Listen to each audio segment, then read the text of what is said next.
Hello and welcome to another stream of Call of Cthulhu from 2018. Going to be continuing my Occult Focus playthrough. The plan is to finish the game in this stream. We're up to Chapter 7 of the story. Just to recap what this focus is about. So all the initial character points went into occultism. This is the only time the game lets you put them into that skill.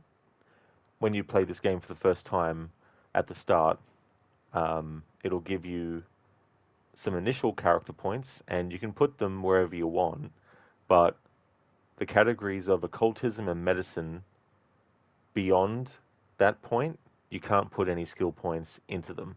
The only time you can is right at the start. So for this playthrough, we put all of those points into occultism. We need to make sure that we interact with and choose to read all occult books, find occult-related items, choose all Aurelian language dialogue choices, and answer the Call of Cthulhu and perform the ritual. I'm also trying to make sure that I've got enough occultism percentage to be able to choose the occultism option in dialogue choices as well. And so we're up to Chapter 7, The Nameless Bookstore. The Shambler turned out to be much more than an artwork painted by Sarah Hawkins, as a huge creature came out of the painting to attack Pierce. After a hard fight, the detective managed to send it back into the painting. He later discovered that the dagger he used to repel the creature had been sold to Sanders by a man named Algernon Drake, owner of the Nameless Bookstore. Pierce decides to pay the library a visit.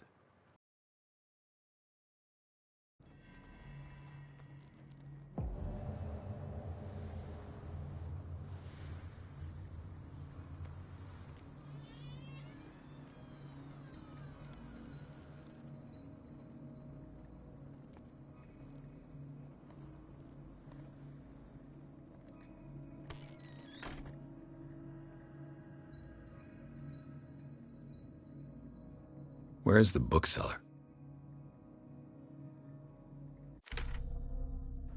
28th of October 1924, the Nameless Bookstore. I left the Sanders house, still shaken by my encounter with the Shambler. Thanks to Kat's indications, I ended up at the Nameless Bookstore, a haunt for devotees of esotericism. The place seems to have been burglarized. Who could have done such a thing?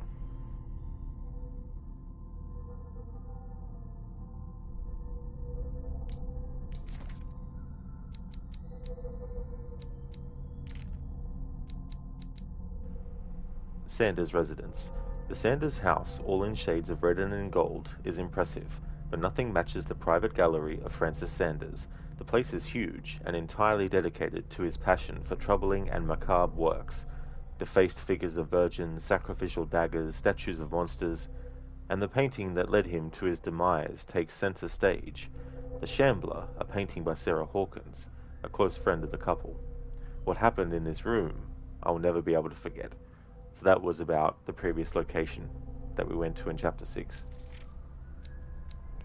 And also in that chapter, we found the Dagger of the Ancients. This exceptional dagger of Ottoman origin probably dates from the 16th century. It bears the Elder sign on its hilt. It, apparently, belonged to Pargali Ibrahim Pasha, Grand Vizier at the court of Suleiman the Magnificent. Legend tells that Pargali used the symbol on the dagger to protect the court from a creature that haunted the mirrors of the palace. What is certain is that Suleiman had his vizier executed. Did he fear him after this demonstration of power?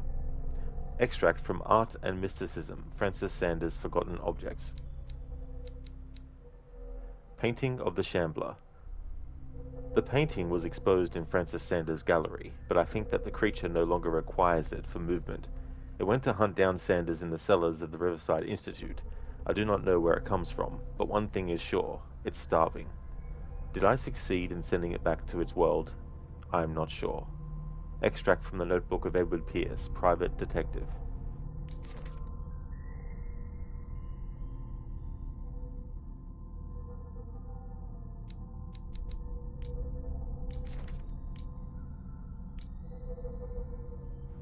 Okay, so there hasn't been any further changes to the status or level of the sanity decrease. although he has received some more sanity hits, of course.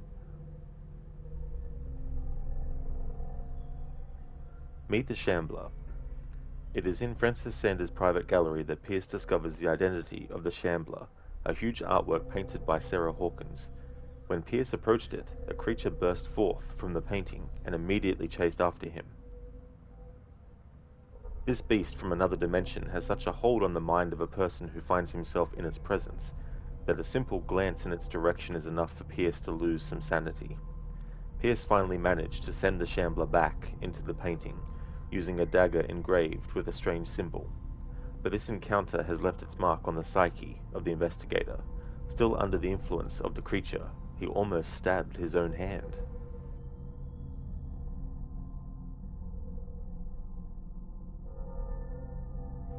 Hello there, Levy. Is the painting of the Shambler in shambles?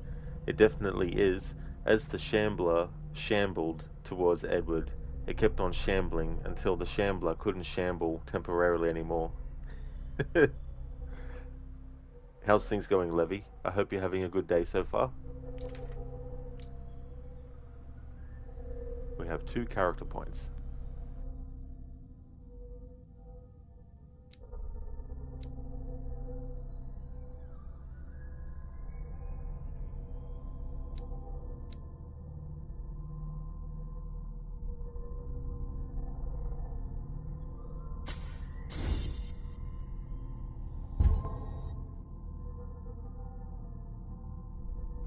Levy, mind blown.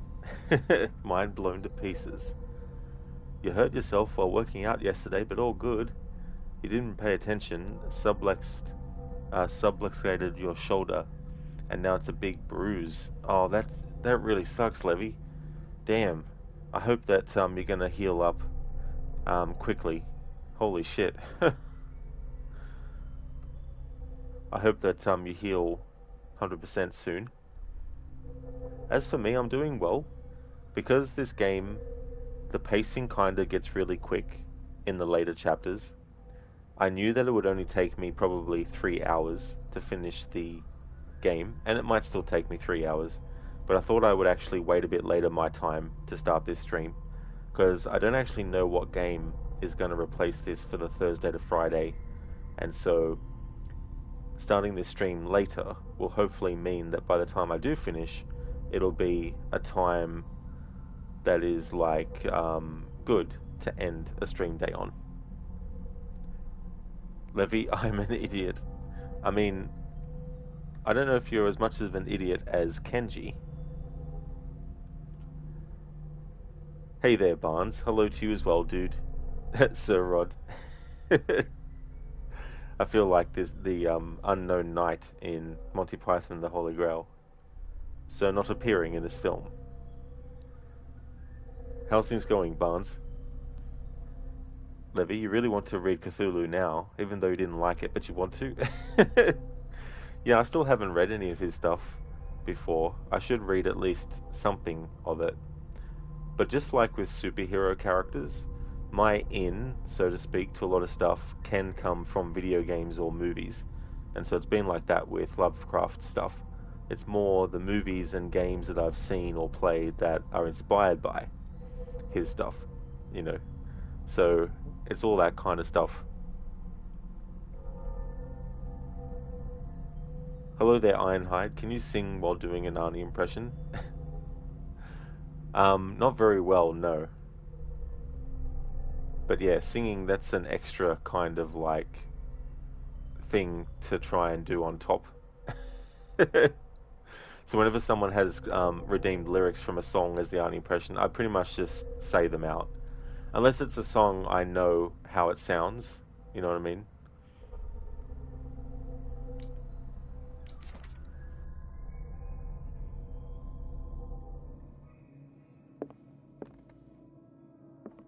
Freud's The Interpretation of Dreams. It's the work that laid the foundations of psychoanalysis at the beginning of this century. This practical work, written by Sigmund Freud for psychologists, describes the techniques of analytical interpretation of dreams, The analysis must follow several rules, especially that of free association, a principle announced by Freud at the end of the 19th century. It treats dreams as a way of revealing buried desires. I cannot believe that this theory is applicable to my nightmares. Ironhide, no, I won't do that to you. That's fair enough, Ironhide. I mean, it does depend on it. Like, for example, if someone was to redeem the Happy Birthday song, then yeah, I could sing that in the Arnie impression. But if you had like a song by, um, whatever, popular artist and got me to sing, it'd be a different story. Because I'll be like, if I don't know the song and how it goes, then I wouldn't be able to emulate it. Hey Ralph, it's me again, your friendly neighborhood Arnie. I perfected the cake recipe. I hired Shrek to bake it with me. We'll send it to you within the next month or so. Can't promise it'll be fresh, but it's the thought that counts. Overseas shipping is expensive, and the Terminator money is running out. Hope to hear from you soon. Your BFFFFF, Arnie. Thank you for relaying that message to me in the Arnie impression, Levy. That's great that you perfected the cake recipe. I hope Shrek didn't, pick his nose and some of his snot dropped into it, though. You got to watch out for Shrek when he does that. I don't actually know if Shrek picks his nose or not. Ironhide, oh gosh, you're tempted if you could do Ginawine Pony, but that is too racy. Yeah, I haven't even heard of that artist or song. Levy was very excited. They rekindled their friendship after the long-lasting feud. That feud was so brief, ironically, that I can't even remember. Ironhide definitely would have. Well, that's the thing sometimes, like going locations, you might hear someone playing a song and hearing it and all that. But yeah, not knowing who it is. Same, Levy, yeah. You forget.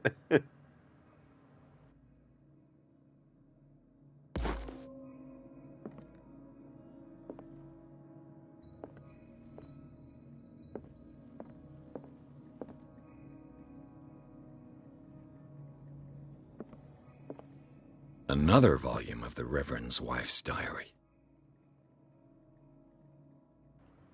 The pastor declared himself to be the prophet. He renounced God and worshipped a strange pagan entity with a monstrous appearance. His wife tried to reason with her husband, but in vain. He was convinced that he must listen to this voice in his head, because it holds the truth. Exactly, Levy. You're just the messenger.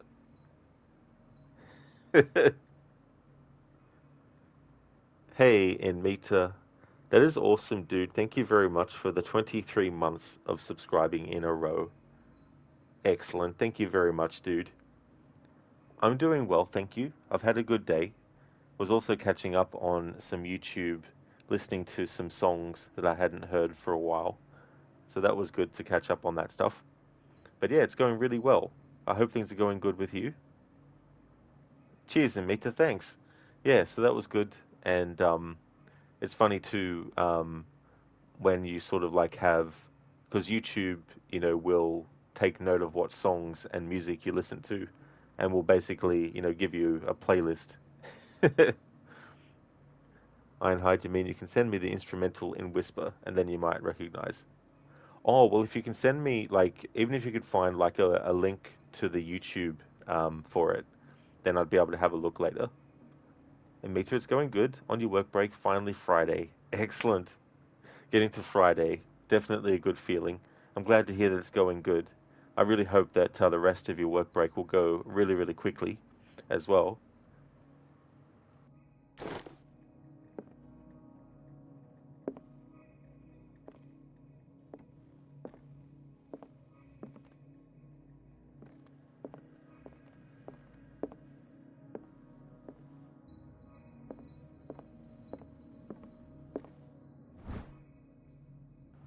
History of Darkwater, Volume 2. A Puritan colony led by the Reverend John Wickwood settled on the island during the 17th century. They named the island Dark Water because of the dark shades of the sea.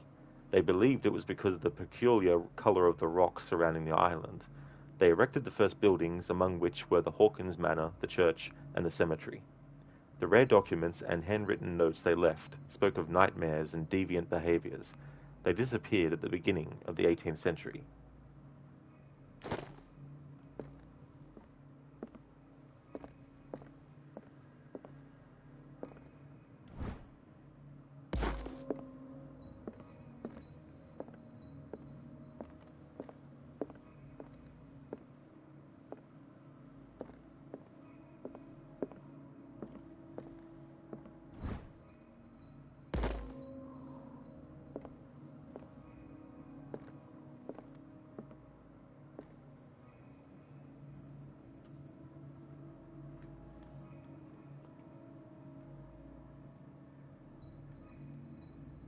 Levy, you just started work like 2 hours ago, and you have a meeting in 10 minutes?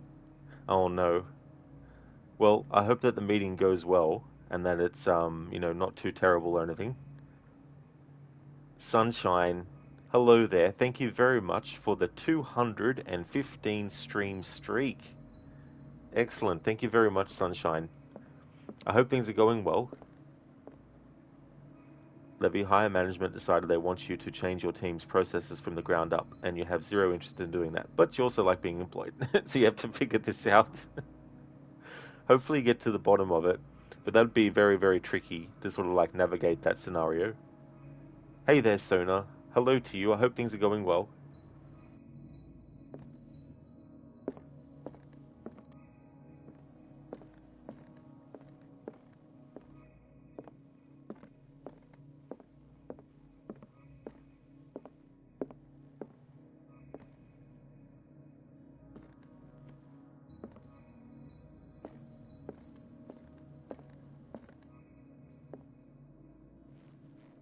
What a strange amulet. I have a feeling I'd better not touch it. Amulet in the shape of a dog. A strange amulet. The pendant is in the shape of a large dog. I don't know what it represents. I might find out more by searching the bookstore. Okay, so that's another item, an occult item, which increased our occultism stat. So now it's 92%. So we're getting close to the expert level for that. Sona, you enjoying the rain, but knowing full well it'll bring out the bugs as soon as it gets sunny. Oh no, Sona. Yeah, I mean, that kind of stuff is really, really annoying when it happens. So it's like, there's something good, and then there's something bad. And meet a flying dog. All it needs is a cape, although it might be hard to get the cape around those wings. Sunshine is going good, just getting ready for bed. Hope you've been well. Excellent, that's great. Thank you as well for choosing to jump into the stream as well before going to bed. That's awesome, Sunshine. And I've been going well. I had a start to this game yesterday, and I wanted to do this type of playthrough because last time I did a medicine focus, so I wanted to do the occult focus this time around.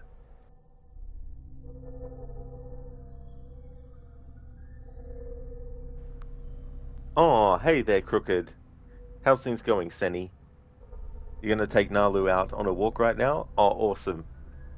That's great. Well, I hope that you and Nalu enjoy the walk, and I hope that it's great weather for it too, as well.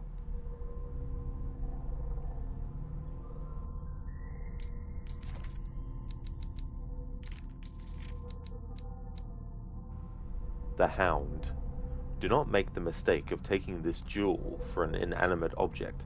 The soul of a powerful sorcerer, devourer of bodies of the Leng cult, a sect from Central Asia, lies in this jade amulet. His very characteristic form, a massive hunting dog, represents the transformation of the sorcerer into a man-eating ghoul. Whoever unearths the amulet and wears it around his neck is at risk of the sorcerer's wrath. The latter will return in the shape of a formidable hunter to track and dismember all defilers. Extract taken from the Malleus Bestiarum by Abigail G.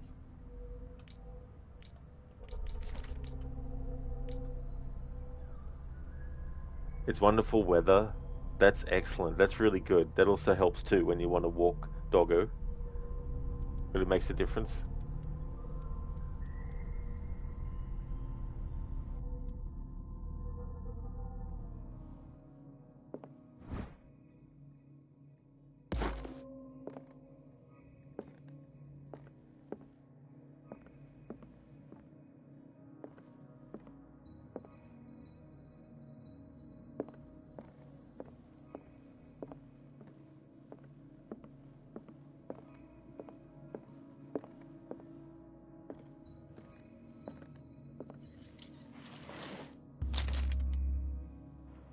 Would you read the book?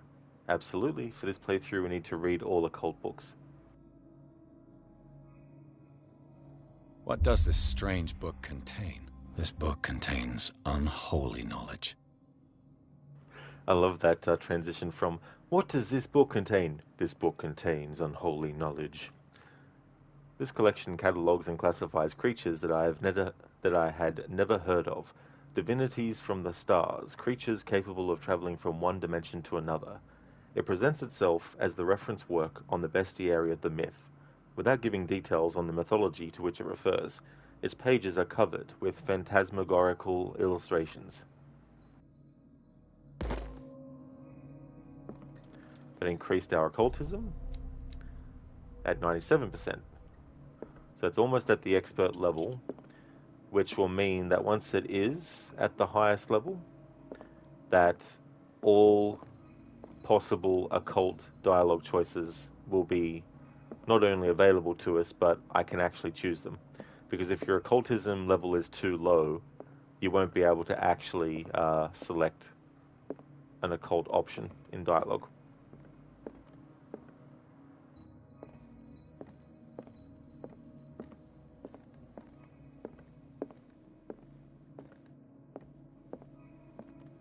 What happened here?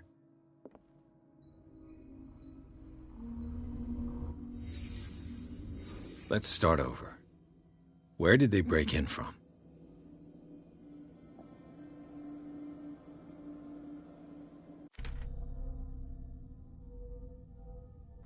In Meta, you might start Control next week. You're looking forward to getting back to it and also playing the Alan Wake DLC after having played the first 2 Alan Wake games. Oh, nice, in Meta. Yeah, I don't blame you for wanting to get back to Control. That is such a fun game. I really had a great time with that one. Looking forward to the sequel this year as well. I'm hoping that it doesn't get pushed back till next year. It'd be great to be able to do it this year.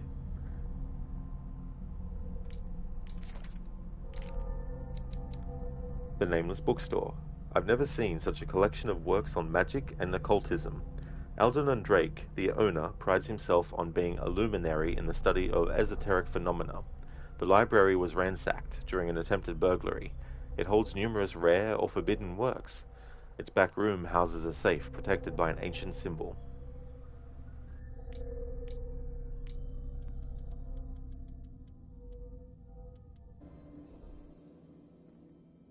Blood. Seems like amateur work.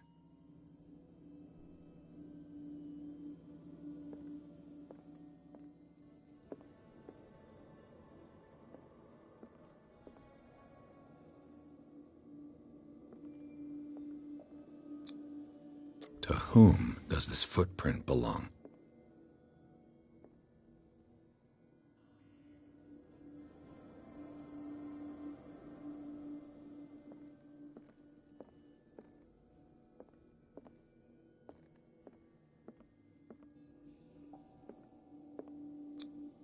This burglar seems to be rather clumsy.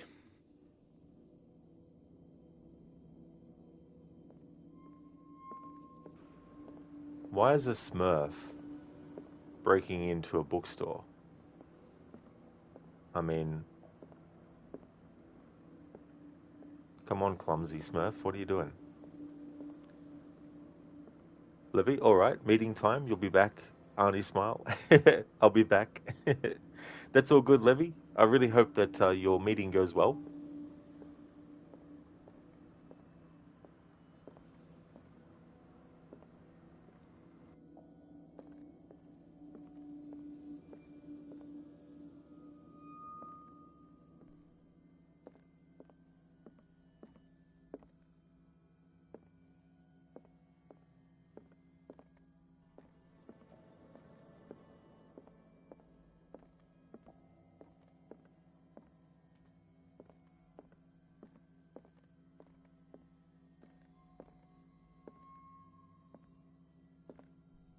What killed all these animals?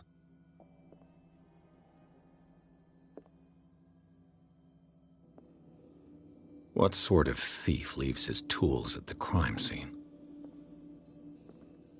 What happened that made the burglar flee before finishing his work?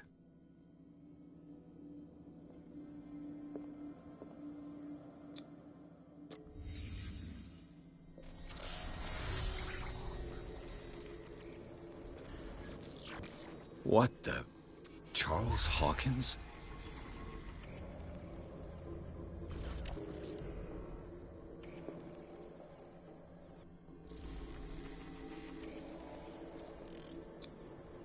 Looks like the symbol rejected Hawkins.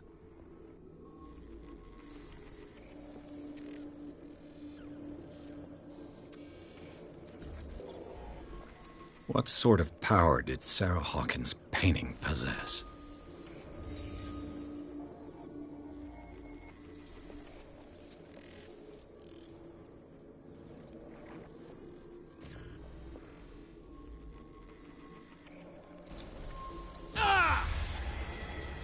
Sarah Hawkins helped hide something in this safe.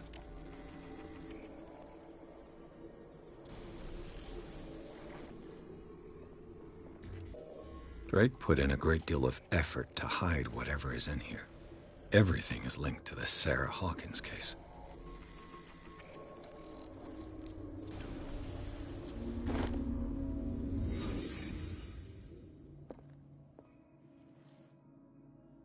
Drake left instructions on how to find the combination of his safe. A page seems to be hidden here. It is possible to read. If somebody finds these memoirs, there will be no doubt that I am in serious trouble. My last and only hope is that my body and bones are still in this plane of reality, in order that they be recovered and burned. The funeral urn must be given to my dear mother, if she is still of this world. The following message is of capital importance. Whoever reads these lines and demonstrates acuity as sharp as mine can hope to gain access to my most precious possession. It lies within my safe, and the clues to the combination are to be found in 3 cylinders, each hidden where life and study combine in the Greek world. Each cylinder is numbered, even if, as the celebrated author says, order is the pleasure of reason, but disorder is the delight of the imagination. Indeed, despite my preference for organized chaos, I must admit that reason usually prevails in the end. If, by chance, a person, or should I say a genius, was to match my intellect and find the combination of the safe, I would ask that they deliver its content into the safekeeping of my friend and colleague, Professor Armitage of Miskatonic University. The content of this safe is not only a vast digest of knowledge, but also a weapon that is far too dangerous for it to fall into the wrong hands. I hope that you will be able to appreciate the danger that this represents, and that you will act accordingly. In any event, I will neither be there to guide you, nor to suffer from your actions.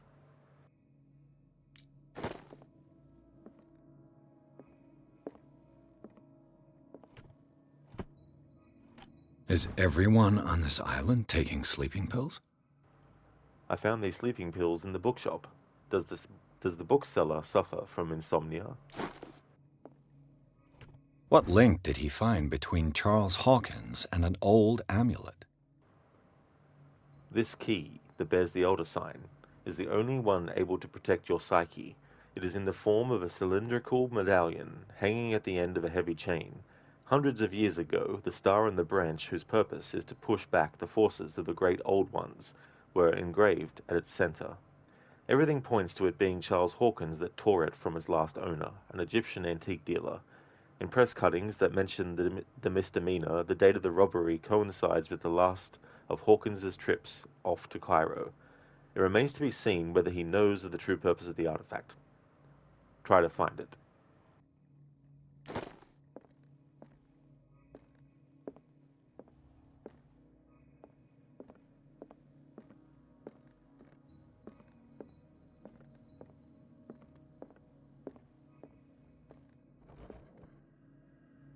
Cylinders that Drake tried to hide. I should perhaps listen to them.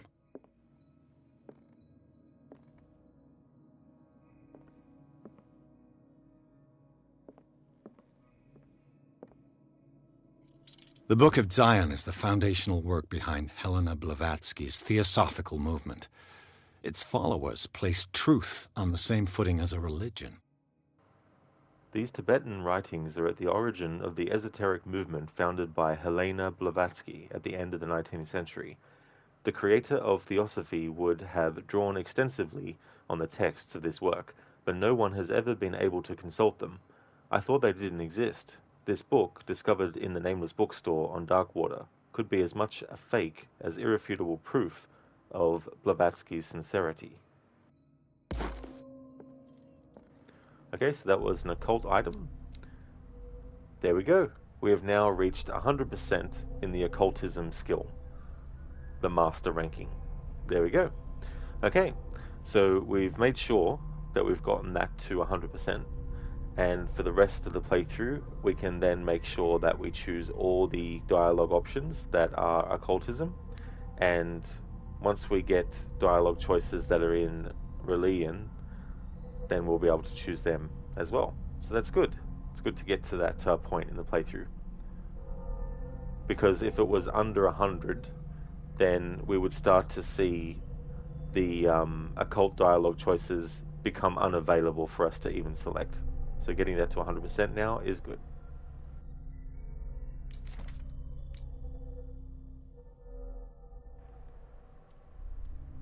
The burglary. The Nameless Bookstore's burglar came through the door. A bit further, some knocked-over objects allow the trail to be followed into the back room. There, the mess next to the safe confirms the person's aim. However, there is no material evidence to support my hunch as to the identity of the burglar. Charles Hawkins did indeed appear to me, as well as the star symbol on the door of the safe. I cannot determine if the presence of Sarah Hawkins in my projections is a result of the unconscious work of my mind, or whether it proves that the case obsesses me.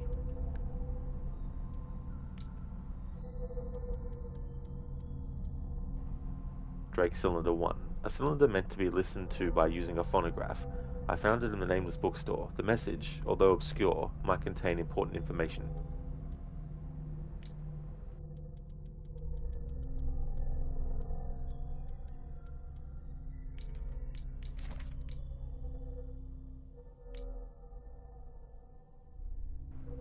Okay, so we've lost more of Edward's sanity, but it's still at the shaken stage.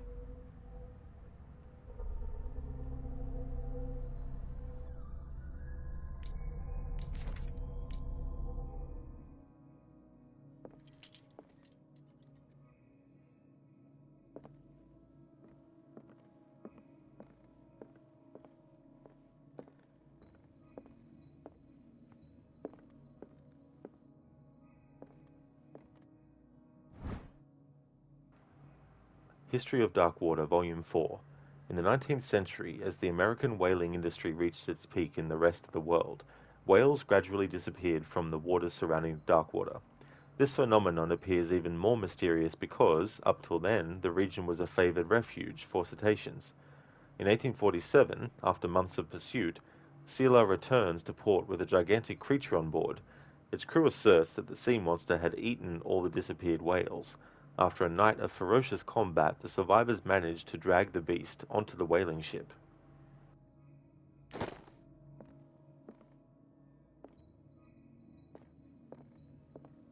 A kind of chalice. This goblet seems to be very ancient. It seems to be made of gold and decorated with real precious stones. Do the rubies and sapphires make up a specific motif?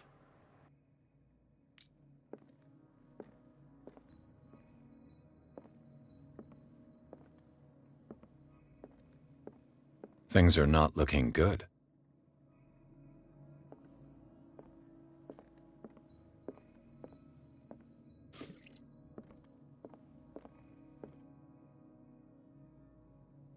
And these red drops, like precious stones, lie fixed, set in divine gold. To be the guardian of the Grail does not protect me from its attractions, Henry. And I do confess it. I am willing to pay to know its secrets.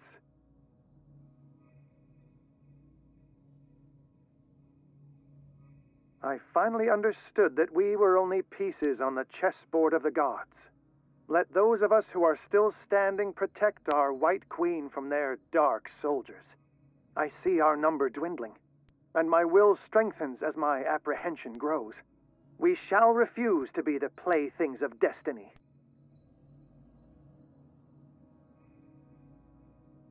Dear friend, I thank you again for the anthology of the works of Arkham editions that you sent me.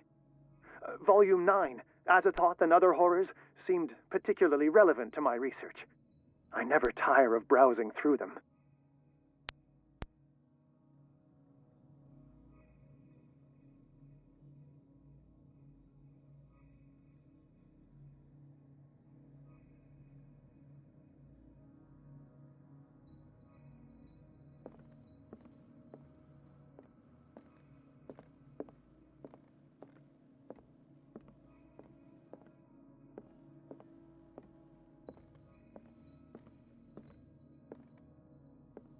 So these are the volumes that Drake was talking about in his message. A collection of poems by Edward Pickman Derby. Also known as the Nightmare Lyrics, this collection of poems was sensationally received when first published in 1908. Derby was only 18 years old. This volume is part of the Arkham Anthology, a luxurious collection of treatises and works on esotericism and the supernatural. What did Drake say about this collection? A book of esoteric philosophy and a key text in Madame Blavatsky's Theosophical Movement, written by Helena Petrovna Blavatsky. This volume is part of the Arkham Anthology, a luxurious collection of treatises and works on esotericism and the supernatural. Drake talked about a particular volume. A book of spells supposedly written by the legendary King Solomon. It contains various rituals of invocation and rituals of curse. Reedition by Claudia D. Waits based on L.W. de Lawrence's original. This volume is part of the Arkham Anthology, a luxurious collection of treatises and works on esotericism and the supernatural. So these are the volumes that Drake was talking about in his message. Opera in 8 acts by Benvenuto Chieti Brodighera, an infamous lyrical work published in Italy in 1768. It is said that the opera was performed only once, resulting in an audience riot that left several dead and missing. This volume is part of the Arkham Anthology, a luxurious collection of treatises and works on esotericism and the supernatural. What did Drake say about this collection? Drake talked about a particular volume. A collection of long-term astrological predictions written in verse, written by Nostradamus, translated by E. Leone and Theophilus Widebridge. This volume is part of the Arkham Anthology, a luxurious collection of treatises and works on esotericism and the supernatural. So these are the volumes that Drake was talking about in his message. Written by Hermes Trismegistus, translated and edited by Nathaniel M. Coppelius. This collection of texts on different beliefs was written by a legendary philosopher. It includes a translation of the Emerald Tablet, a popular text among 16th century alchemists. What did Drake say about this collection? An ancient Frisian manuscript translated by William R. Sandbach. The text claims that, in the distant past, Europe and other continents were controlled by the mothers of this people and, moreover, that our alphabet is derived from the Frisian language. Drake talked about a particular volume. A collection of essays on American folklore and urban legends, written by Albert Wilmarth, professor at Miskatonic University. So I know the combination to the safe. I just wanted to read these as part of what I'm doing in the playthrough.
Chapter 8, Riverside Institute. In the nameless bookstore, Pierce traced the trail of an attempted burglary. He discovered that Charles Hawkins was behind the attempt. Pierce opened the bookseller's safe to find what the latter and Sarah Hawkins had hidden there. A book covered in human skin lied inside. Irresistibly attracted the detective.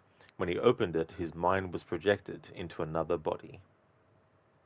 In the Evil Dead movies, not only is the version of the Necronomicon used a book that is covered in human skin, the text of it was also inked in blood.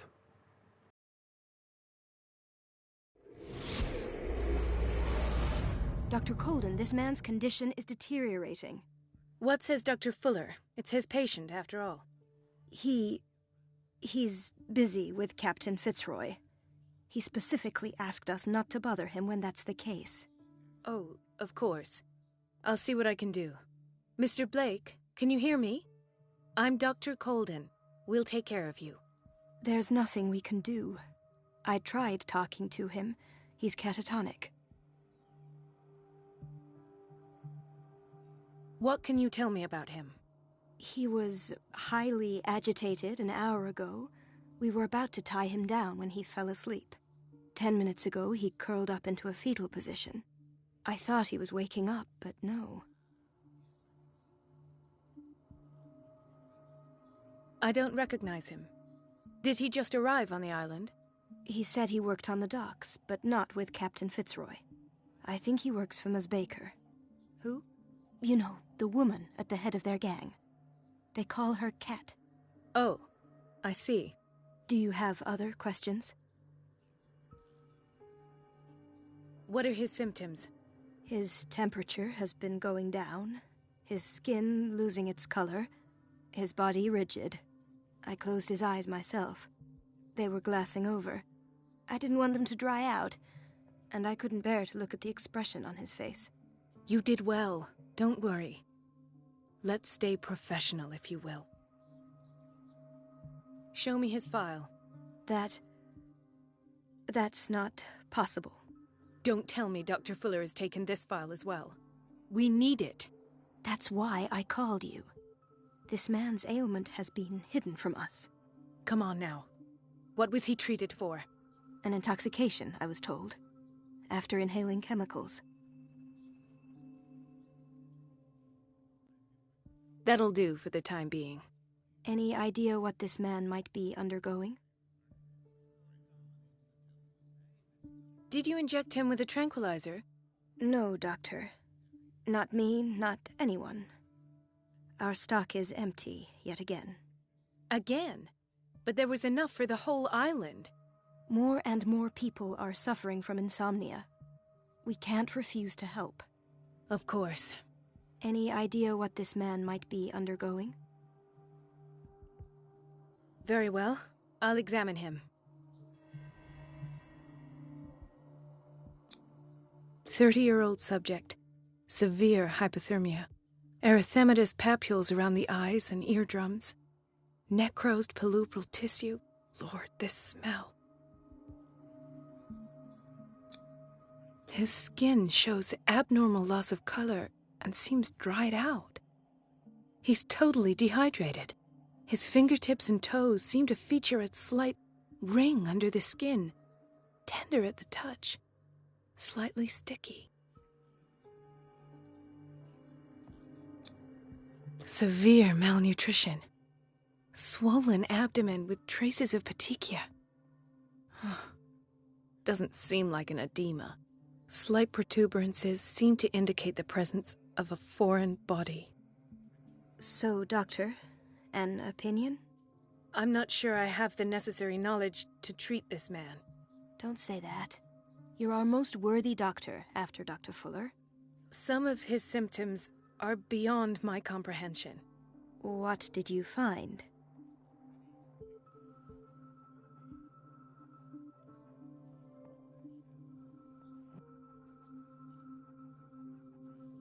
I see signs of hypodermoclysis, but he's still dehydrated. When was his last IV? He's constantly under perfusion. I've even gone beyond the recommended dose to no avail. And you won't believe me, but When we bathed him earlier. He seemed to feel better? Yes. Like he needs an aquarium, not a perfusion. But that doesn't explain his condition.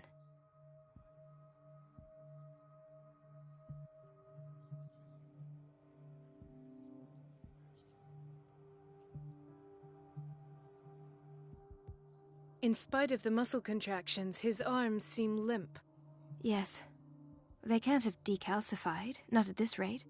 And yet, if there is a bone in this arm, it's softer than that of a newborn baby. What about his cranium? It's soft at the touch. It does seem like the skull of a baby. Look at these sticky rings growing at his fingertips. What can be happening? I'm sure you'll find an explanation. You have to. Did you examine his abdomen? It would seem there's something inside. He hasn't eaten in days. Are you certain it's not an edema? No. Can't you recognize an edema? Pushing with your finger won't leave a trace. And look at these bumps. It's not like he could be pregnant. Whatever it is, this man has something inside him that shouldn't be there. We should operate on him at once. Dr. Fuller said not to worry, that the edema would go away by itself. You know, I'm not sure Dr. Fuller is telling the truth. I almost don't believe it myself, but these symptoms are not those usually associated with the human species. What do you mean? Don't tell me you believe in extraterrestrials. No. This poor man is from our world, all right. But his body is undergoing unnatural mutations, and this transformation is killing him. His body simply can't cope. Where could he have gotten such an infection? I pray that it's not here. Dr. Colden, may I know what you're doing to my patient? What I'm doing? How about what you've done to him? Let us calm down, my dear Marie. I don't appreciate your tone, nor your insinuations. I've done to him what I do to all my patients, provide him with the best available care. Your imagination is without limit. It's your homemade drug again, is it not? Those people are not your guinea pigs. There, there. What have you seen to put you in such a state?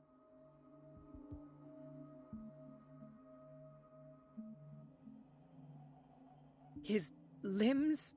His body temperature? I don't know what experiments you've undertaken, but this is going too far. Oh, I sense some excitement beneath your indignation. Could it be you wish to join me in my scientific endeavors? You are a brilliant physician, Dr. Fuller, but this man has the attributes of some kind of animal. Fascinating. An animal, you say? Could you be more precise? Cephalopod, perhaps? This amuses you. Your reaction does. I know your thirst for knowledge, Doctor. It's your innocent worries for this man that have you overreacting. For this man, and the others whose medical files you've been hiding. I have to protect my discovery. These people owe me their life, but the world isn't ready yet. It will be, in time. I will not let you do this. You disappoint me, Marie, but I still have hope you'll one day share my point of view. In the meantime, take care of your own patients and try not to forget who you're dealing with. Was that a threat? What did he mean? It was a warning. Dr. Fuller is this institution's founder and one of our profession's most influential voices. My word is of no weight against his. If I continue to protest, I will only ruin my reputation and career. It's scandalous. Can't we do anything? Is there no evidence of his crimes?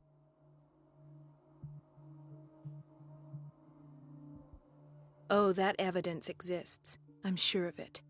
I need to find the missing medical files. And where would you find those? In his office? What if you get caught? I'd rather not think about that. I'm counting on your discretion. Of course, Doctor. You can count on me. I'll keep mum.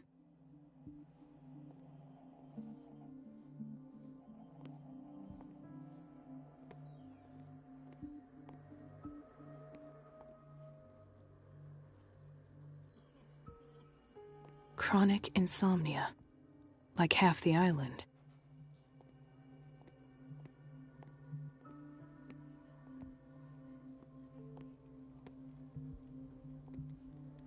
Hay fever.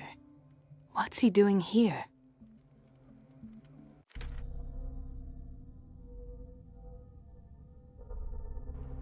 October 1924, Riverside Institute. I found a book in the bookseller's safe. There was something wrong with it. It smelled of death and putrefaction. I had a bad feeling. I read it to understand why I had such feelings. What happened after that? Where am I?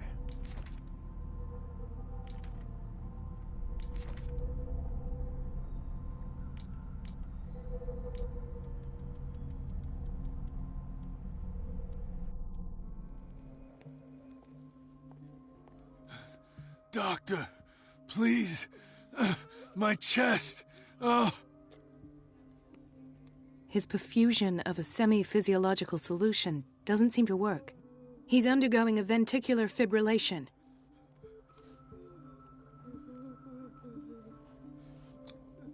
Nurse? Deborah, come and help me, please. His potassium level is too high. Replace it with 2% glucose solution with insulin, calcium, and sodium bicarbonate. I'll tend to it right away. Thank you. He's in your hands.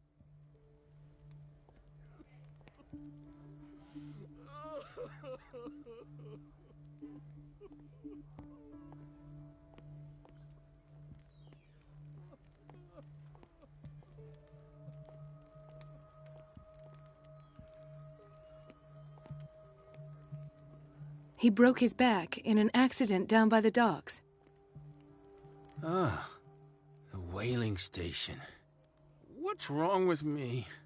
What are you talking about? Doctor, that you? Yes, it's Dr. Colden. Tell me what happened. It's the old whaling station. See? The one that hides the smuggling business. Oh no, not them. They don't go on that side of the island. Everyone in his place. The captain on one side, Cat on the other, and me.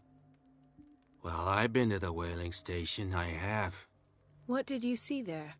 Nothing at all. The floor was all rotten and I fell straight through. And that's how you broke your back? Perhaps. No idea. Passed out. I'll just sleep a bit more.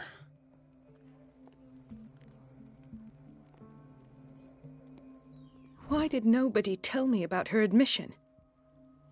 Irene Sanders' medical file. The file describes the state in which Irene Sanders entered the Riverside Institute, as well as the treatments administered to her. Fuller added a handwritten note.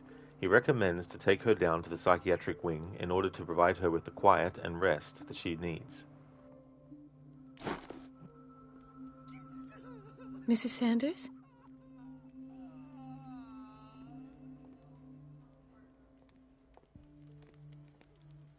I'll just sleep a bit.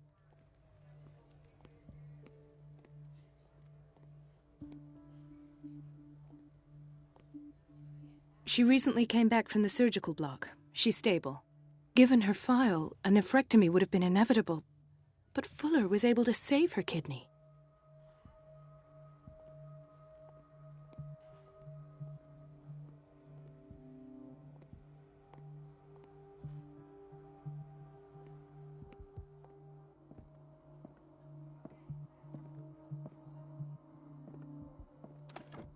What is the boiler room key doing here? The key to the boiler room. Not where I expected to find it. The key to the boiler room. Not where I expected to find it.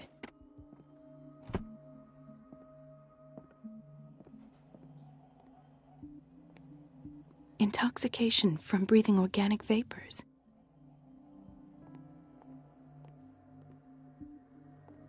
Another insomniac.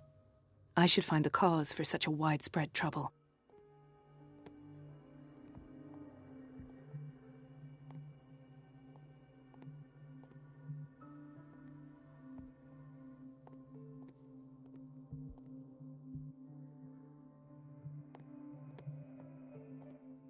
Dr. Colden, here you are at last. This patient was again brought up to the psychiatric wing. We've been following the treatment you prescribed, but the dysgeusia persists and he's lost a great deal of weight. We haven't been able to move him. The stress makes him hyperallergic. Sir, I am going to examine you. Do you understand? Inject him with a dose of pentobarbital, intramuscular, so that I can conduct the clinical examination. He bit his lips so much, they're still bleeding. White froth, evidently because of such drooling.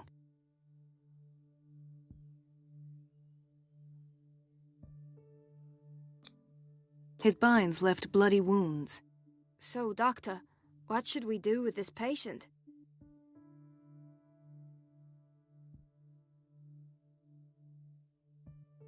You did good work. The tranquilizer is kicked in. Now you can disinfect and bandage his wounds. Thank you, Doctor. And as to his weight loss?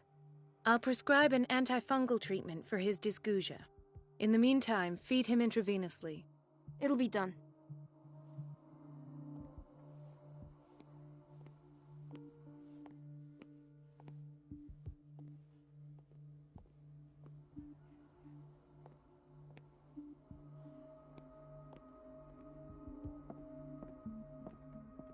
It's a quiet little town.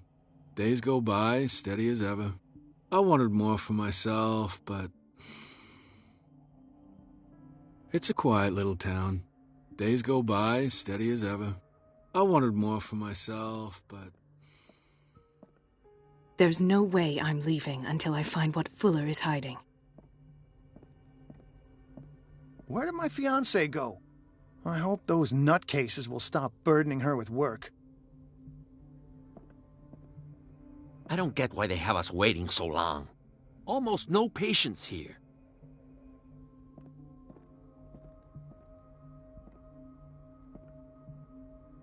Ethan. Marie, What are you doing here? I'm waiting for my medication, of course. Why?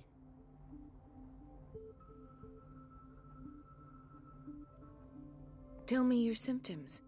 I have headaches. And I can't sleep. Do you suffer from insomnia? No. Look, I don't want you to laugh at me. Ethan, if you don't trust me, then who? I have nightmares. They keep me awake every night. It seems stupid, I know, but they're terrible. Actually, you're not the only one. No. No one has ever seen the things I see. It's like I'm turning mad. So many people have this affliction. It's like an epidemic. Do you think it might be related to Fuller's work? I don't know yet, but I will figure all this out. Everyone in Darkwater is suffering from nightmares. Really? We don't have any medication left. Oh, there's no excuse then. I should let you work. Take care, Ethan. You too, Marie.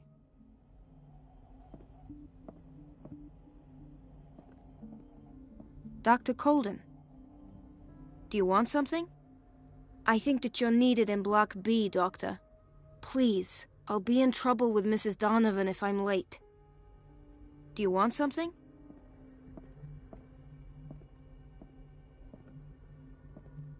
Is everything all right, Ethan? Yeah, I know I should go.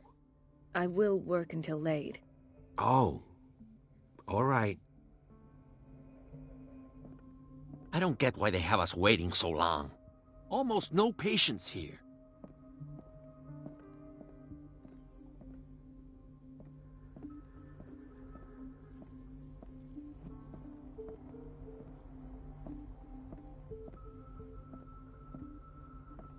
This man, Edward Pierce, his file is incomplete. What did Fuller do to him? The file is strangely incomplete and the detail on treatment is not given. It does not respect standard practice. Dr. Colden, we need you at once in Dormitory B. What is the problem? Mr. Evans seems to be having trouble with his IV. I've done an exam. Deborah is looking after him. And the family of Mrs. Harding is asking to see her medical file. I'll never understand why it's so hard to see patients' files around here. Rules are rules. See, with Dr. Fuller, he's in charge. Anyhow, they're still waiting, and I don't think they'll leave until they get what they want. Understood. Anything else? As a matter of fact, yes. A man has been brought up from the basement. I saw him, yes. It's always the same thing. They bring them up, without any explanation, with a multitude of self-inflicted injuries. We take care of the wounds, and then they leave. Each time, I feel like I'm sending them back to hell. Their affliction is not our responsibility. You cannot save everybody, Doctor. Doctor, those people need you at the dormitory. I'll tend to it. Don't worry.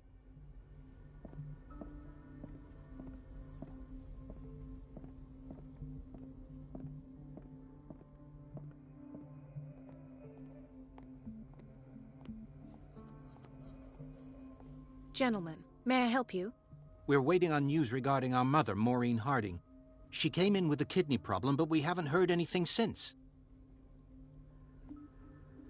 I've tended to her, and I have good news. Her blood analysis is reassuring. Her kidneys are as new. Are you talking about the same person? This is miraculous. She's still recovering, but you may speak to her upon her awakening. Oh, thank you so much, Doctor. We'll wait for her to wake up. We've been here since this morning, so it won't make a difference. Thank you again, Doctor.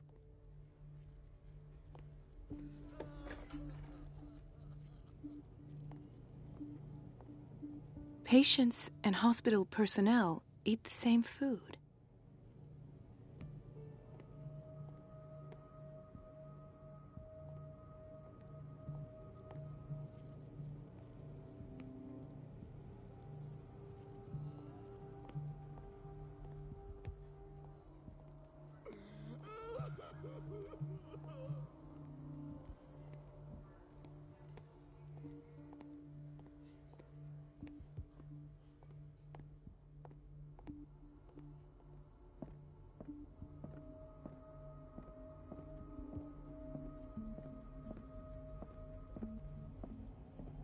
Thank you for your help, Doctor.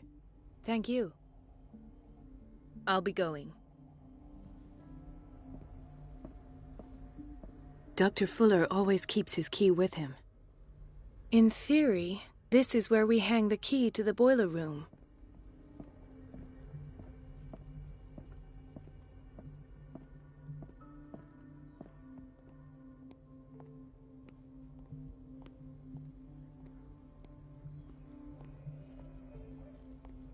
Watch out for the water, Doctor. No, you're pulling my leg. I'm not joking. I saw the schedule. She's alone in the bathroom again. And she still says nothing to that old witch, Donovan? Oh, listen to the way you talk, you naughty girl. And the answer is no. You can imagine that she doesn't dare say a thing. That silly goose lets herself be trodden on. Oh well, at least we won't have to clean for a while. And just wait and see the next time the water's cut off. It's a real show. Dr. Colden?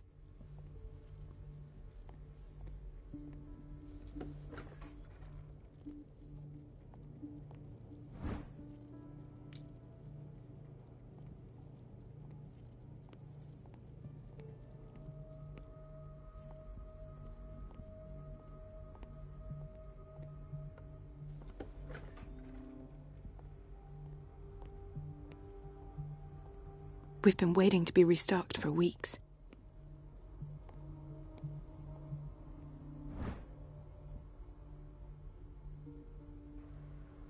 This pseudo-scientific work by Cesare Lombroso correlates an individual's morphology with his criminal predispositions. The seriousness of this study and the accuracy of the demonstrations can deceive an uninformed reader. We're running out of this medicine. I know, Doctor. We sent the purchase order, though, but Mrs. Donovan refused it. Once again. Can't you do anything? Donovan takes her instructions directly from Dr. Fuller. I'm afraid I can do nothing about it for the moment.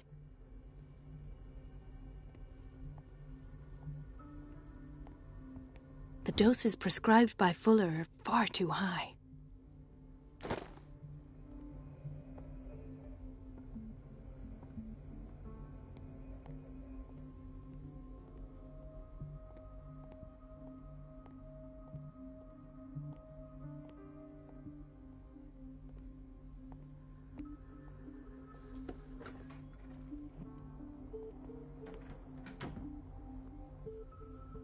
The answers must be hidden in Fuller's office. Everybody says it. She's a witch, an old hag. I didn't make this up. And I'm the one who pays. What a pest. It's so unfair.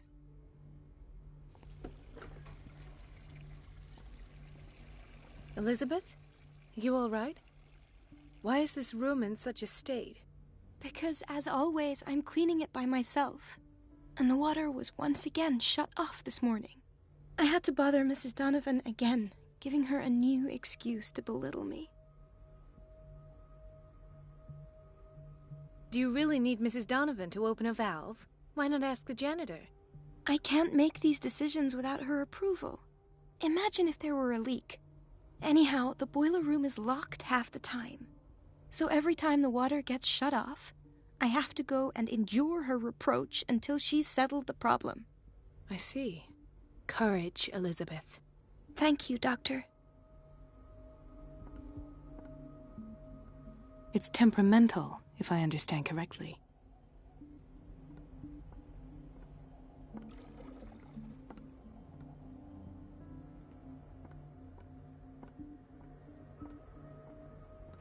Hey there, OG. Welcome. It needs to be more.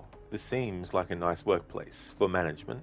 Yeah, if you're Dr. Fuller or you're someone that he holds in high esteem, then sure. If not, well, it's not going to be such a nice place.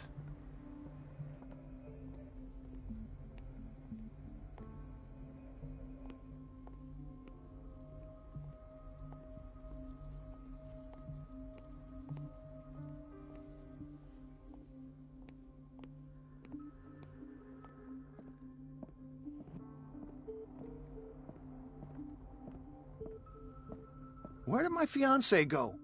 I hope those nutcases will stop burdening her with work. Sorry, but nobody can take anything until I finish the inventory. Please, the fewer interruptions there are, the faster I'll be finished. Please, the fewer...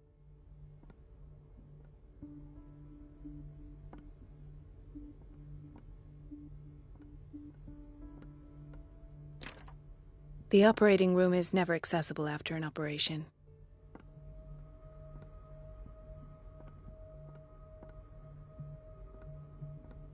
Let's hope I can go through the administration office.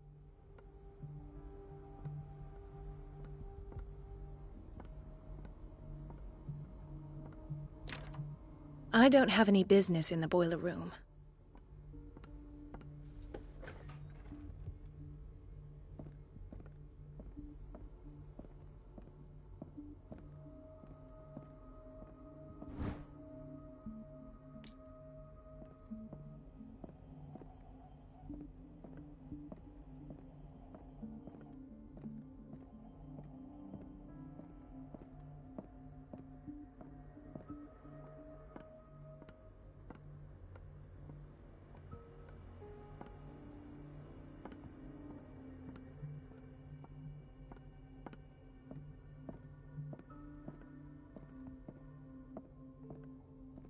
I have little time for you, Doctor. You'll find out that it's not only the doctors who have things to do. I have little time for you, Doctor. You'll find out that it's not only the doctors who have things to do. Wait a minute. Where do you think you're going? Dr. Colden. Mrs. Donovan. Nobody goes into Dr. Fuller's office. But rest assured, I'll tell him you came by. That won't be necessary. Thank you. I will tell him, nonetheless. I have little time for you, Doctor. Wait a minute. Where do you think you're going? Dr. Colden. Mrs. Donovan. Nobody goes in, but rest assured, that will... I will...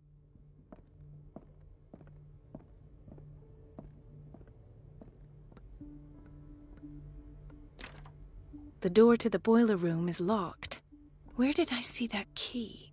Ah, yes. The office in Block B.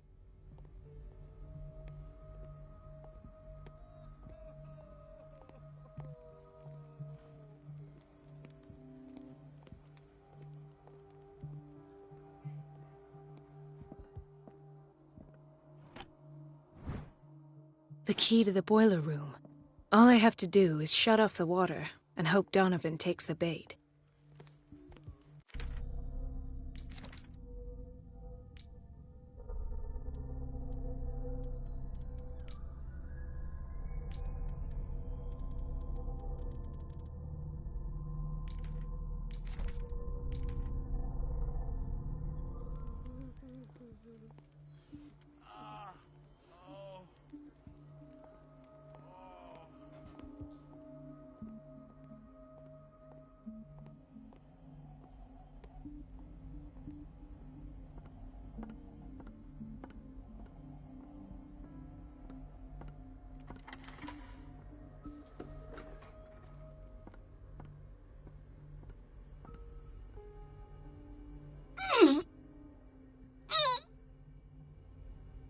I can't shut this with my bare hands. I need a tool.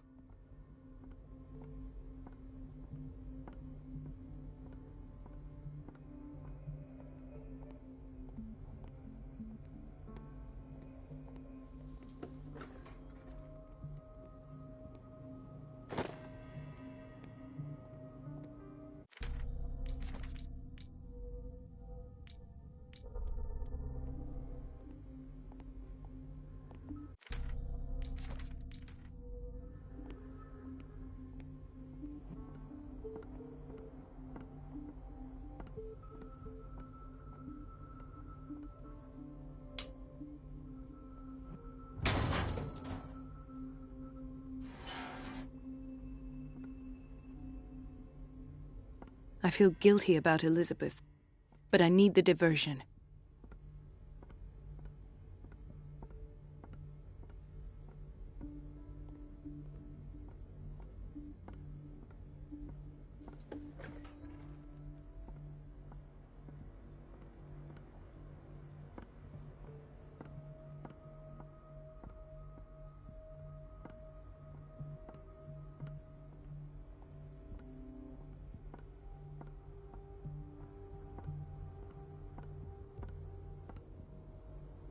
It's temperamental, if I understand correctly. Dr. Colden, might there be a problem with the water? I was about to mention it. It seems it's been cut off yet again. I can't take this, Marie. I feel I'm gonna burst. It's not your fault if we have defective plumbing. And yet, I'm the one who gets punished because I'm gonna have to square off with that annoying old witch. Courage, Elizabeth. Here we go. And hold your tongue this time.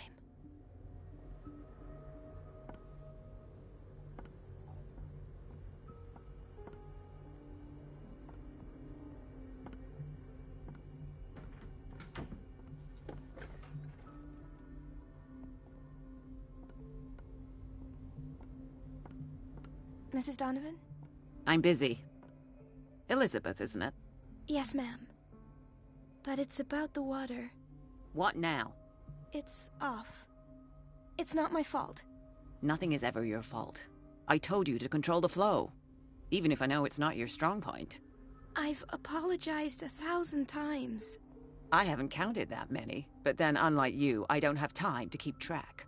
Please, Mrs. Donovan. I'm grateful to you for having kept me on despite that incident. I just need the water to be put back on.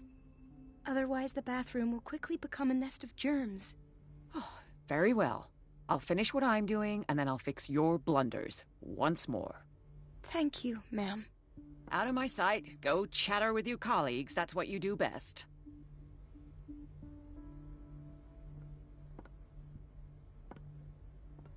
Dreadnought, thank you very much for the lurk. I hope things are going well.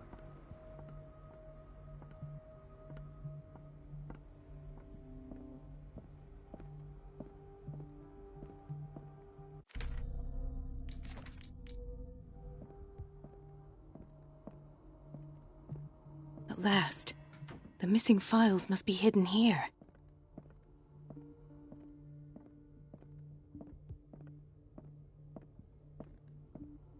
The Stendhal syndrome. Of course. This is where Fuller found his diagnosis for Francis Sanders. A study of the Stendhal syndrome, a particularly rare mental illness.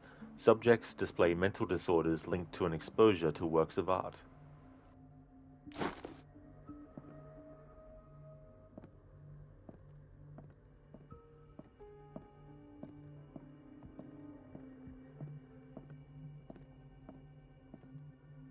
Something is wrong with these masts. It's some sort of puzzle.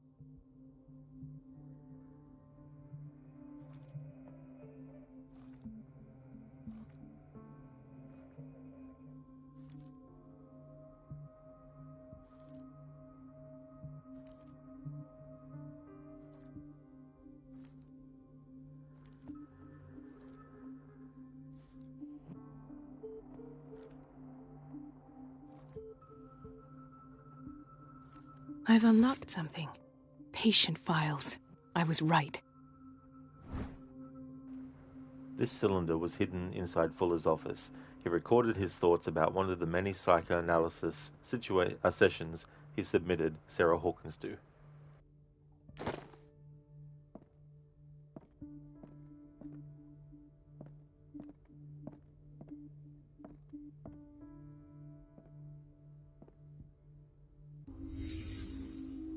Conclusions, session number 17.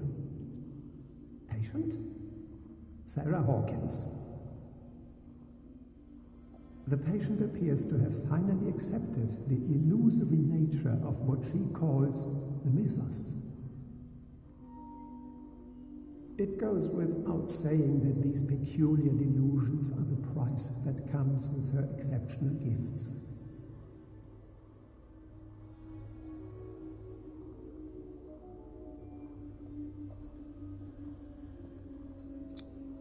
This finger belonged to a woman. Why keep it here?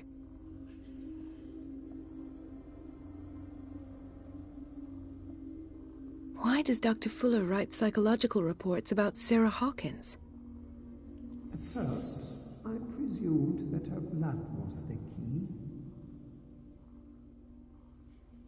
But I found nothing to explain Mrs. Hawkins' abilities.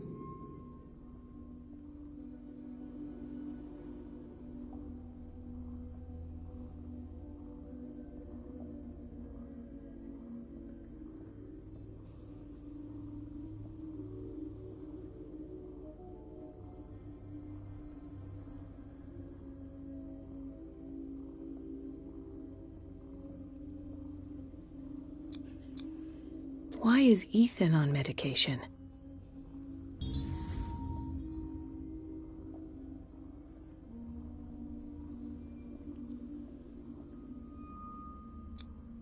The poor souls downstairs are not Fuller's only subjects.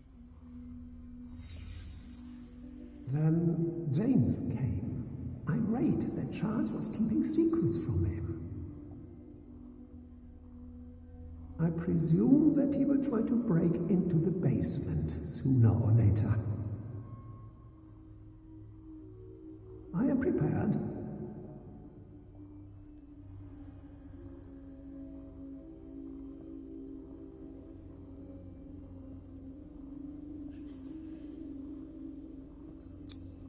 Hawkins, Fitzroy, and Fuller. What is the connection between these three? It is fortunate that I had the presence of mind to set the morgue in the basement. When all the fuss about the Hawkins incident finally comes to an end, I will dispose of her belongings. In the meantime, they must remain hidden in plain sight.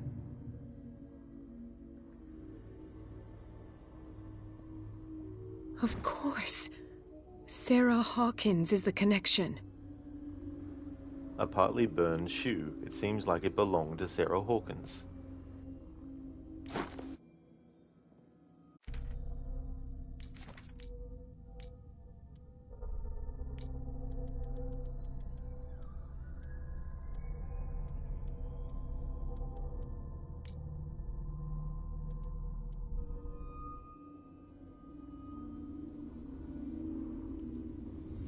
I must go back to the basement.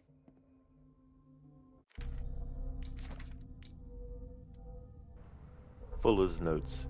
If the evidence garnered in the Hawkins drawing room raises questions as to what became of the parents' bodies, the discoveries of Colden in the office of Fuller reinforce his conviction. Sarah Hawkins was moved from the crime scene by none other than Dr. Fuller.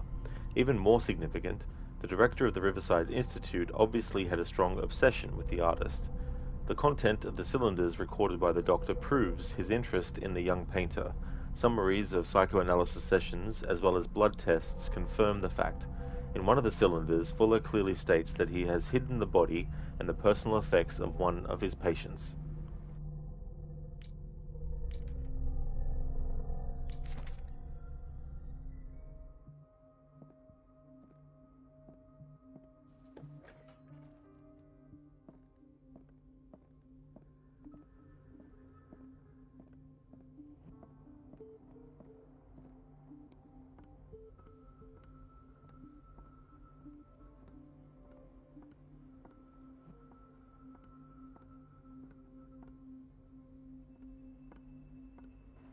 Hey, Ave, thank you very much for the 40 stream streak.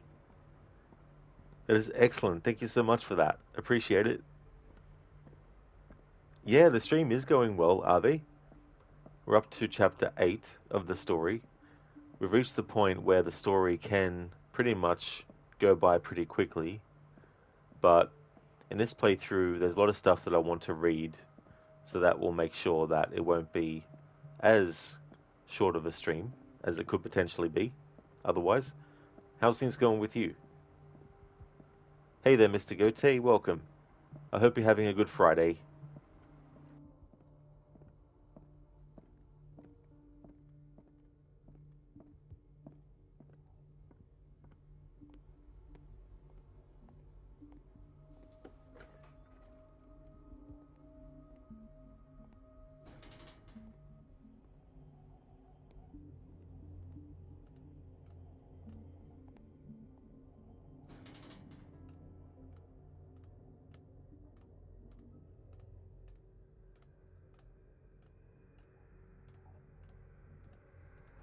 Mr. Gote, good man. Captured 2 mana wars today in Black Flag, underleveled, almost died in the boarding section. I mean, that's great to capture 2 mana wars when you're underleveled as well. That's really cool.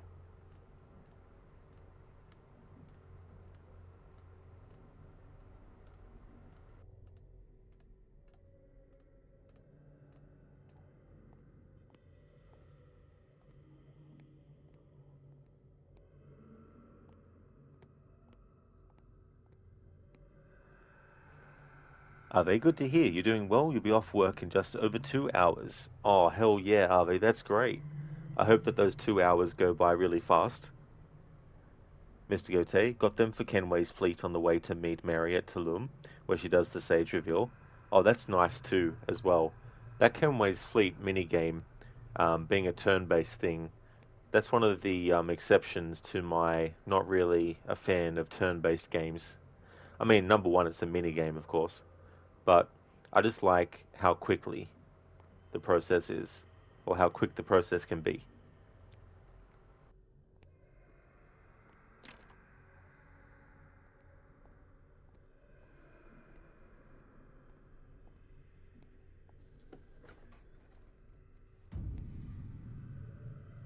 Ah, now that's the Marie that I know. I knew I could count on your scientific curiosity. It's time to show you what you were so eager to discover.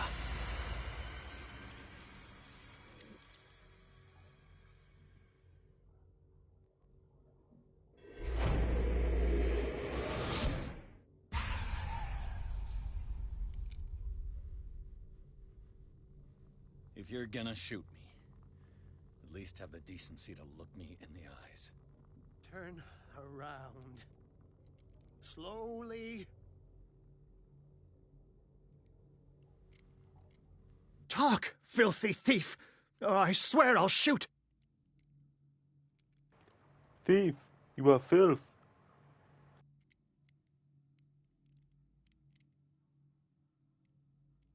Take a minute to look around. Everything points to Charles Hawkins. He's dead. No. He was here for a very specific item. Oh, no. The book. Why was it in the safe? Have you read it? Answer the question. How foolish of you. Now you won't be able to escape his will. What did it show you? Because I've got occultism up to the fullest, and it's at the master level, it means I'm guaranteed from this point on to be able to select all the occultism dialogue choices when they turn up. One moment I was reading the book, and the moment after, I was someone else. A vision? Who? Whose life did the Necronomicon choose to show you? Dr. Colden. She was at the Riverside Institute. She's in danger. I have to go. Wait. No one knows the occult better than me. You might need my help. Ave, you must say, the Black Flag remake looks better and better the more you see, but why did they have to go with the Shadows UI? It mentally scars you to look at. Yeah, that's the other thing too. As far as I'm aware, they haven't shown any of the conversation dialogue that you have in the game when it's not a cutscene, you know? So, having a character like, Edward just stand there waiting for the next person to say their line and then him saying his next line, like, hopefully that's not what they've done. But yeah, that can be tricky too, when all you see is, once you've seen certain elements of a game that are sort of like, poor decisions or whatnot, you just can't unsee them from that point. Like when I saw Shadows, I immediately saw through all the potential, texture improvements they might have done and just saw the skeleton underneath of how the gestures work and the animations for their movement. I'm just like, yeah, no. It's just the, automated thing that they've got going where they just basically put in the dialogue and then the AI cycles through different gestures depending on certain kinds of dialogue that makes it really robotic, All right. I might need you after all. Perfect. Let's meet later at the Hawkins mansion. Now go! Rescue the doctor! Thank you, Drake.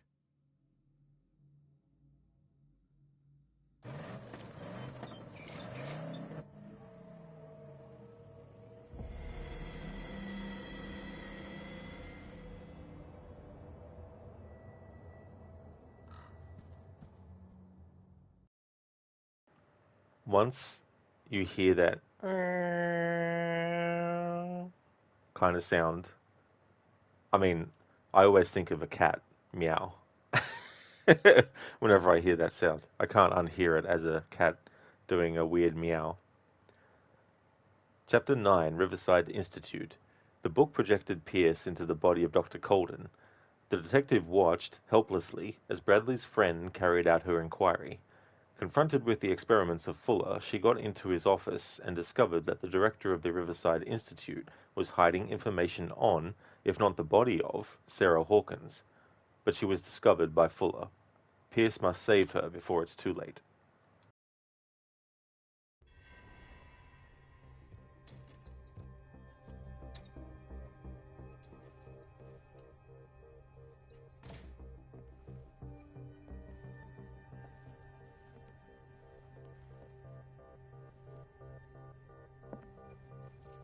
I pray that Colden is really here and alive.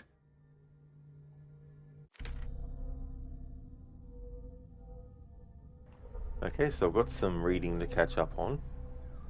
Hey there, Keone, welcome. Doing more of Call of Cthulhu.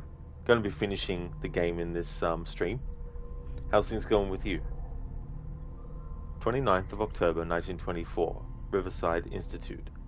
I came to in Drake's bookstore. In my mind, I still see what Marie Colden lived through. Treatment given to patients, the search for medical records, the enigma of the boat, going down into the cellars, and Fuller. Did the book cause this hallucination? Is Colden in danger? Drake will help me in my investigation. He'll meet me in the Hawkins mansion after gathering up his things. In the meantime, I've got to save Colden. Getting into the Institute wasn't a problem. Finding Colden and getting out with her might prove to be more difficult. Here, is this the predecessor of Call of Duty?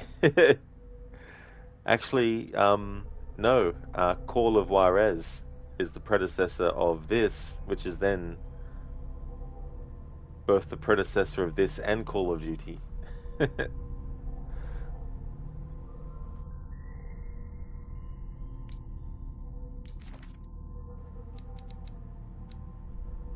Algernon Drake, age 43, occupation bookseller. Algernon Drake is the owner of the Nameless bookstore and a friend of Sarah Hawkins. It would seem that the two of them were united in a common thirst for knowledge about the occult. He has a strange collection of parchments and books of spells, and he seems to know a lot about the island's clandestine activities.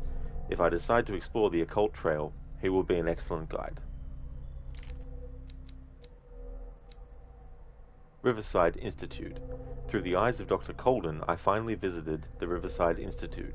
The operating rooms and dormitories surround the pharmacy. Everything here has an air of respectability. Do the nurses really know, like Dr. Colden, what's going on in the cellars? What is sure is that the staff fear Fuller. It is perhaps this fear that prevents them questioning the validity of a medical center of this size on such a small island. You know, Keone, I've never actually played Call of Juarez before. None of them. I think there's a few games in that series. But you remember it, Keone. What was it like? Were they any good? Ascent. When they will have consumed the stellar flesh and survived the transformation, closer than ever to their new master, they will enter his sleep of death and will only awaken to answer his call. They will be called the Awakened. Extract taken from the Necronomicon by Abdul al-Hazred. Cthulhu.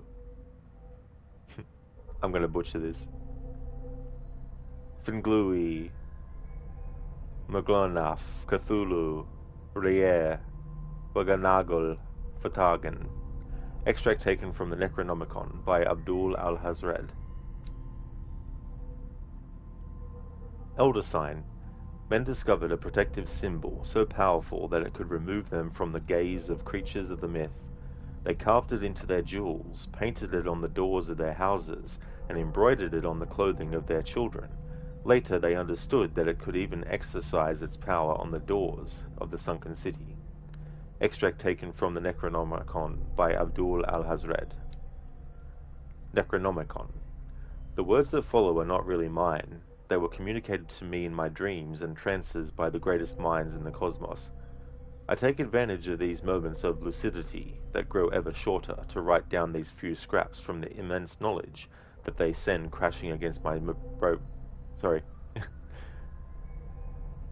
These few scraps from the immense knowledge that they send crashing against my broken mind, night after night.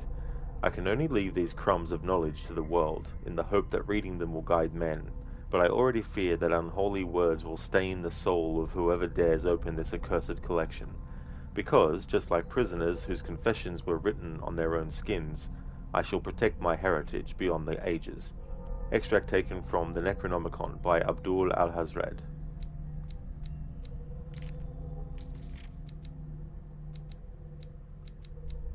Okay. High Priest. The call cannot be made without a guide. The guide does not have to see or to hear. He is fully committed to the cause of the great Old One that he serves. He will find the oracle. He will pursue the truth seeker. He will neither reveal nor explain. He will observe, and, when the stars align and the day of awakening arrives, he will take his place and lead the call. Extract taken from the Necronomicon by Abdul al-Hazred. In Assassin's Creed Mirage, you can actually find... I don't know if it's called the Necronomicon specifically in that game, but there's a search for some books that you can do, and one of them is essentially the Necronomicon.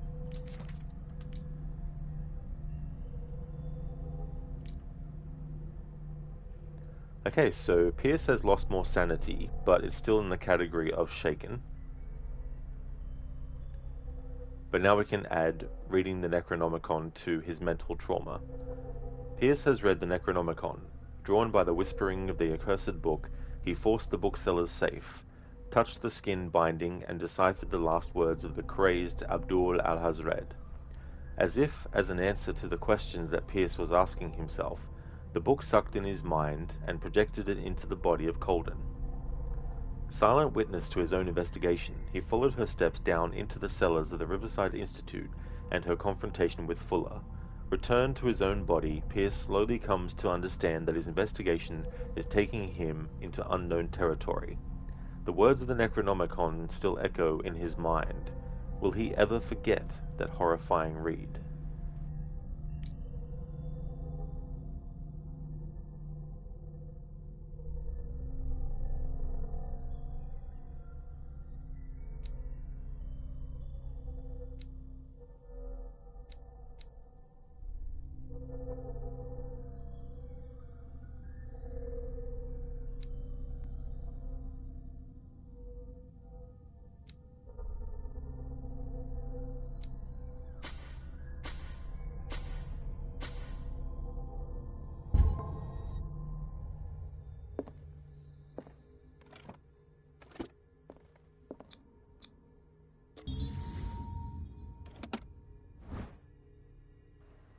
The Diary of Reverend Wickwood's wife. Her husband John built the first Hawkins home, called Hilltop, at the end of the 17th century. They were among the first white colonists of the island. The previous inhabitants disappeared mysteriously 3 centuries earlier. An old diary.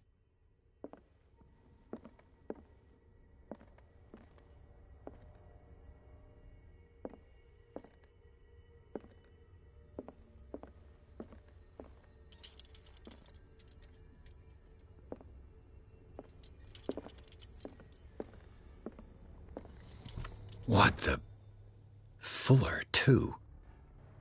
Small bottle of sleeping pills, probably used on patients who have trouble sleeping to find slumber.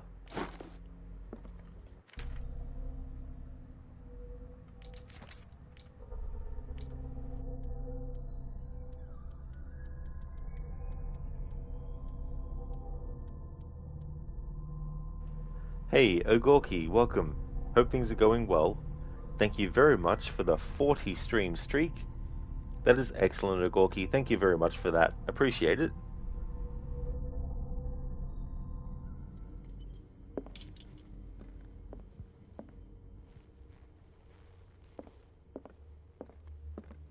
Oh, very nice, Ogorki. Glad to hear that you're going great. Doing some more Call of Cthulhu today. Going to be finishing the game in this stream.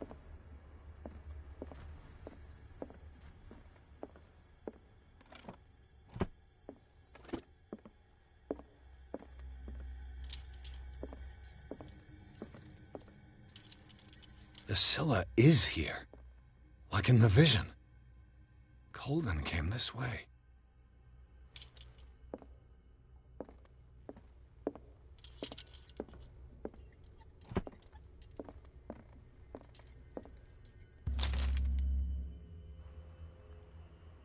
Hello there, Lucinda. Good morning to you.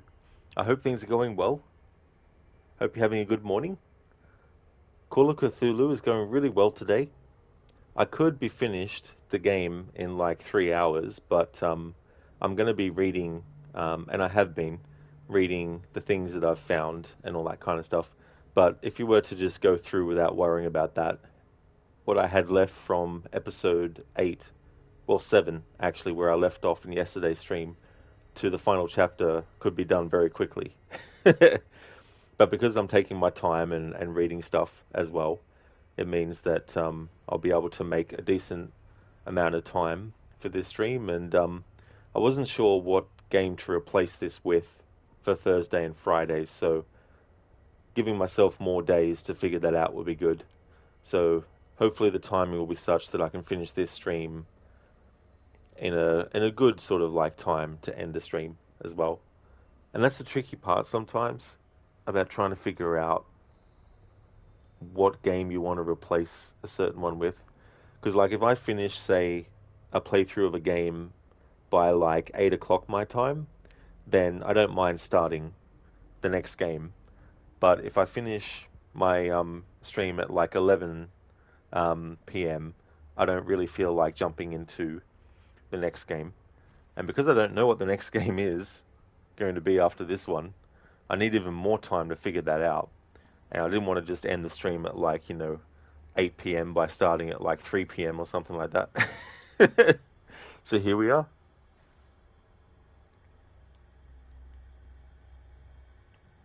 We definitely will be reading this book. That's one of the things I'm doing for this playthrough.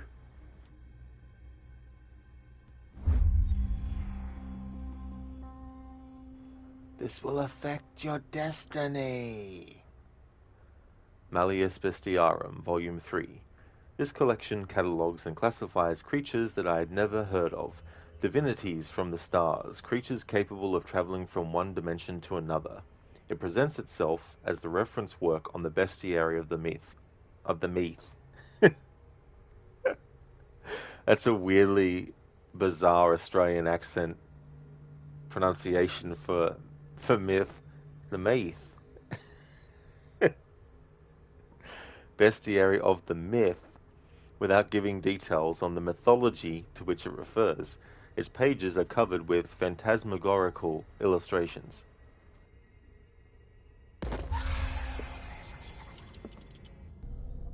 Now, we already had gotten occultism to 100%. But because I'm still going to be reading the occult books that we come across, it means that we'll still get the message saying that we've gotten something related to occultism. Lucinda, that's understandable. Sometimes you need creativity to come to you, but for you, usually creativity and ideas come from not having any and allowing that space.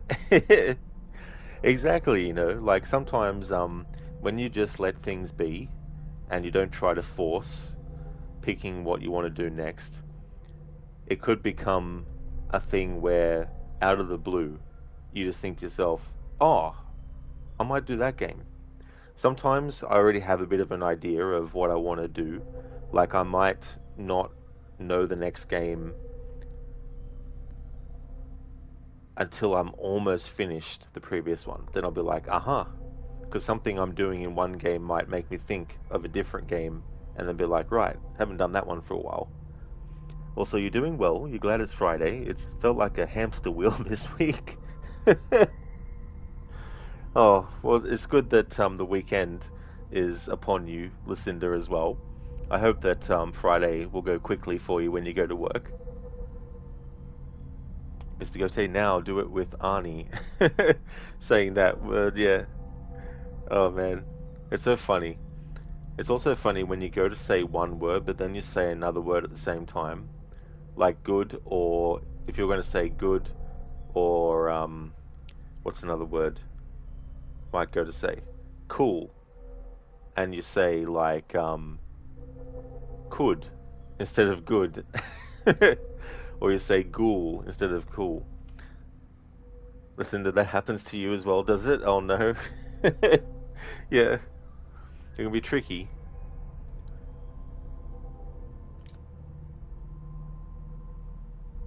So Pierce has lost more sanity, but the category of, I guess, insanity versus sanity that he's gotten to is still shaken.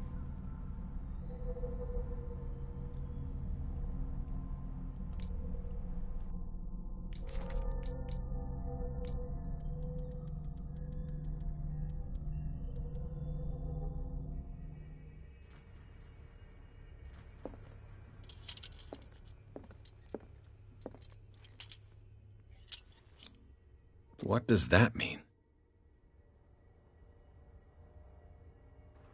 Dr. Fuller, 1849. It was a good year, that one. I remember it well.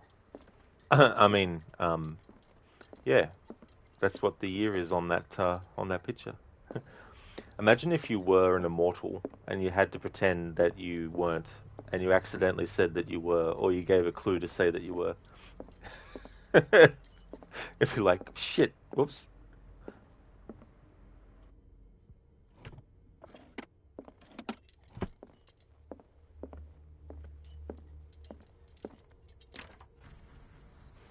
It's like, I remember that year well. You do? Oh yeah, I mean, I saw a documentary on it. It was a good year.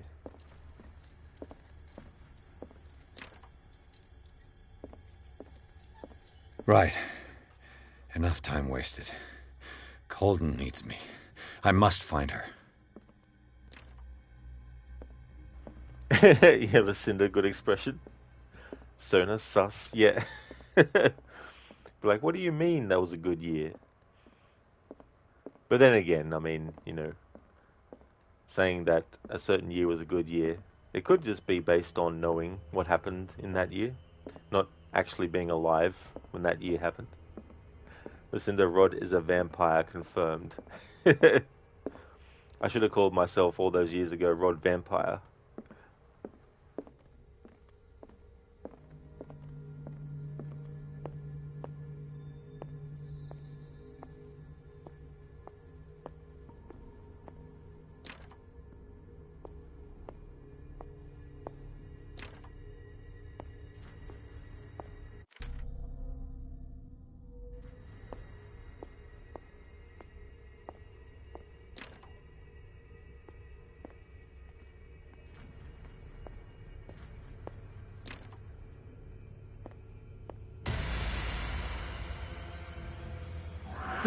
No!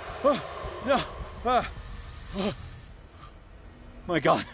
What is happening to me?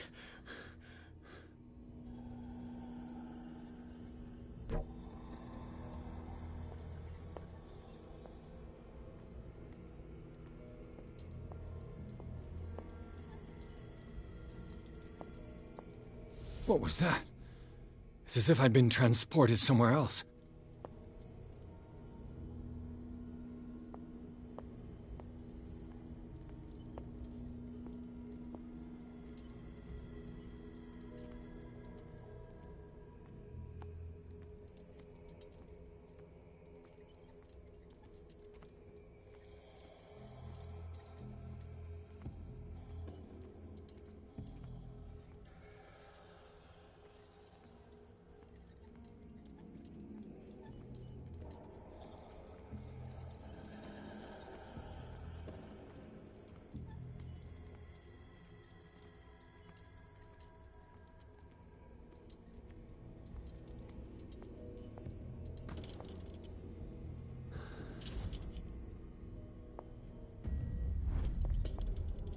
What happened?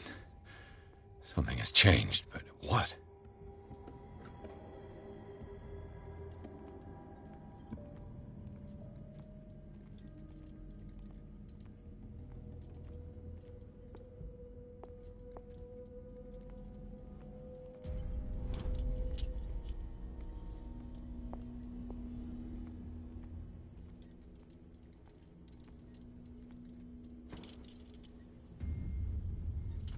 Awaken and free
destiny.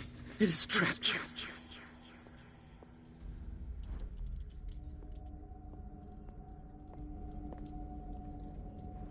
Sona, there was an old post you remember reading about an alternate timeline and how hidden vampires worked in hospitals to ensure proper blood was given to patients, while lycanthropes were in the search and rescue fields. Oh, really, Sona? Huh. That sounds like an interesting fiction.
Welcome back, Levy.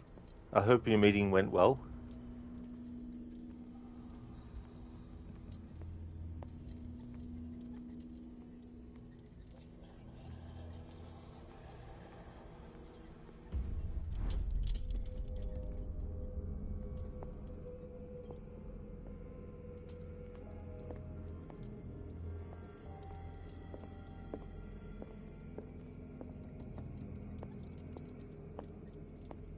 All good, Levy? Excellent, that's good.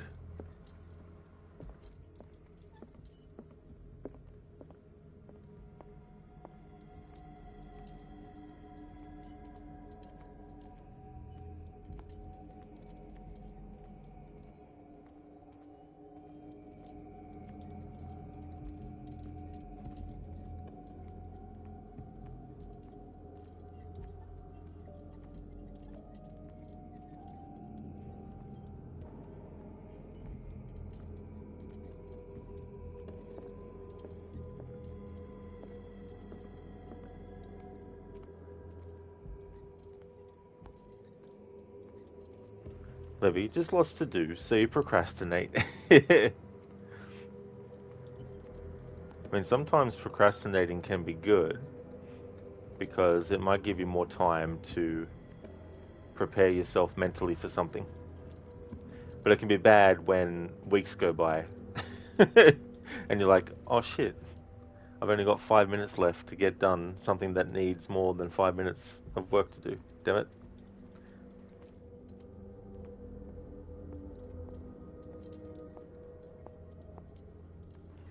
Hello there, Cody. Good morning to you too, dude. How's things going?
Livy, you don't ever do that, but you did half of what you had to do, and will procrastinate the other half until Tuesday, because Monday is a public holiday.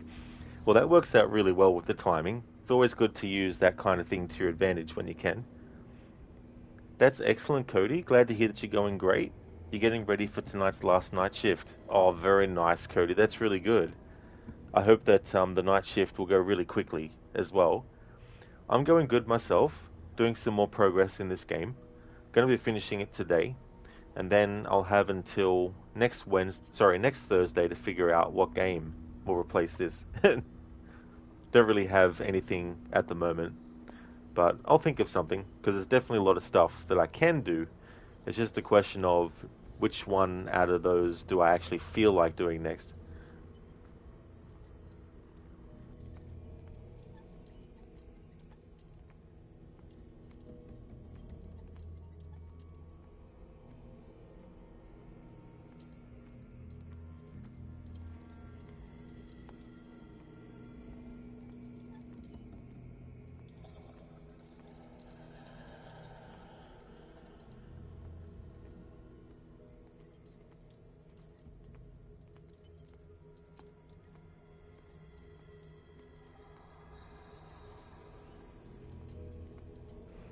Oh, thanks, Cody. Cheers, dude.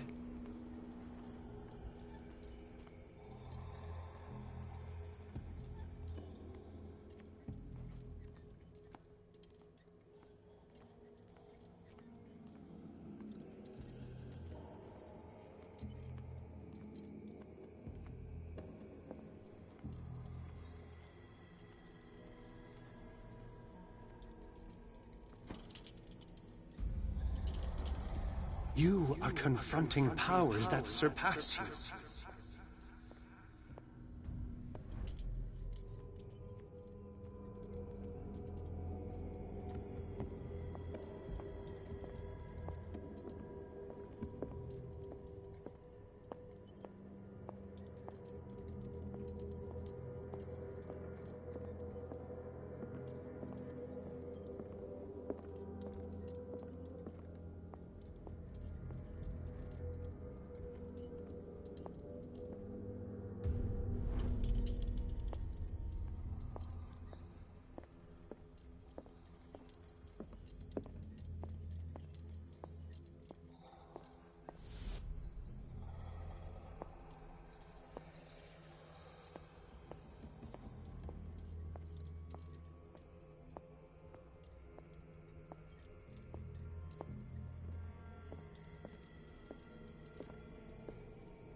that's scripted to always happen. However, if you run out of lamplight, then the Shambler will kill you.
It looks like things are back to normal.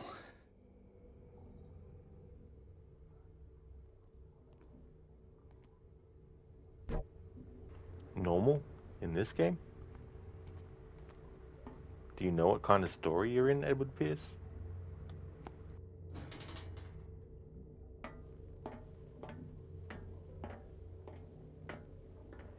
Yeah, listen to normal. It is entirely normal. It's fine. It's all good.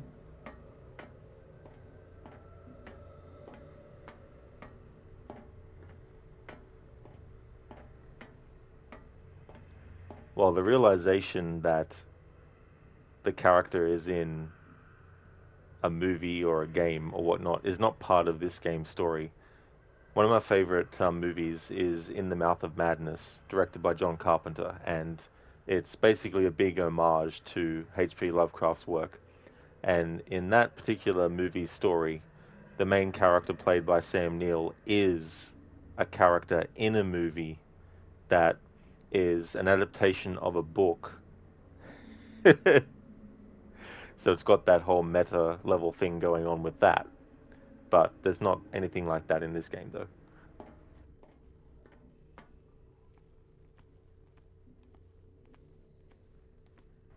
I mean, there is the artwork of Sarah Hawkins being of people that actually do exist, but her creations aren't actually bringing characters to life. So Edward Pierce isn't a character that she created and brought into existence. But he was a person that she painted a picture of.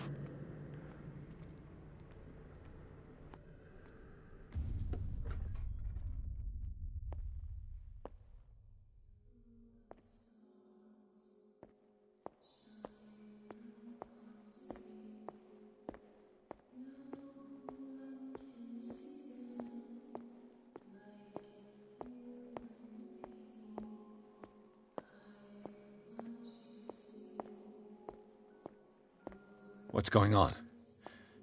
It never ends.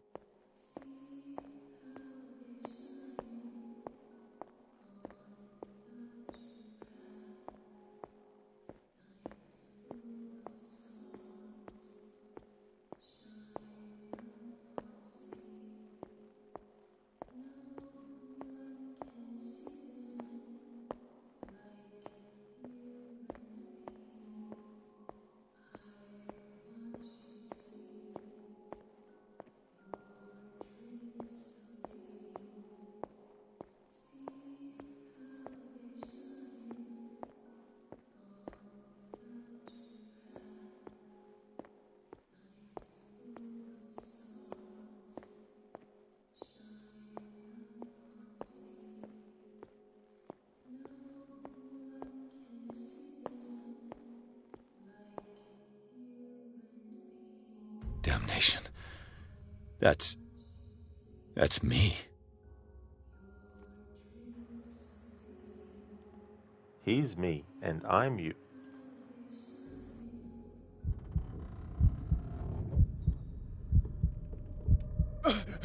Oh, God! I gotta get out. I got...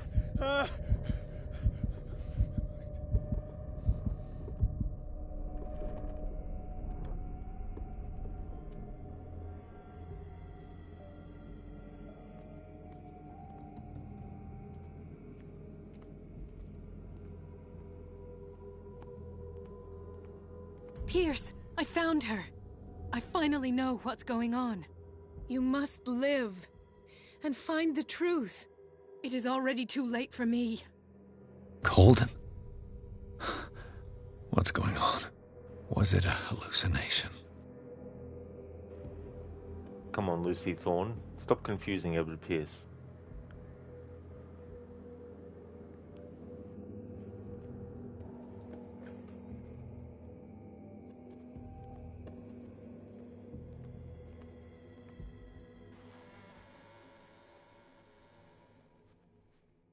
Please take a seat and be quiet, Mr. Pierce. I'll be with you in a moment. Stop whatever the hell you're doing and turn around now.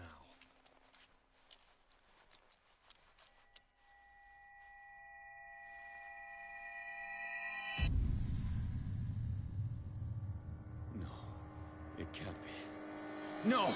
You son of a bitch! What did you do to her? I wish I could have done more experiments on you, Mr. Pierce.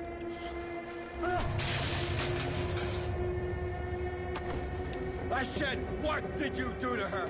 You shouldn't be sorry for your friend. You should envy her.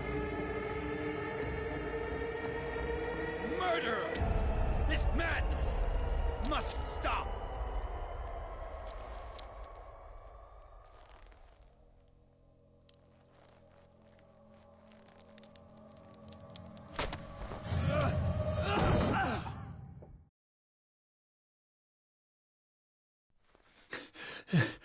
Colden?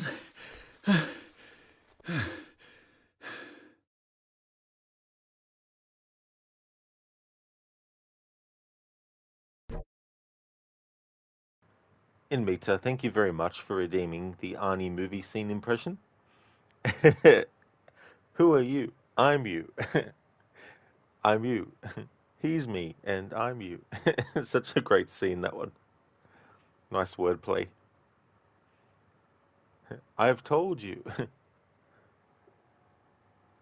OG, madness. This is Cthulhu. Exactly, OG. I mean, madness comes with the territory when Cthulhu is involved.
Okay, so I've got one.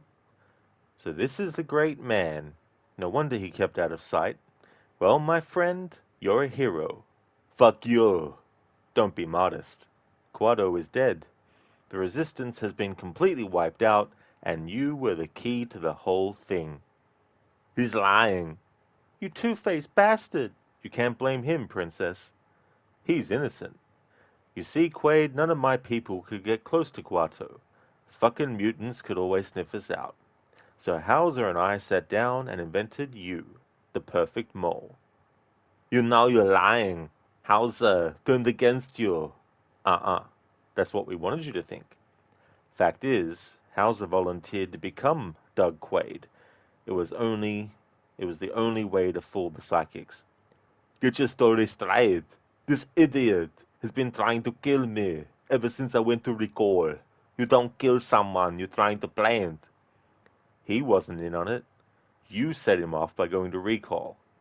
So, why am I still alive? We gave you lots of help. Benny here.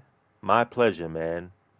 The guy with the suitcase, the mask, the money, the message from Hauser, all of that was set up by us. Sorry. Too perfect. Perfect my ass. You pop your memory cap before we can activate you. Richter goes hog wild screwing up everything that I planned. Frankly, I'm amazed it worked. Well, Cohagen, I've got to hand it to you. It's the best mindfuck yet. Thank you, Inmita. That's from the original Total Recall. Thanks for redeeming that, dude. In that scene, the idiot he's referring to is a character played by Michael Ironside, who would go on to become Sam Fisher in the Splinter Cell games.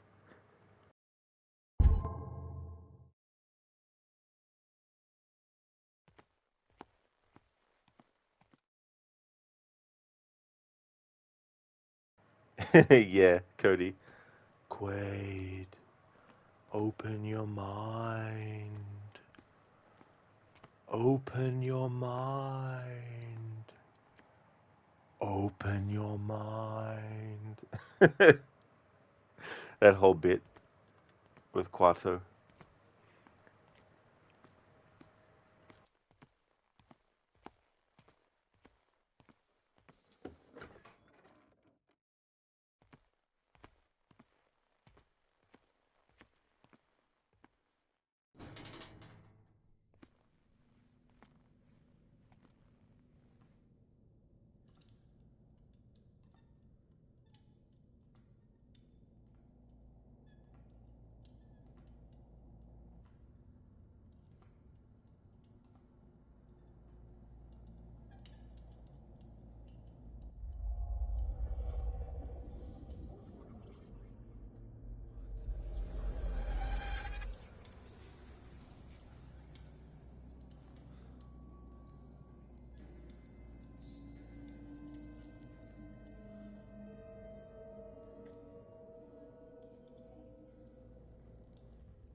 What did they do to you?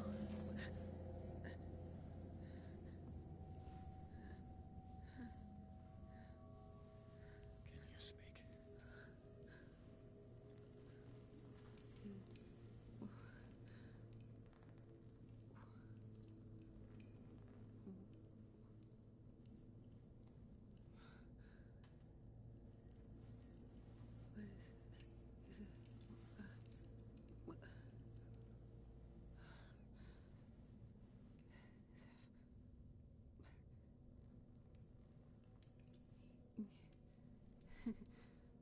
Sarah.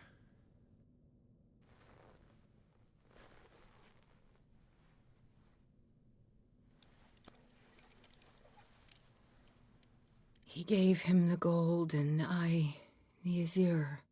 I don't see him very often anymore. The green is stronger. Are you feeling ill?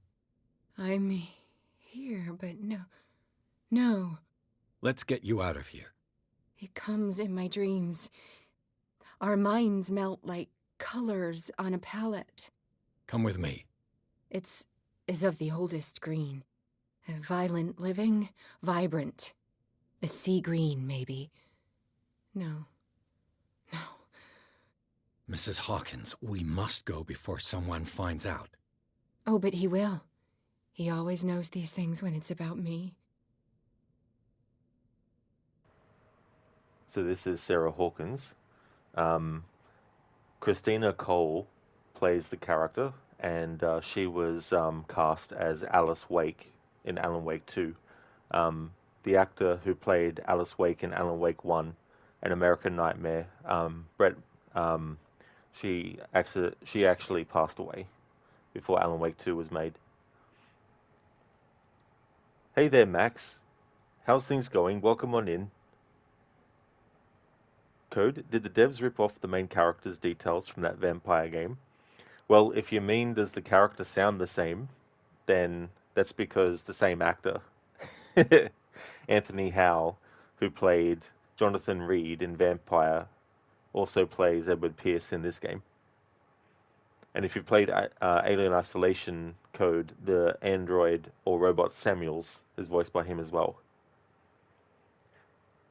Cody dropped a vid in your music rod. Think you may have sent it before, not sure. Oh no, that's all good, Cody. Yeah, even if it's one that you might have sent before, Definitely, thanks for posting that one.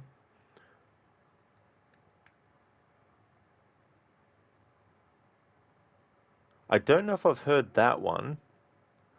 I don't know if there's other songs called Open Your Mind or not, but yeah, I've never actually, it's not familiar, that one. Max, things are going well, thanks. How's it going with your dude? Oh yeah, Max, that's great. Glad to hear that things are going well. As for me, things are going great. Having a good Friday. It's still early yet, it's only 9 p.m. But this game, I'll be finishing it in this stream. Without reading stuff, I probably would be almost finished it by now. But I've been taking my time in this playthrough reading things too as well, so that adds a bit of extra time on top, which is good. So I'll be able to fill out a decent stream time for this one, for this stream today.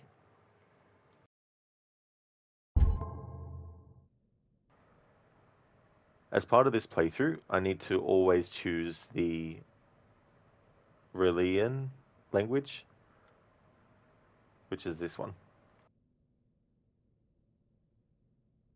I have seen the same color. It was not as vivid as you said. A pale copy. A discarded spawn. Do you know what it was? Tell me. I can't. We should not call his name. Terrible, terrible consequences. All right. Come with me. He will know. He will find us. One more reason to hurry. Have I seen you before? Can you walk? Maybe. Then let's go before your husband finds us.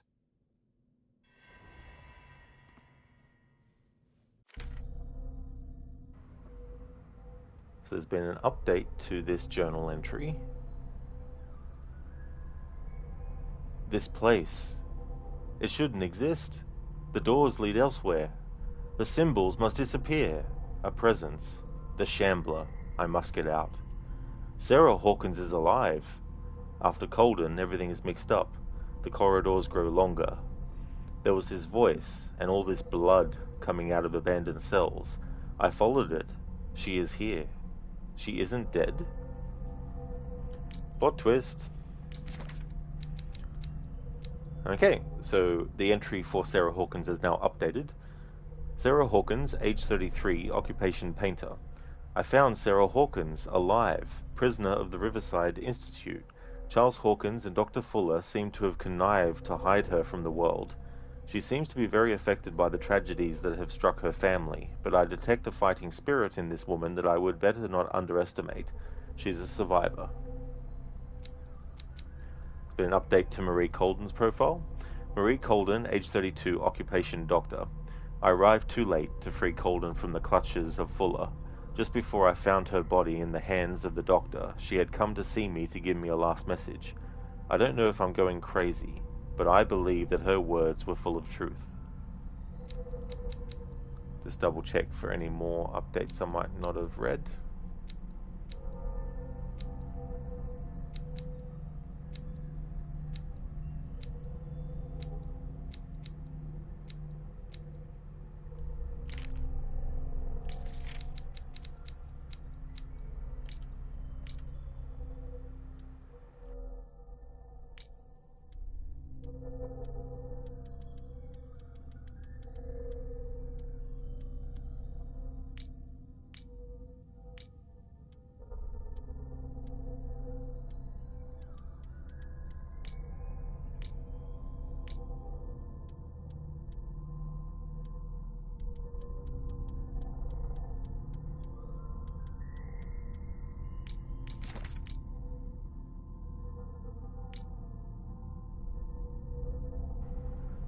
Okay, so Pierce's sanity has been reduced, but it's still in the category of shaken.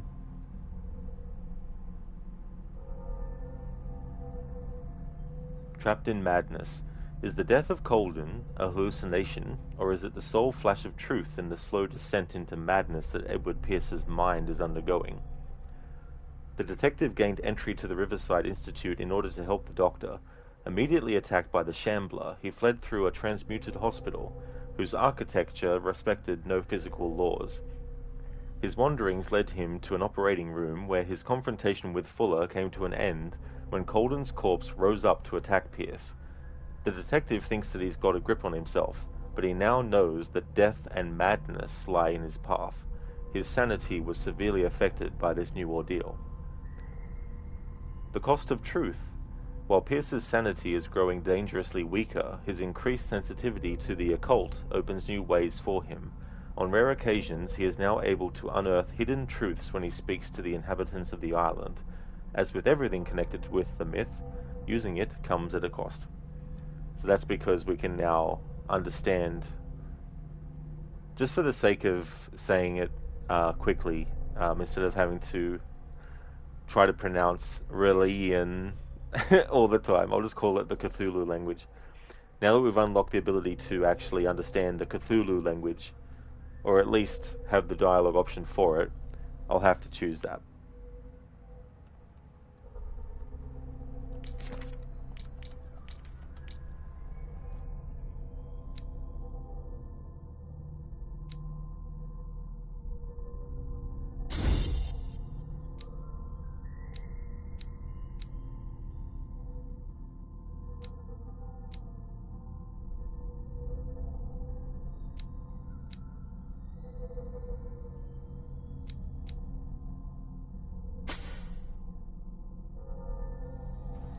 Lucinda Pierce is shook.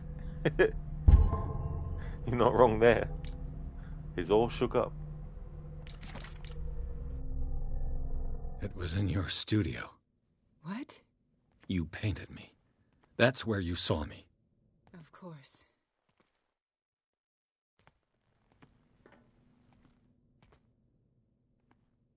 You mean the guards?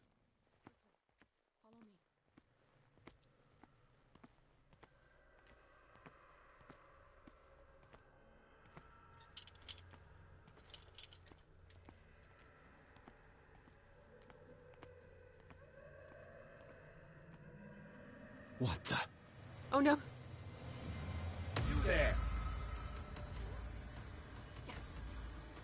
Come out of your dumb hide. Don't get far. Come out of your hiding.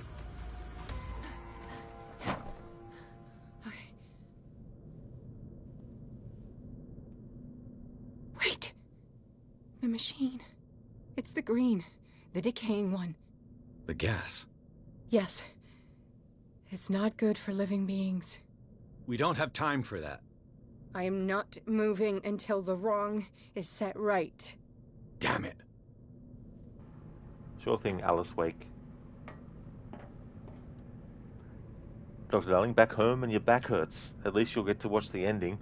That really sucks that your back hurts, Dr. Darling. I hope you're able to get some medication for it and that you get 100% soon. And that is true. Yeah, you'll get to watch the ending.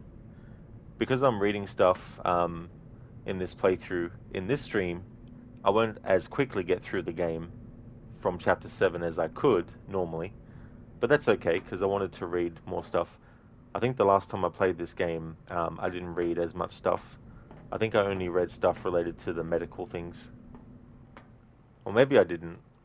That was last year. I've played like 50 games or more since then.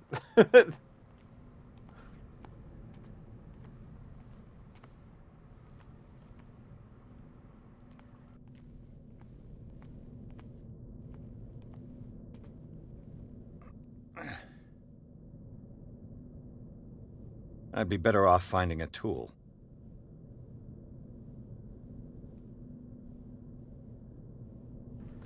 Actually, I can have a look.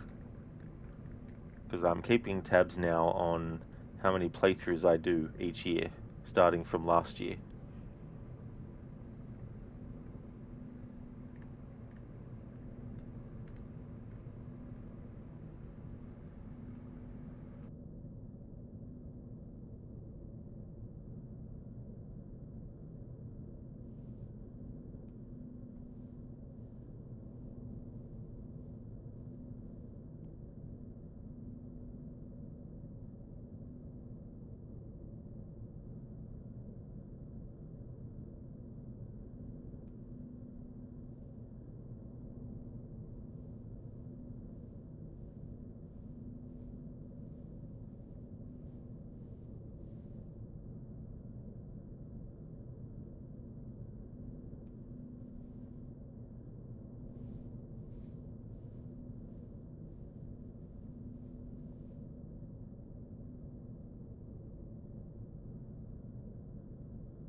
You know, I might have actually forgotten to put it into my Discord of 2025 playthroughs done.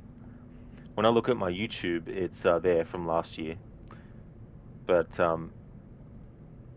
in the playthrough count for last year on my Discord, I can't see Call of Cthulhu there at all. And it was February when I did the playthrough last year. And it's not in the early portion of the list of playthroughs that I'm looking at.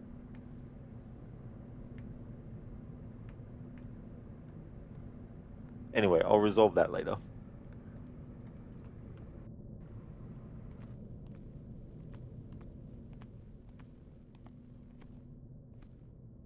Perfect.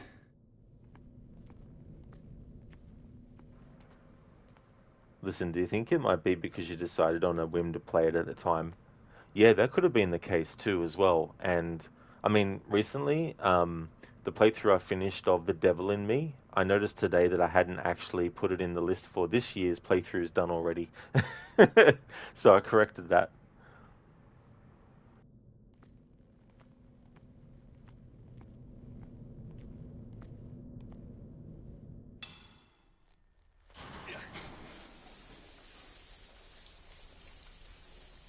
All right. That should do it. Let's move.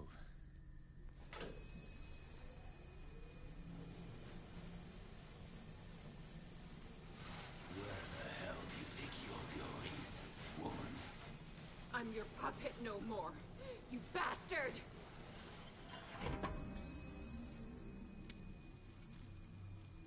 You're my wife. My wife. You owe me obedience.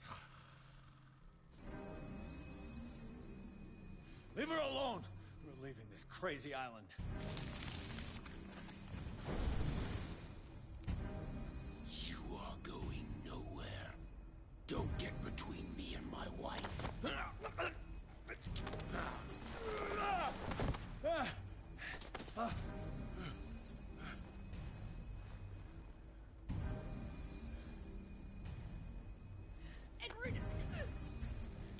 Nobody tells me what to do with my wife. How dare you?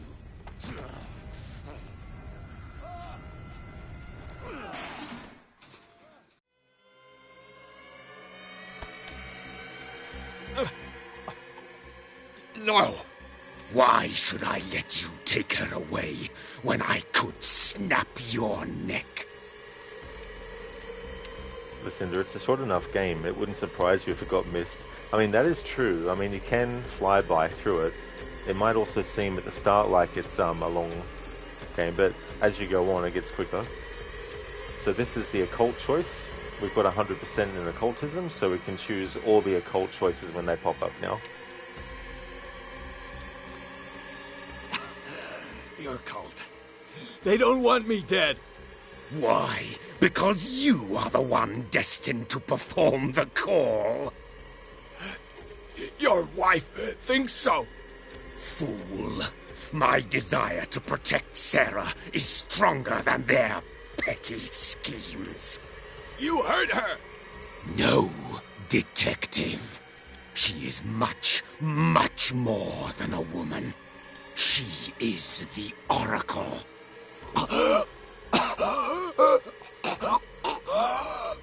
Sarah has seen things, has made things you can't even begin to imagine. Would you still save her if I told you that she is even more dangerous than I am? It was her magic. The bookstore. How do you know that? It does not matter.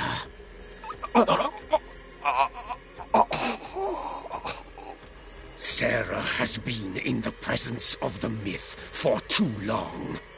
Even if she were to leave Darkwater, she would still hear his call. And the cult will always be here, waiting for her. Then we get rid of its members. You are out of your league, detective. They control the whole island. She will finally surrender to his power, and the world will fall with her. Don't! No one can escape the wheel of destiny, they say. But I will change it. I will save Sarah.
Chapter 9, Hawkins' Mansion.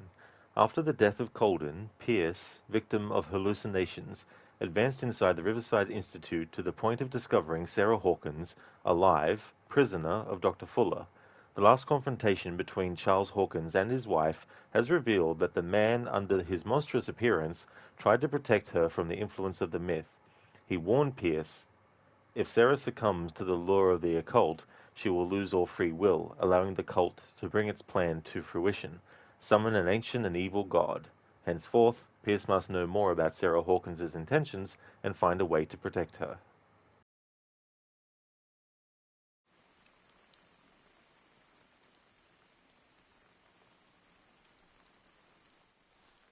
No parent should have to bury their child, knowing it's me that put him there.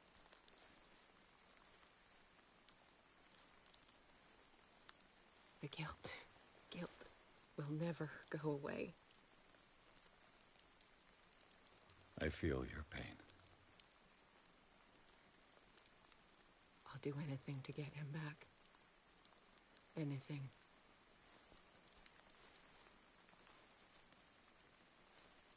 My work was what lured me here in the first place. It began showing me things I never should have painted. Things Charles should never have seen. What am I to you?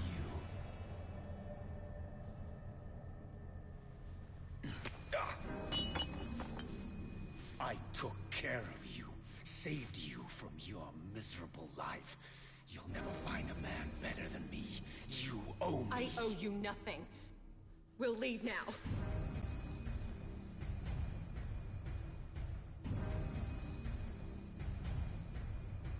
You're not going anywhere.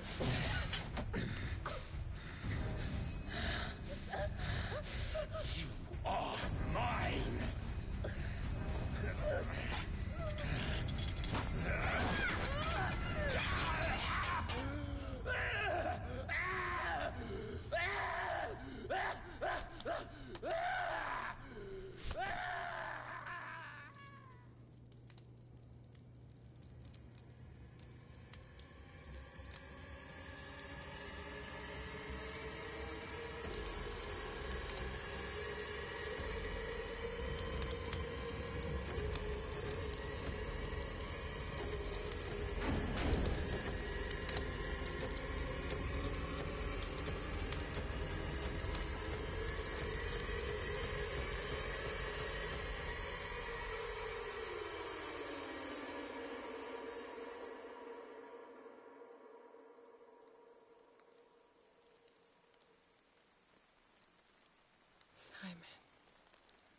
Come on. It's over now.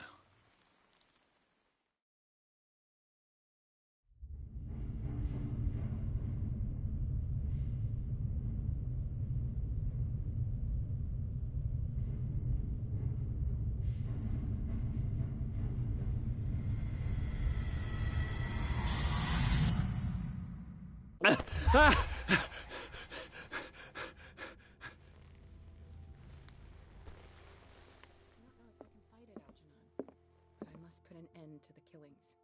My dear Sarah, you are not seriously considering exposing yourself to that influence again. Do I have a choice?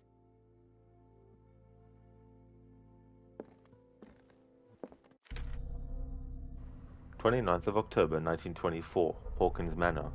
What does she really know? What have they done to her? Her husband said that she was dangerous. Sarah Hawkins. She looks crazy. Like me.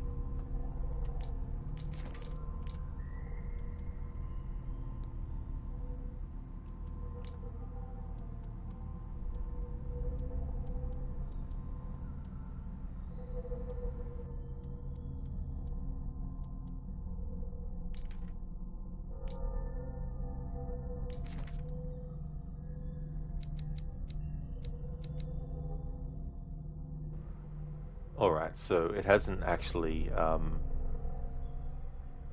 updated Charles Hawkins being dead now. Charles Hawkins, age 41, occupation ship owner. Charles Hawkins is alive. Despite its crude and deformed appearance, this thing looked like Hawkins. He attacked Bradley after he recognized him. What could have happened to Charles on the night of the fire? I've never seen a major burns victim in such a state. Something's not right. Okay, so I've already read that.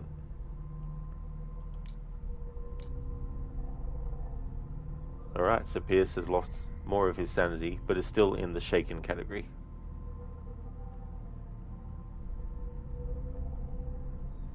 Charles Hawkins. Pierce and Sarah Hawkins confronted the monster that Charles Hawkins had turned into. The man retained nothing human. Tentacles replaced one of his arms, his face bore the signs of an unfinished mutation, and he was endowed with superhuman strength. He was on the point of strangling Pierce when Sarah Hawkins drove a poker into his throat. Pierce finished him off with an axe. This fight to the death left Pierce physically and mentally scarred.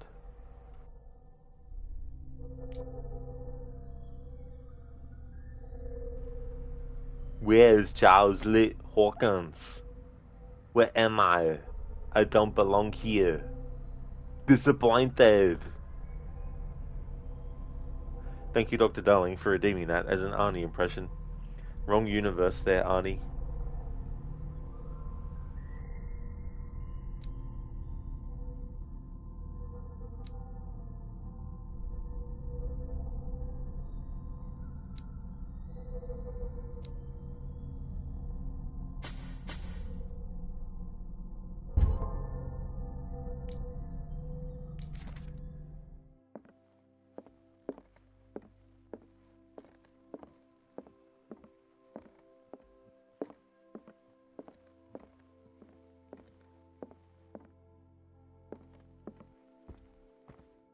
How are you, Bradley?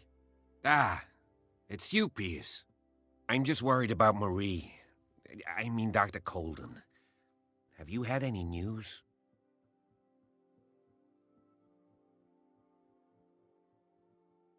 I'm so sorry, Bradley. I could do nothing to save her. What do you mean? What happened? I'm not sure what happened, but I found her body in the cellars of Riverside. You sure that you've got nothing to do with it? If she hadn't tried to help you, she might still be alive. I'm sorry. Truly. It's that slug, Fuller. I swear I'll shoot him. What do you say, Pierce? Are you with me?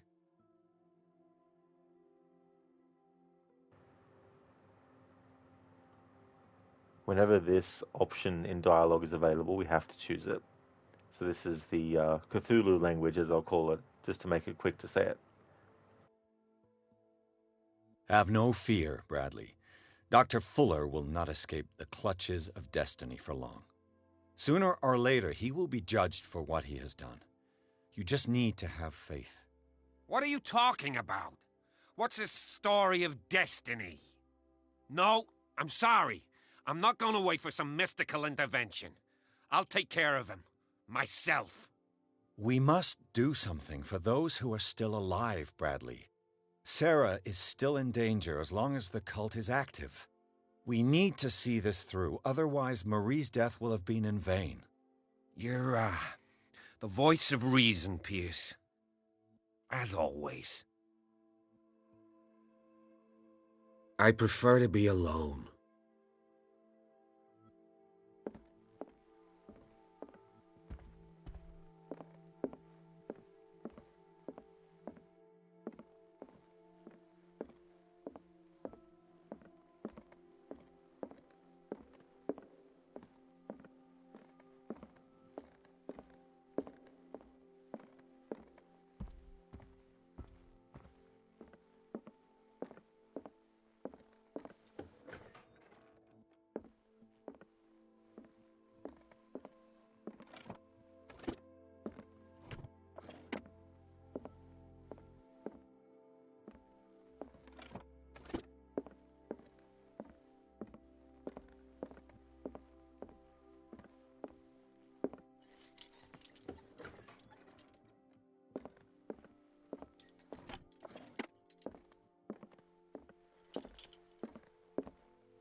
Was Sarah Hawkins telling the truth?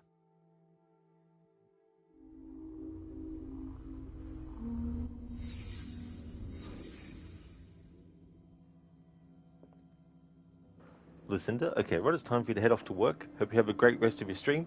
I hope that work goes really well, Lucinda. Thank you for being here and watching and chatting for a bit. Would like to highly recommend people check out Lucinda's channel. Recently did a playthrough for the first time of Watch Dogs 1, and so is now on to Watch Dogs 2 for the first time. A great streamer who's also a big fan of franchises like The Last of Us, as well as Resident Evil, and also Dishonored. Also has some really cool raccoon-themed emotes as well. And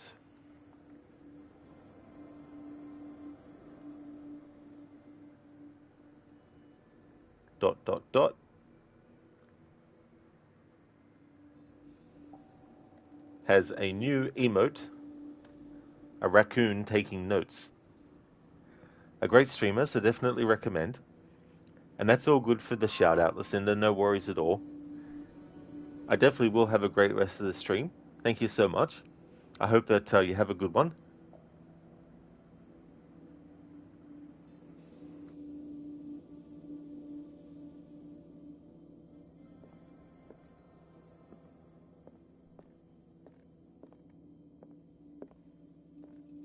What kind of ritual was she preparing?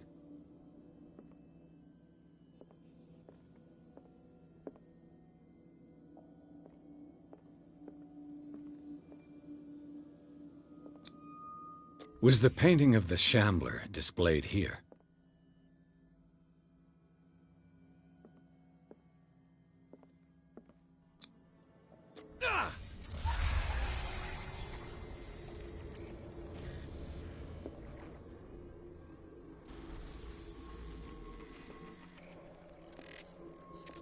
Mrs. Hawkins never told me why she was in possession of the Necronomicon.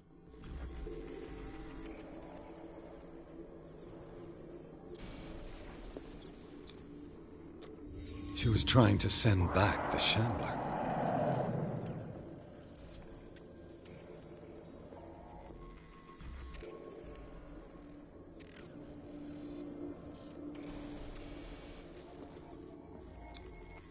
How did she react? Was she afraid?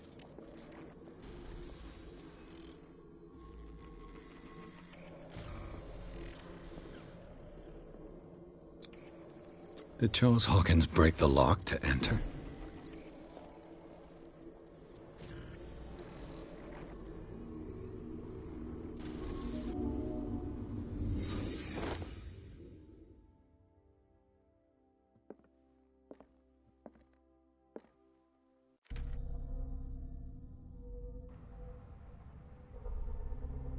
Okay, so there's been an update to this entry. Bradley knows about Colden. Sarah Hawkins has read the Necronomicon. Was she haunted by the book? She must have looked in it to find a way to get rid of the Shambler. Each time this woman gets close to the occult, a catastrophe occurs. I don't know if she really has any power, but I must shelter her from all this madness. The failed incantation. In Sarah Hawkins' office, a circle decorated with unknown symbols, surrounded by partly consumed candles, bear witness to the artist's occult activities. In the middle of the tangible proof, upturned easel, broken bolt, mark left on the floor by a beast, new residual images arrive to disturb the reconstruction. The Necronomicon appeared on the floor, probably because Sarah Hawkins sought the knowledge required to carry out her rite within its pages.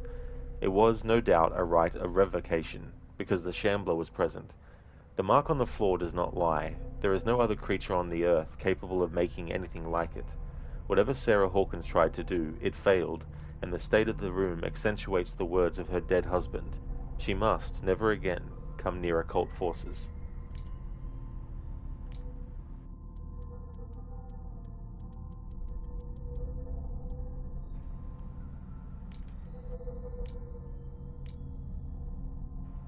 Okay, so now Pierce has taken another hit to his sanity, and a different category has now happened. Psychotic. There is a secret, a forgotten secret, so old and terrifying, which is only divulged in the blasphemous pages of lost tomes, or whispered during forgotten and outlawed rituals. We are not children of Providence. You know the cruel and awful truth, and you have seen the frightening face of reality.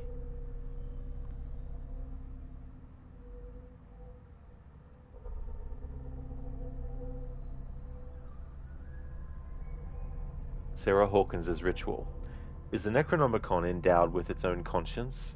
While investigating the Hawkins mansion, Pierce came into contact with a residual image of the lost book. The work is so powerful that even the memory of it is enough for the detective to lose some sanity. Pierce is not the only person to have read it. As he suspected, Sarah Hawkins also studied it. The goal in this playthrough wasn't to make sure that we were able to unlock every single instance of mental trauma that Edward can experience. The one that's actually locked in the top row is because we weren't able to open the entrance to the underground caves to get to the inside of the warehouse at the start, and so there was something there that happens that messes with Edward's sanity. So we can't go back and trigger that. But that's okay. The important things for this playthrough is to make sure that we have occultism to 100%, which we got that to 100%. Make sure that we were able to choose all the occult dialogue choices when they were appearing as an option. And I've been able to do that. Even before getting the occultism to 100%, I had upgraded it enough to be able to get those early occult dialogue choices available. So we've selected that. And I also wanted to collect the occult items and all that kind of stuff too. And there's a specific ending that I'm going for as well. And so there'll be also certain choices that I make to go towards all that too.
I'd be better off if I went to see the others.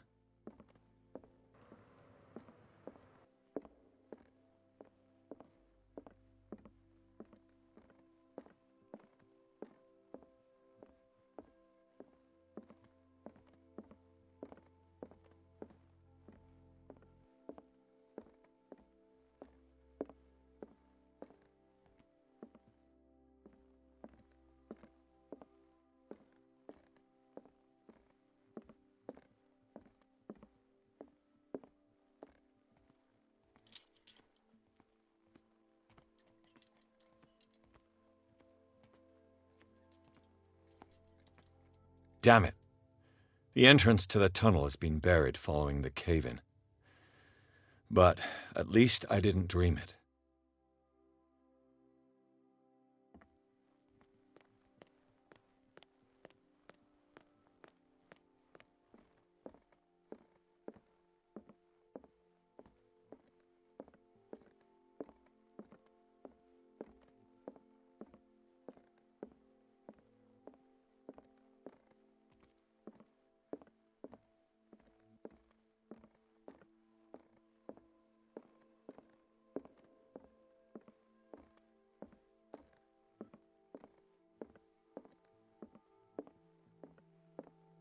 Mr. Pierce, we were waiting for you. Good. Sarah doesn't have much time. What are you doing here? Did you think I would let you confront the occult without supervision? This is too dangerous for a bookworm like you. Algernon, I need to talk to Mr. Pierce. Very well, Sarah. I will be in Charles Hawkins' office.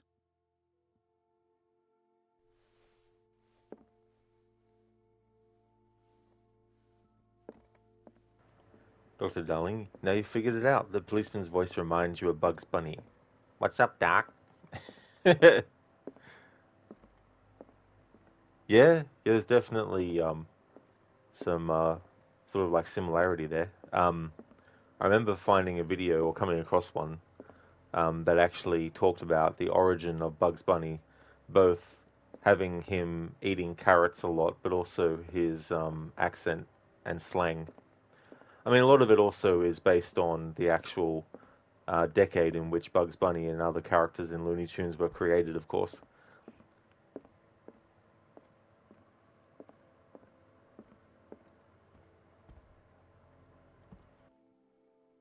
You seem different. Yes. When I woke up this morning, my mind was sharper. Cleaner. I can still hear the voice calling me. It is so strong, so ancient, enticing, dangerous. I may never be able to escape his grip, but for now I can keep it at bay. I know what I owe you, Mr. Pierce, but I can't come back to Boston with you. What do you mean, Alice Wake? You can't come back to Boston with us? Okay, so we have an occult dialogue choice, so we need to choose that. I saw everything. The tunnels under your house, the rituals, the secret society. I must get you out of its reach. I know how dangerous they can be to me. But first, there's the Wanderer. I must find it and kill it. I am the only one who can end its slaughter. No, you will come with me to Boston. I owe you no obedience. This isn't about what you want or don't want to do. You would risk destroying the world just because you can't face the consequences of your actions. I am willing to atone for my sins. No, you're just trying to erase all proof of the mistakes you made. I know what I have done. I will not rest until the creature is sent back to its dimension. And we have to always choose in this playthrough the Cthulhu language option. You can't give up, even knowing the stakes. Yes, thank you. Still, I won't let you go. What? You will stay here until I find a safe way to return to Boston. That's ridiculous. Listen, Algernon knows of a way to protect me. Help him find what he seeks, and we may all survive this battle. All right. I'll help you. It's funny, when you see how they have characters like sitting in a chair, how they'll have the character so that when they're seating, they're not like fully 100% in the seat, but then they lean back. Personally, I would find that so uncomfortable. If I'm going to sit in a chair that has a back and I'm going to lean back, I'd rather make sure that I'm sitting 100% in the actual seat and then lean back.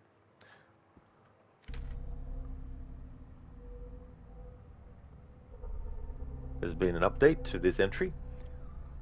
She won't leave Darkwater, not before having killed the Shambler. This is madness.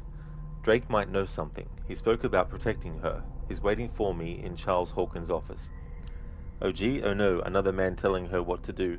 That is true. And to be fair, it's one of those things too where, like, being told what to do. Now granted, if it's a situation where it's like you will die or you will be severely injured unless you actually do something that someone is telling you, then that's a different story, of course.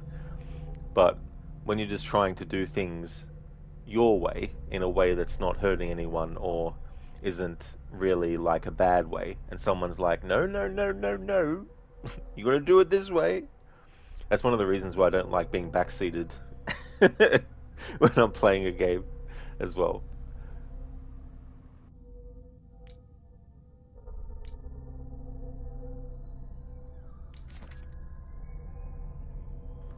Now it's updated the profile for Hawkins, Charles Hawkins. Charles Hawkins, age 41, occupation ship owner. Charles Hawkins tried, one last time, to challenge the wishes of Sarah Hawkins, and he is dead. This time, there is no coming back. Although I condemn the actions of this man, in a certain way, I understand his motives. He was ready to do anything to protect his wife. His abandonment of the cult allowed us to flee the Riverside Institute, and to learn more about the threat that was weighing upon the mind of Sarah Hawkins.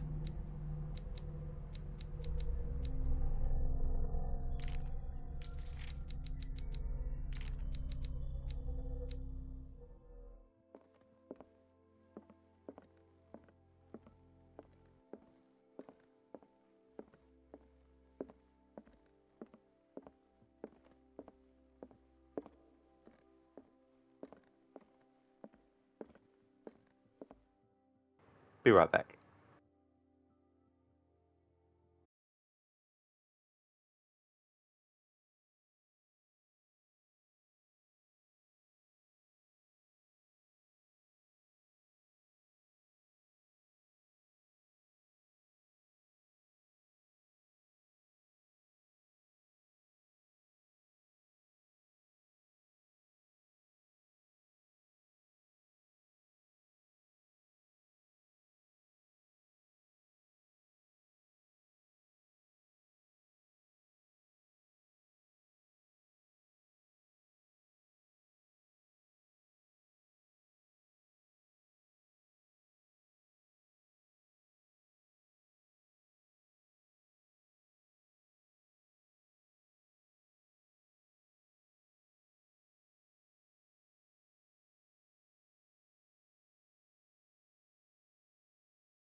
Alrighty then, I'm back.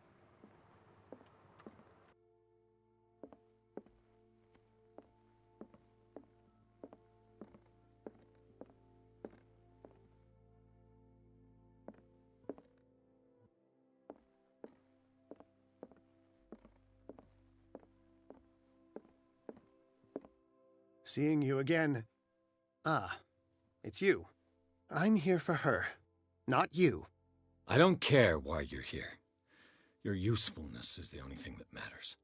How do we protect Mrs. Hawkins from the influence of the forces that claim her?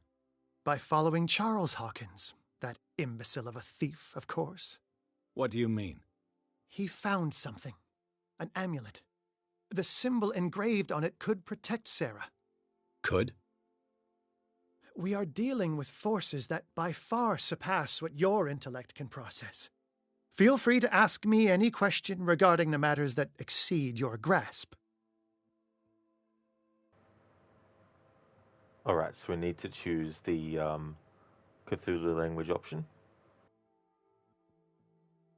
What is the true nature of the Necronomicon? I see that you are interested in my precious book. It is the definitive book of knowledge of the occult, Mr. Pierce, written by Abdul al-Hazred. It is the answer to many a question. That is why it's so highly valued. Yes, and even though it is a copy, given to me as a gift by Professor Armitage of Miskatonic University, the work remains very powerful. I understand better why you keep it in a safe.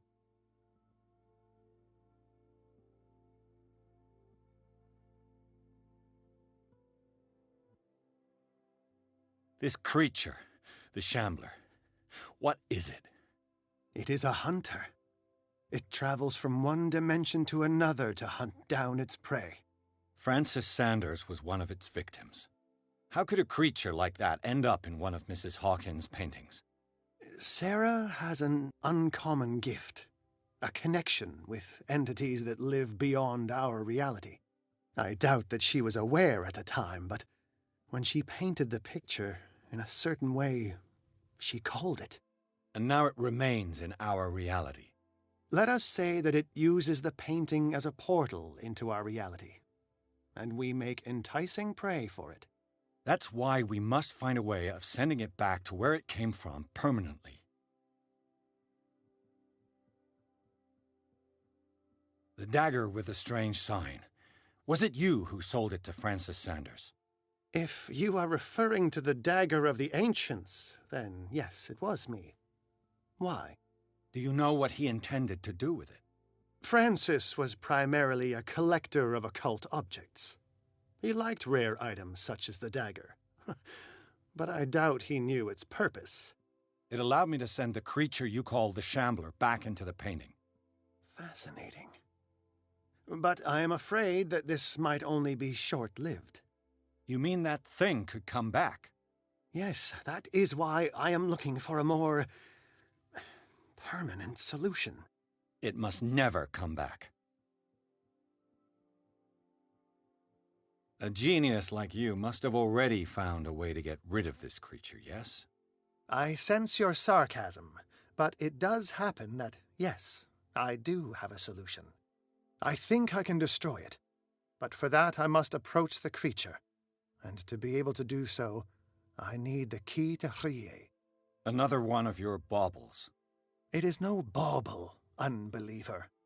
It is a very powerful protection, able to repel very ancient forces. Much more effective than your Colt. What does it look like?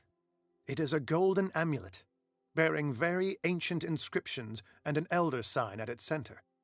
A star with an eye in the middle. I've already seen that sign. Where can we find it? Therein lies the problem. That foul thief Charles has hidden it somewhere. I found this drawing among his personal effects. I think that it has something to do with the location of the amulet. I'll follow this lead. You continue searching. That is what I intend to do. As for you, return here the second you find it. I don't want it to disappear again. Yeah, Dr. Darling, when he's like, unbeliever, I feel like, especially if you get your occultism to 100% by this point, it would have been cool if that dialogue was actually different, his reaction. Because Pierce delving into the occult so much by this point, then there should be a difference in that kind of thing, because essentially Edward has become a believer, and you could say that maybe consciously he hasn't, but subconsciously he has. But I feel it still would have been interesting to have some alternate dialogue there, based on how much occult percentage you had.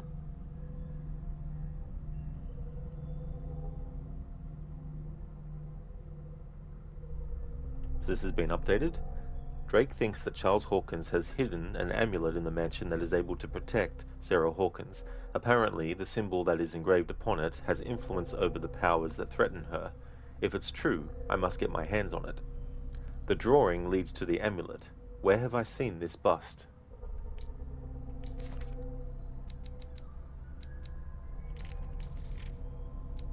A new entry in Occult. The Key of Relier. Drake maintains that it can repel the forces of the Great Old Ones and lock the doors to the undersea city of Relier. I see an ugly, solid gold medallion, engraved with the same symbol that repulsed Charles Hawkins in the Nameless bookstore. It remains to be seen if it can really protect Sarah Hawkins. Extract from the notebook of Edward Pierce, private detective. Dr. Darling, but I have 5 out of 5 on Occult. Exactly, yeah, you know. But yeah, it would have been, because, I mean, Edward could have had time to read the entirety of the Necronomicon, but Algernon Drake having read it, and probably having read it so often, if Edward had full occultism, then if he was to recite something from the Necronomicon without having actually read it, then that would have been a way to have Algernon Drake be like, you know, surprised. Dr. Darling, you bought the Necronomicon. It came at a high price. So when you actually bought it, did the sort of like person you bought it from say, "Got a lot of good things on sale, stranger"? But you haven't read it yet. If you do, don't say it out loud. Don't record yourself reading it either, because if someone plays the recording, then yeah, you don't want that to happen. Sketch of a bust. This sketch must guide me to the artifact concealed by concealed Charles Hawkins. Where have I already seen it? This sketch must guide me to the artifact concealed by Charles Hawkins. Where have I already seen it?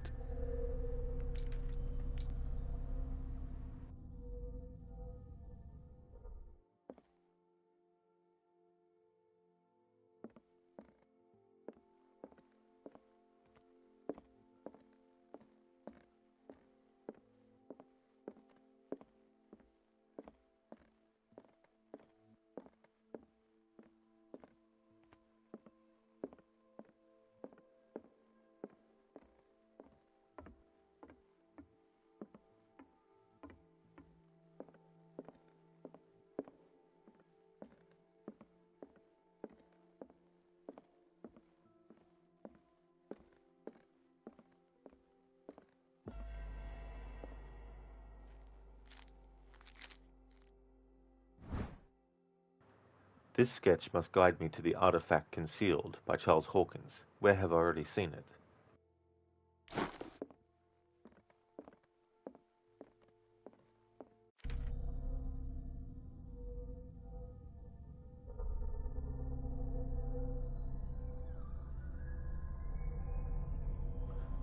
The drawing leads to the amulet. Where have I seen this bust? A second drawing. Does it lead to the amulet? The amulet.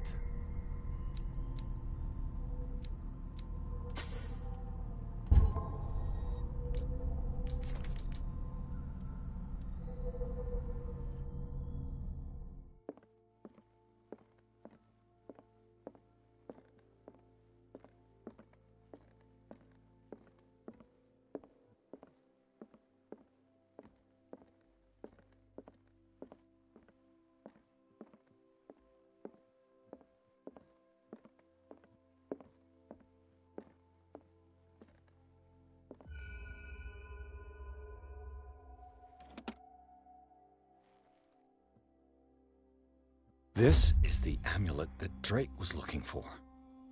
Relier Key. This amulet is engraved with the Elder Sign. Drake calls it the Key of Relier. He firmly believes that this artifact is of great power.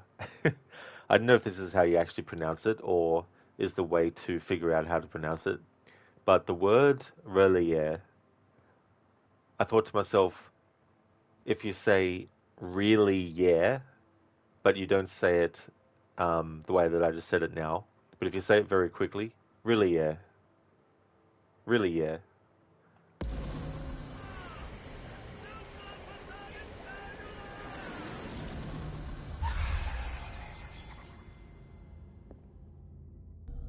Okay, so even though we've already got occultism to 100%, we've found something that is related to giving you an increase in occultism. So Pierce has lost even more sanity. Dr. Darling? Really, yeah? Really, yeah?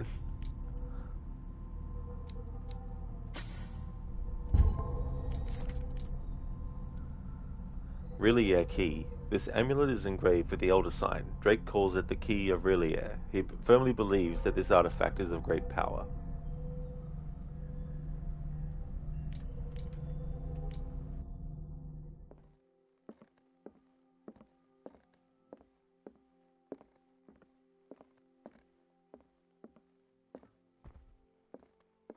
I prefer to be alone.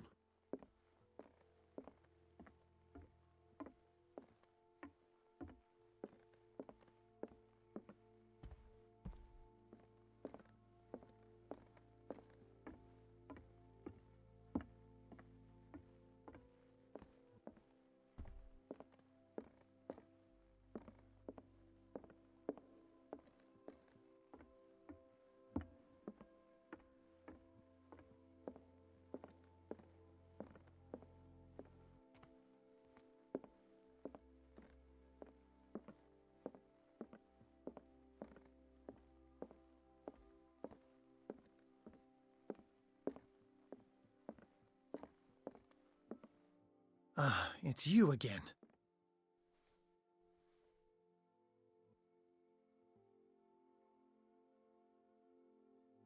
I think I've found what we're looking for. Let me see that. Yes, that's it. It's perfect. We are saved. I must tell Mrs. Hawkins. Yes, do that.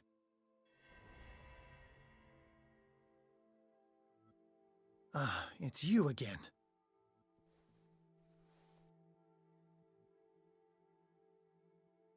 That's all I wanted to know. All in good time.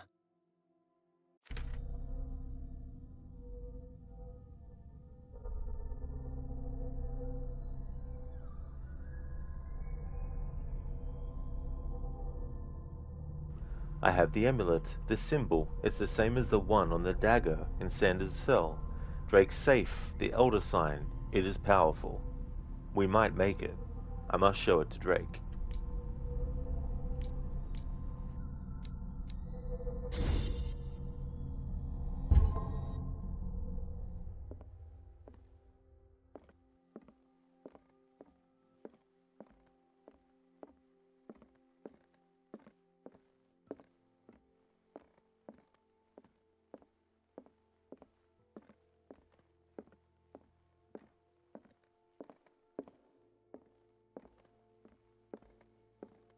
I have it. It's a strange amulet. I hope it will protect you, considering that nothing will help you change your mind. You must understand, I already went too far. What have you seen that's so terrible you convinced yourself that you had to risk so much? I can't tell you now. This story is going to end badly. Yes. Chief West is here with Sullivan. Bradley, you take care of Sarah. I will deal with them. You sure? All right.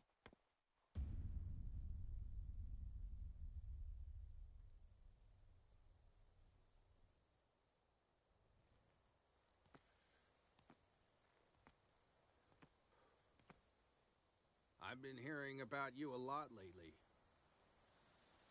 You seem to enjoy causing trouble.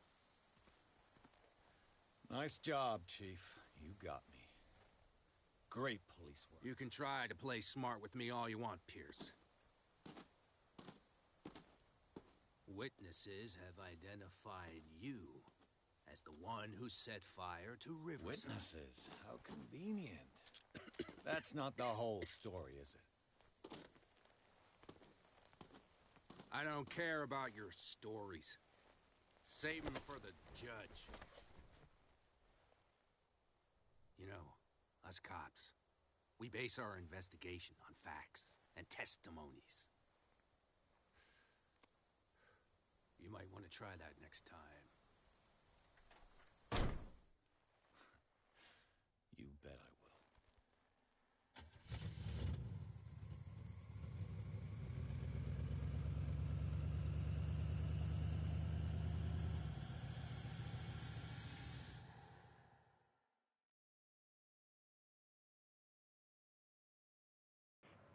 Chapter 10, Darkwater Police Station. With the help of Algernon Drake, Pierce has obtained an amulet that is supposed to protect Sarah Hawkins against the evil powers that covered her. The painter told him of her desire to track and kill the dimensional shambler in order to atone for her sins. Before Pierce could stop her, he was arrested by the police.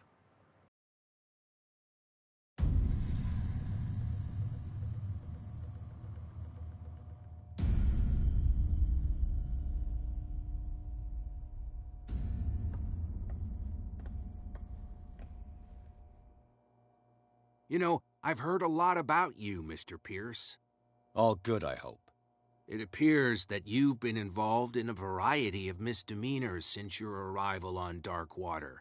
Entering private property, twice. Aggression, insulting behavior, and to top it all, arson.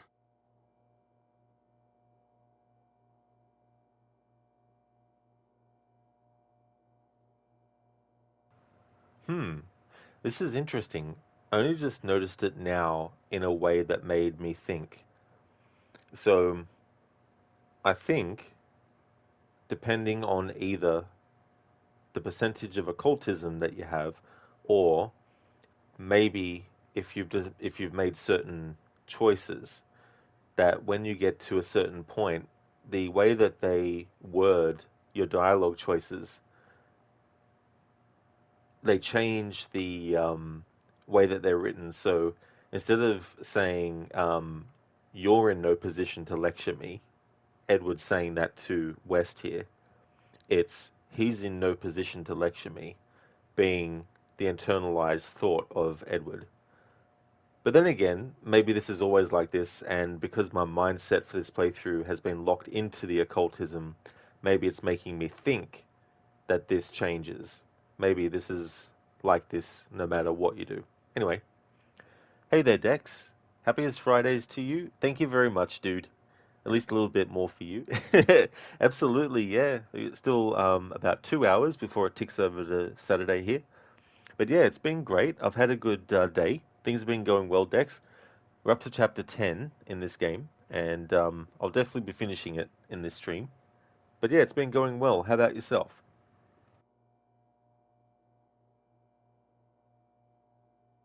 Listen, in my line of business, we are obliged to overstep certain limits. We're not just talking about illegal surveillance. You were being accused of serious crimes. There's nothing serious in what you've said, and you've got no proof that I started the fire. Don't you worry. I'll find some. You're going to waste time and effort on me, while terrible things are happening on this island. Yeah? So what's going on that I don't know about?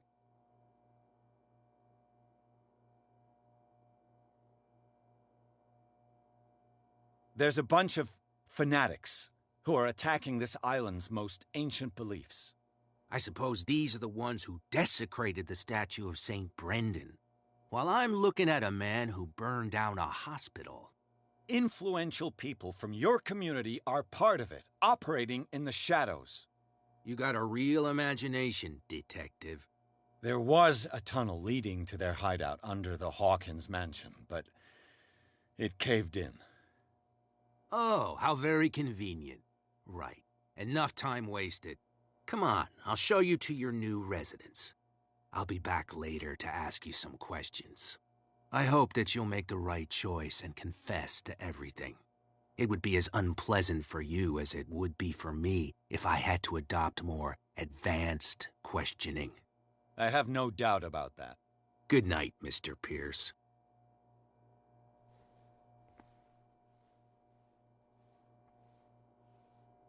Mr. Pierce, the Truth Seeker, we meet at last. Who's there?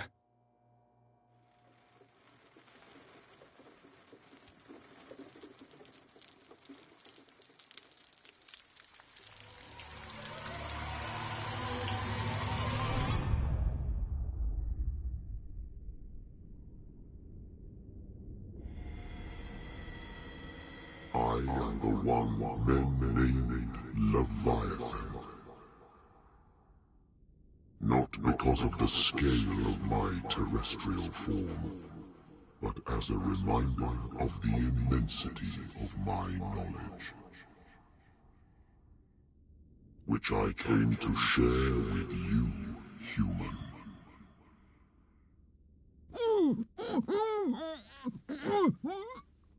Do not struggle. You will not be able to speak or escape my influence. Dex, you're a trooper. You're well. Short day for you today. Woohoo, long weekend incoming. Excellent, Dex. That's great. That's really good when you get days like that. Glad to hear that you're going well. And yeah, sometimes you can get through games so quickly that it's like, okay, what do I want to play next? When I do my annual playthroughs of a series that I like, it gives me a lot of games ahead to know what I'm doing.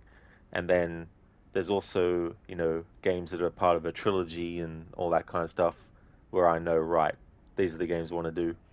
But sometimes, like with the Thursday and Friday that I've put for this game, I don't actually know yet what I'm going to replace this with. But I've got options, though. It's just a matter of figuring out what I'm actually in the mood to do.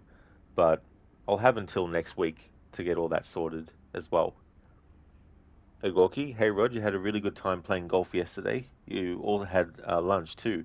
Very nice, Gorky. That's great that you had a great time and that you enjoyed yourselves and had some lunch. I hope it was delicious. Dex, you don't seem to have that problem. Hey, as long as you're enjoying, the games that you got going and finding, a lot of fun in it.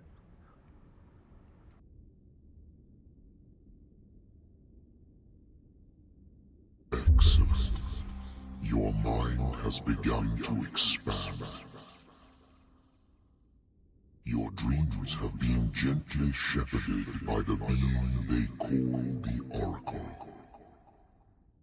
But it is your curiosity and your fate that have led you up to this moment. You are here to accept the knowledge and follow the path that leads to your freedom. This is an offer that the likes of you, particularly those with such rare characteristics, cannot refuse.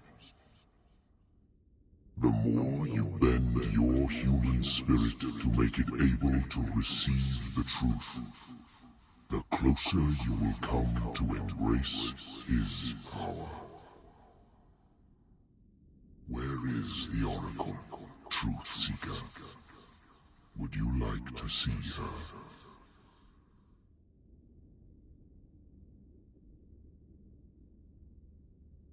Where is the Oracle? Is she not the very object of your quest? I'll let you see for yourself. But do not forget, your fate has already been written. Our paths shall cross again, Truth Seeker.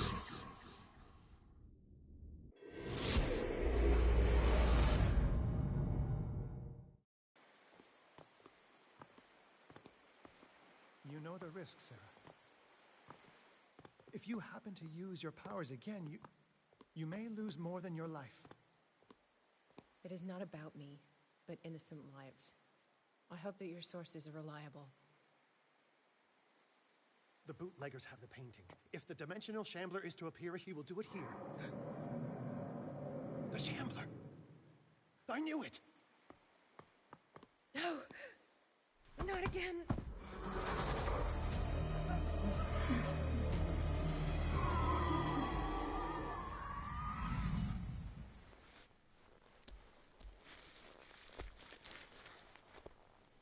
Algernon, come back!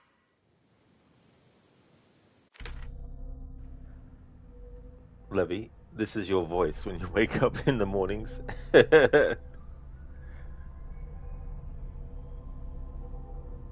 29th of October, 1924, abandoned mine.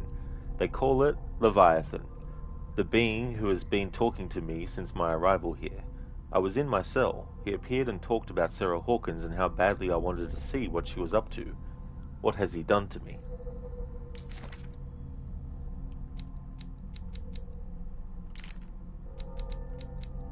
Darkwater Police Station. The police station on Darkwater is in the image of those that occupy it. Cramped, neat and tidy, and totally amateur.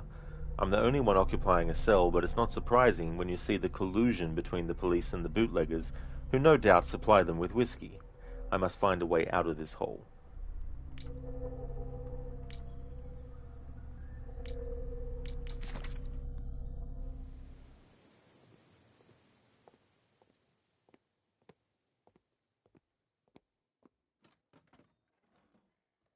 Where is Algernon? And the Shambler?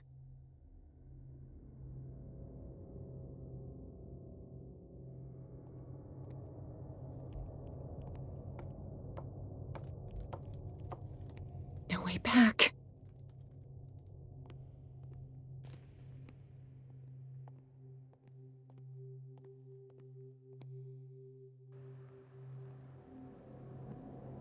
Levy at RV, are you ready for Lego Batman? I'm ready for Lego Assassin's Creed, which I think would be quite funny. Especially playing as Shay Cormac and having him go to pieces over and over and over and over and over and over and over again. But there's so many characters you could really do a game that has a lot to it with that with those two IPs together. Dex, Lego Assassin's Creed would be peak gaming. I'm a fucking god. Oh yeah, you know, like imagine in one of the cutscenes when the character is going to do a leap of faith, at the last minute someone pulls the haystack away. Dex, and they could cleverly poke fun at Ubisoft. How many are there?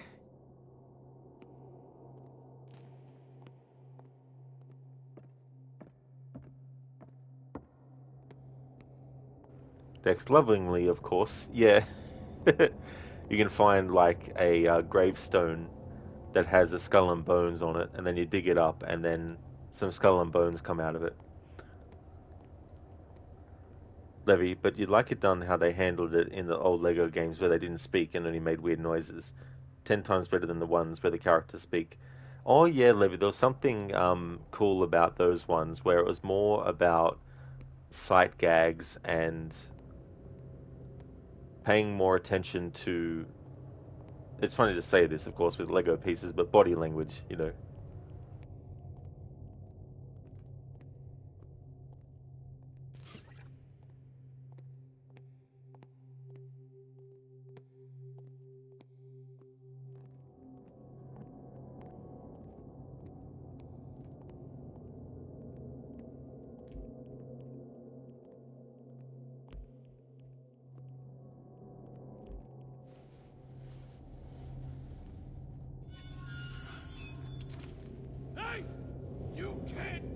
Sorry, old friend, but it's either you or me. No! What are you... No! Open! Open up! Open this door! It's here.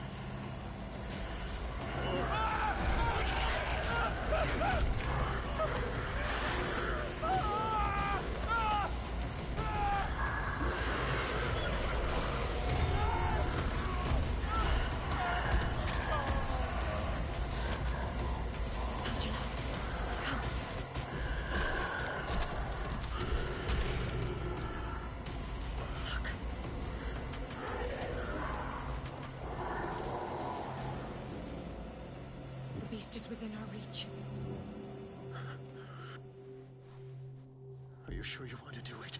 Let's go. Quickly, come with me!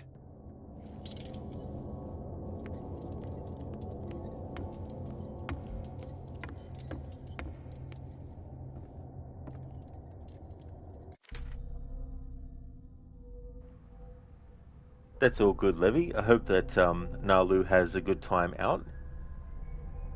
Dex, Ubisoft is like our child who keeps fucking up. We can be disappointed, but we still love them unconditionally. It's like, I'm not angry, Ubisoft, just disappointed. OG, what does the House of Ashes doing here? Oh, do you mean like the creature, or do you mean one of the character models? Dr. Darling, you feel like playing the new Cthulhu game, but they still haven't fixed the game-breaking bugs. Oh, damn. That's the Cosmic Abyss one, isn't it? That's the sci-fi. I don't know if it's supposed to be like a adaptation of anything specific from Lovecraft stuff, or if it's just like, you know, an homage. Dex, hop, yacht. Yeah. OG, the creature looks kind of like the vampires from House of Ashes. Oh, the creature, OG, yeah, the Shambler is what they call it in this game. Yeah.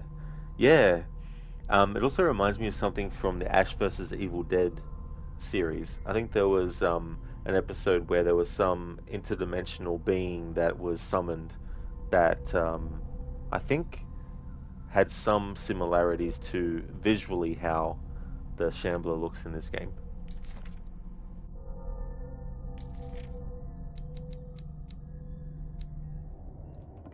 How do we kill it? The Shambler can open breaches between dimensions. He uses glyphs as anchors to stay in our world. Then I must destroy these glyphs. Exactly. How can I find them? I will make the glyphs visible so you can revoke them. By doing so, this zone will be protected by a barrier. Perfect. Stay inside the shield. I'll create the protective barrier. Get back inside it as soon as you sense the slightest danger.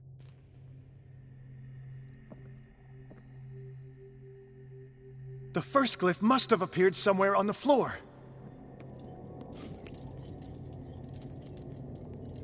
I'll never forgive myself for this painting.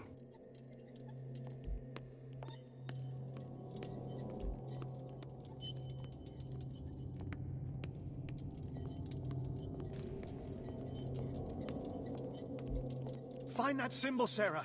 It should react to the light if you use your lamp.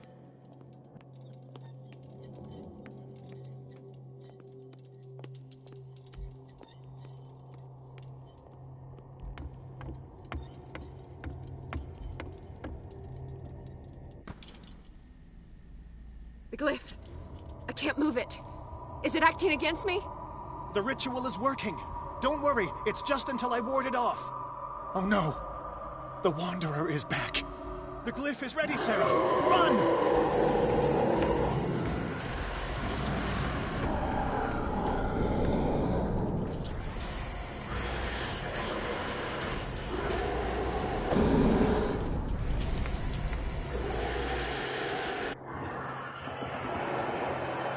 The second symbol has been revealed. You know what you have to do, Sarah. Dex, an interdimensional bean? How odd. Yeah, especially if it's baked beans from an interdimensional portal. It's like, yeah, I don't know if I want to try that.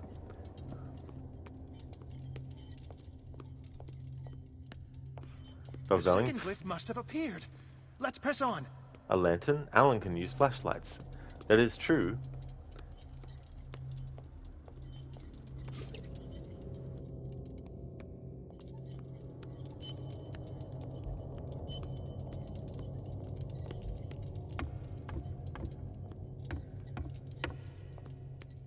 The symbol must be here somewhere. Look closely. That is what I'm doing. Where is it?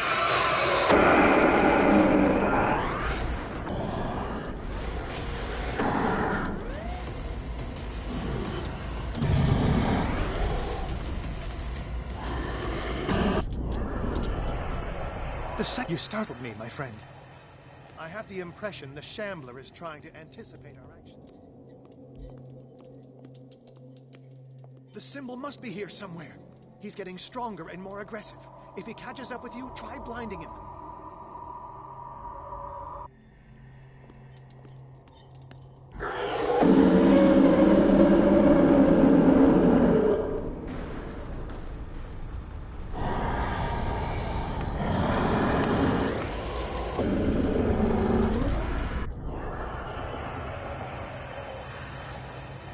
Now is when matters get complicated.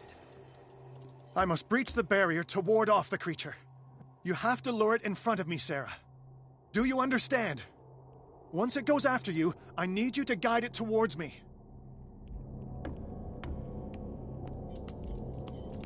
Knowing and flares and stun grenades. I mean, he doesn't have Barry's flaming eye of Mordor, though. I don't blame you for hating this part. It can be very, very, very tricky. We're almost there, Sarah. Only one glyph left to find. Oh no, it's already here. Release me now! Algernon! Done! Quickly! Bring him towards me!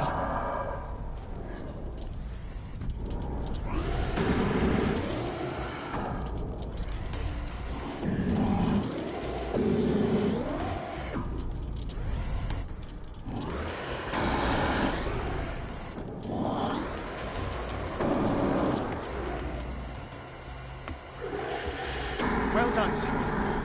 It's time we were done with this painting.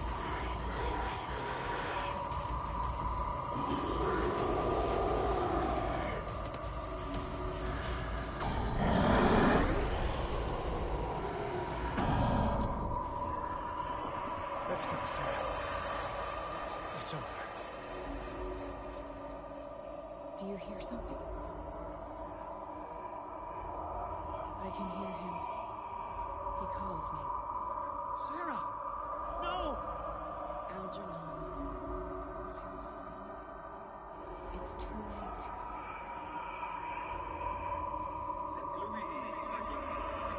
Just resist! Please! Don't!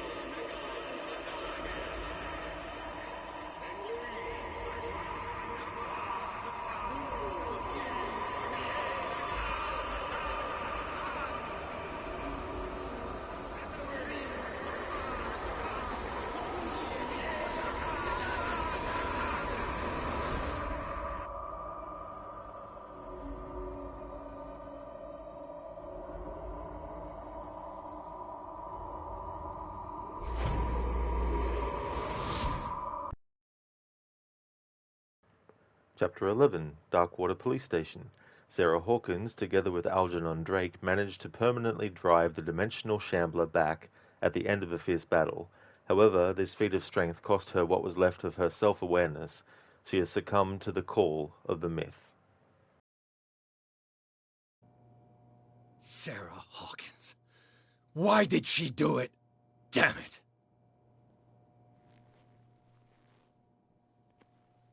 Did our guest enjoy our hospitality? Let me out of here. I'm warning you, Pierce. I want a short and clear-cut confession.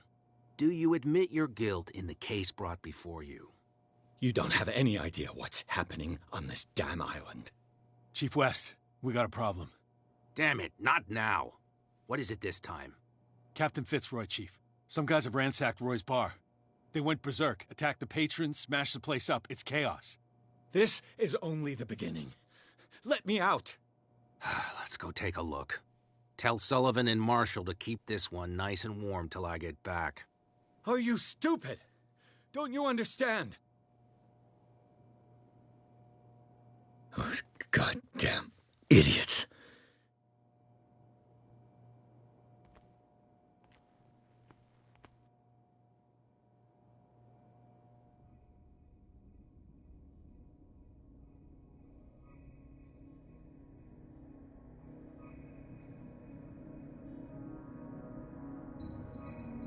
Truth Seeker, I find you again. As promised, I come back to reiterate the offer of truth. As your mind expands and finally understands the true nature of the world, your perceptions change. Are you ready to see your world and the ones that live in it as they truly are?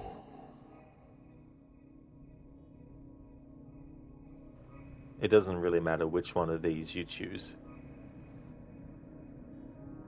Come, Truth Seeker. Follow the path of the ultimate truth.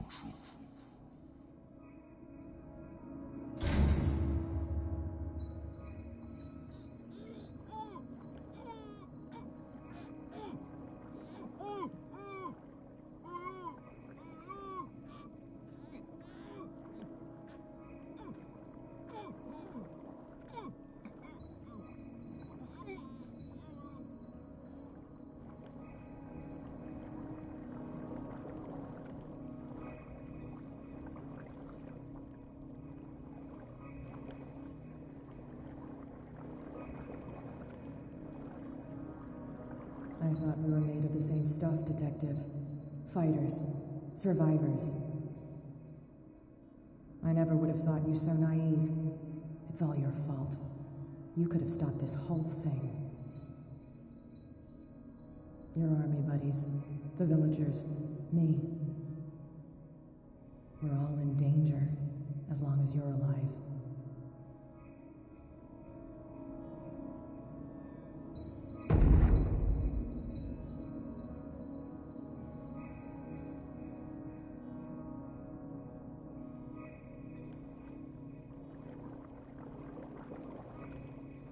I can't go to sleep. Keep having the same dream. Or should I say nightmare? That pain in my chest as if I was being skewered. Darkness, cold, silence. Then I wake up in the hospital bed alive. That voice whispers in my mind. I keep hearing it, and I don't know how long I'll be able to resist.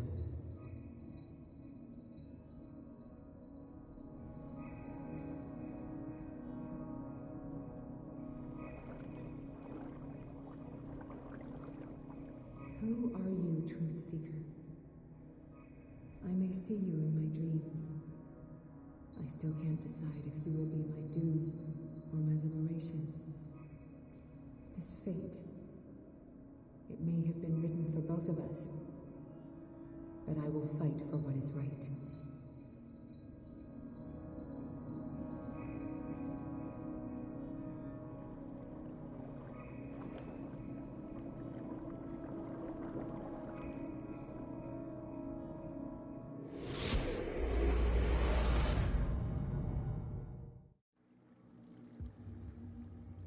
Dom, what happened? Come, you'll want to hear what these two Egypts have to say. This better be interesting. Seems like someone decided to grant you your deepest wish. A mutiny? Worse. They killed Chief West. What? And left his body in one of our warehouses. You're kidding. They're all yours. Which one of you is dumb enough to kill a cop and throw him on my doorstep? We don't know nothing. The dead body in my warehouse disagrees. We swear, miss, it's not us. I don't have time for this. Spill it. We've got nothing to do with it.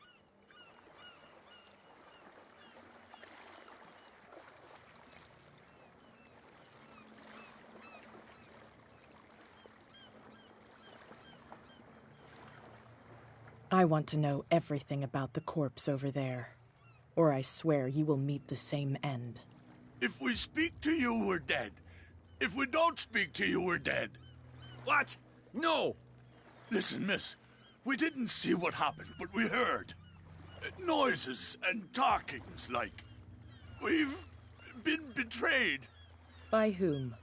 Go, look at the body. You'll find out for yourself. Interesting. Let's go, Dom. Where is this workshop? I'll go with you. He must be talking about the old boat repair workshop. Release our friends, you Yeah, they've done nothing wrong. Apart from killing a cop on our turf. That's hooey. How do you know they killed him? Do you want me to settle it with some lead? Scurvy dog always threatening us.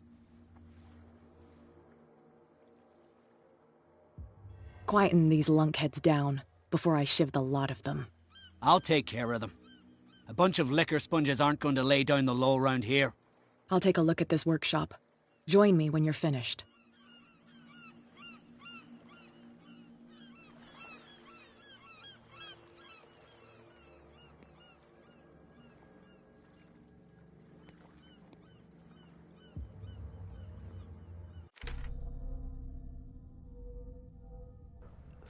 October 1924, Darkwater Docks.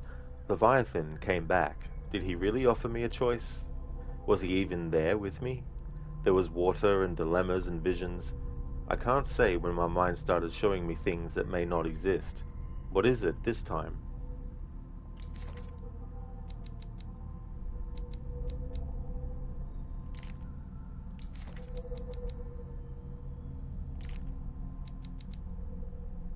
Abandoned mine. Sarah Hawkins has tracked the dimensional shambler right into this abandoned mine. The bodies of the bootleggers and the presence of crates shows that the place was used by Kat's gang.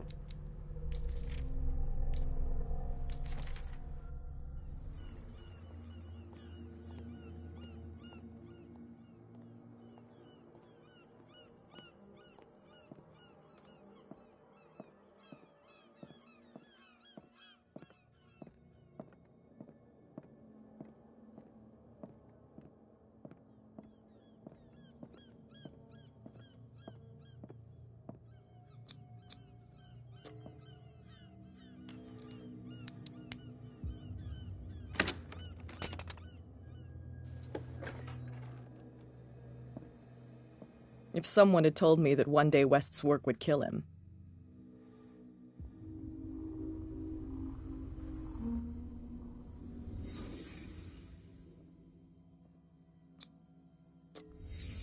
Someone moved the corpse here. Where did the murder happen?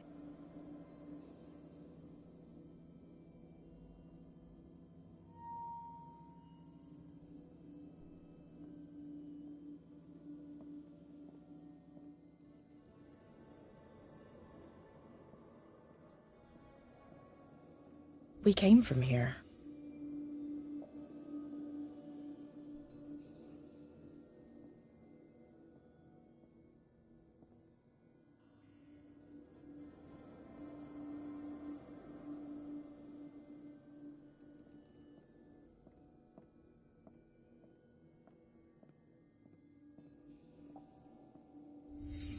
Down the stairs.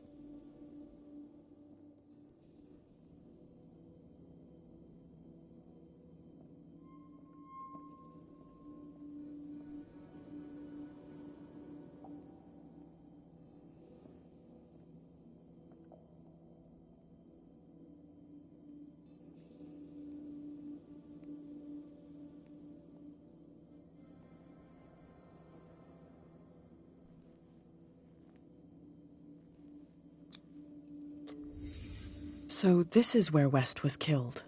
What's that?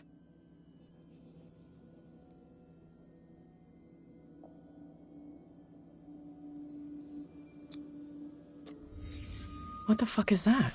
Where did it come from?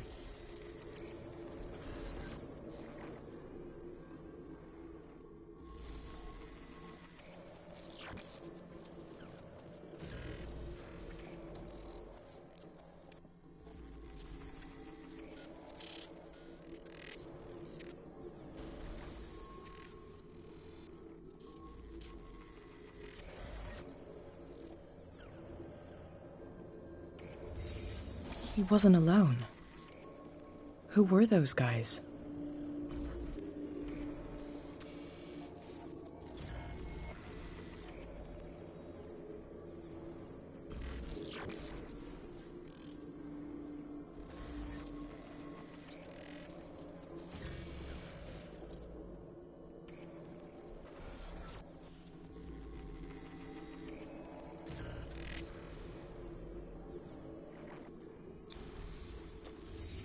There's only one man who smokes these gaspers. Fitzroy.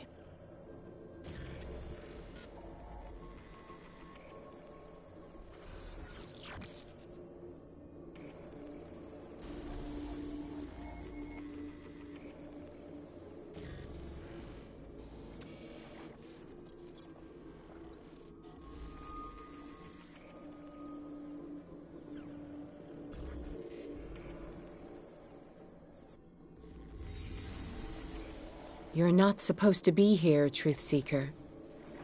What's going on outside?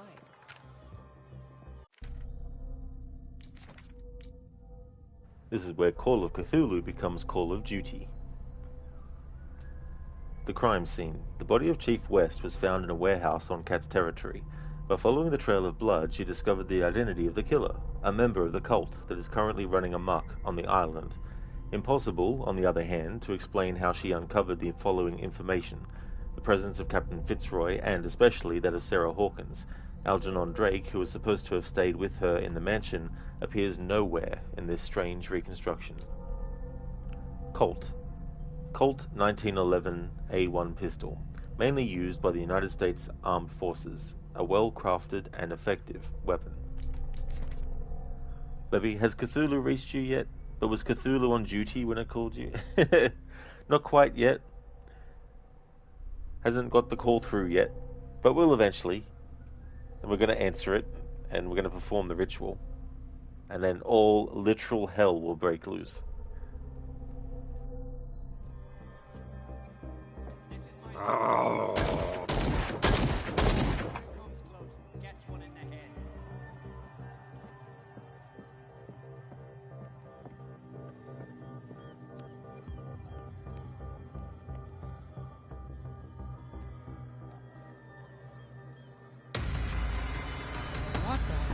Dom, get out of here. Go! I'll cover you. Die, you filthy rat! Damn it.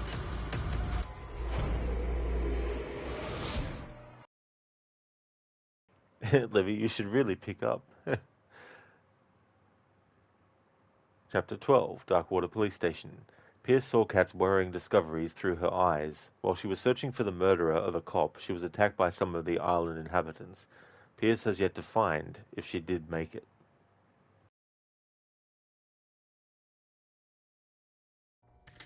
Pierce, wake up. What happened? Take that weapon, you'll need it. Sarah Hawkins, she... Ah! What? Tell me! My head! You're coming into my head! Bradley, damn it, pull yourself together! They got me. I can't resist any longer.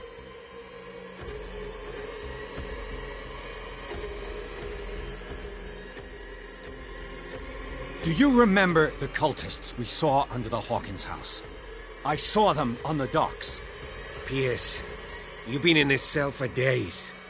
Listen, I think they are responsible for your affliction. I was unable to stop her. What do you mean, unable? She left with the bookseller.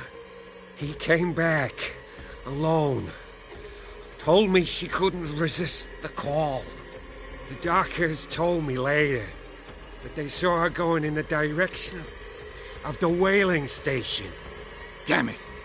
I'm turning, Pierce, into one of those things. No! Keep fighting it, Bradley. It's too late.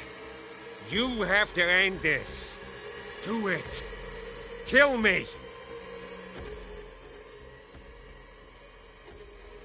I'm sorry.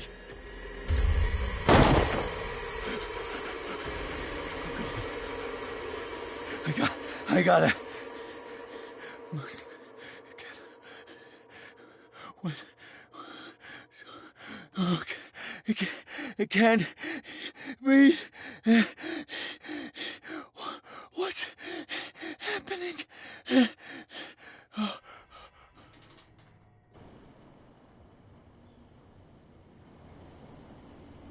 Sarah Hawkins was going to the whaling station.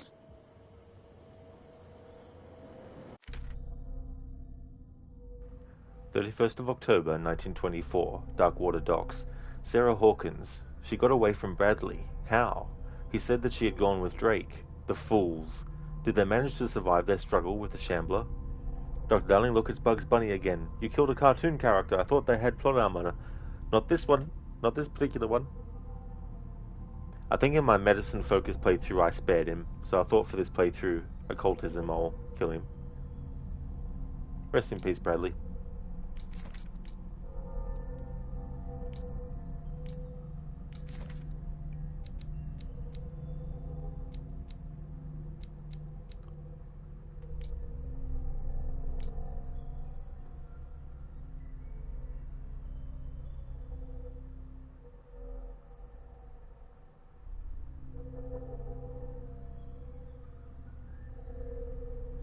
The stolen choice. Gaining knowledge always comes at a cost. An unknown entity has come to find Pierce in his cell. The presence, who calls itself Leviathan, offered to grant what it called knowledge to him. When he accepted this gift, his mind was again projected into another body. He followed the actions and the fall of Sarah Hawkins. She that Leviathan calls the Oracle gave in to the attraction of occult forces after having defeated the Shambler once and for all. Pierce paid a heavy mental price for this knowledge.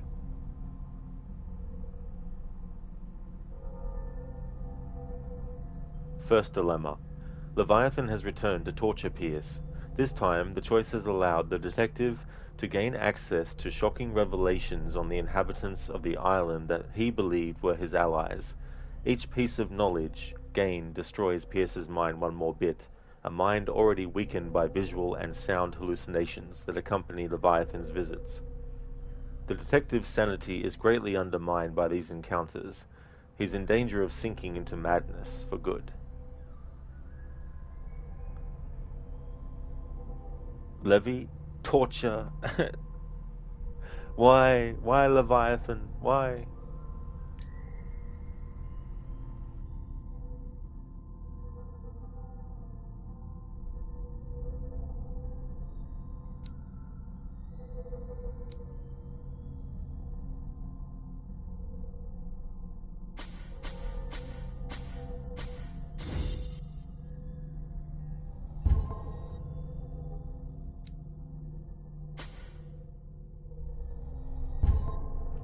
Livy, why not?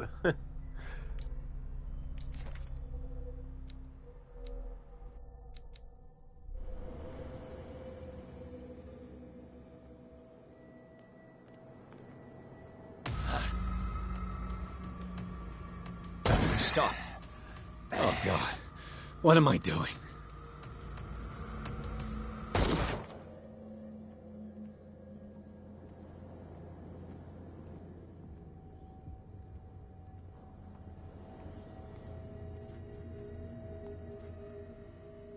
Get off! No! Get away! Bastards! You won't have my flesh!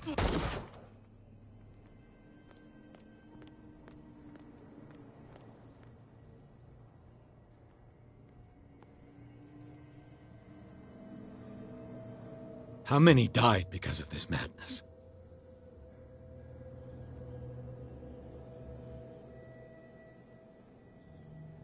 Who's there? No!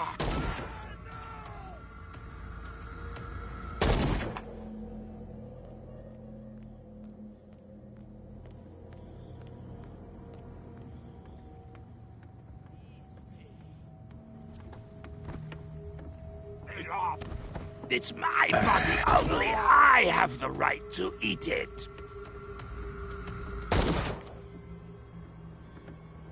Oh, shit. Oh, stupid.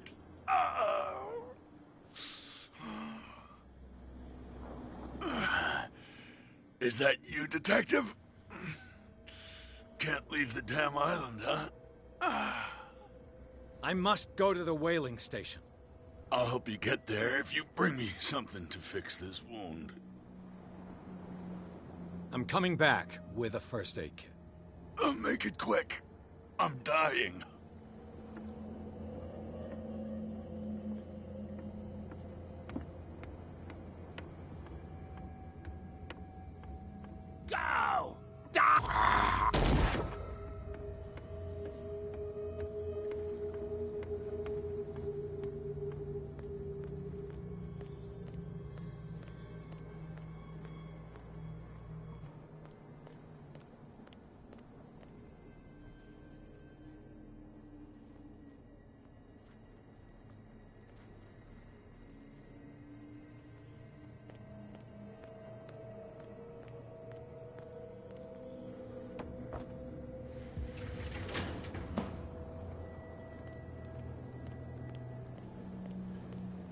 Hey, you!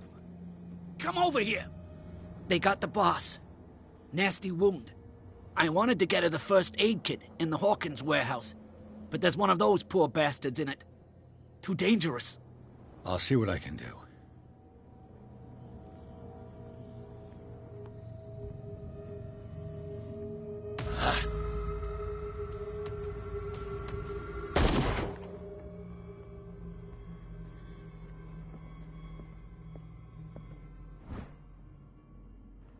First aid kit. This first aid kit will be useful. These possessed madmen are wiping out Darkwater, and I count on leaving here alive. This might prove useful.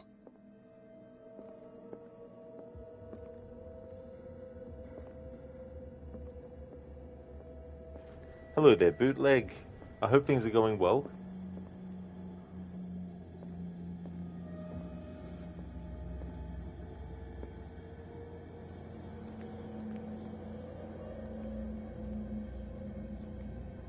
Hope his boss will have more luck.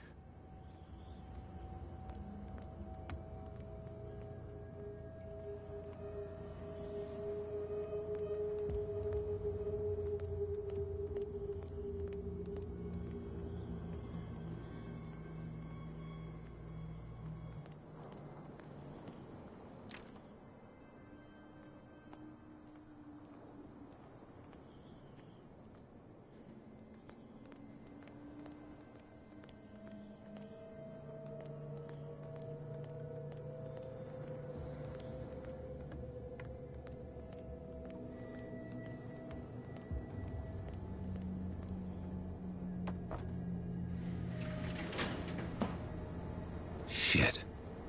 They're going to the whaling station. I'd better hide and wait until they're gone.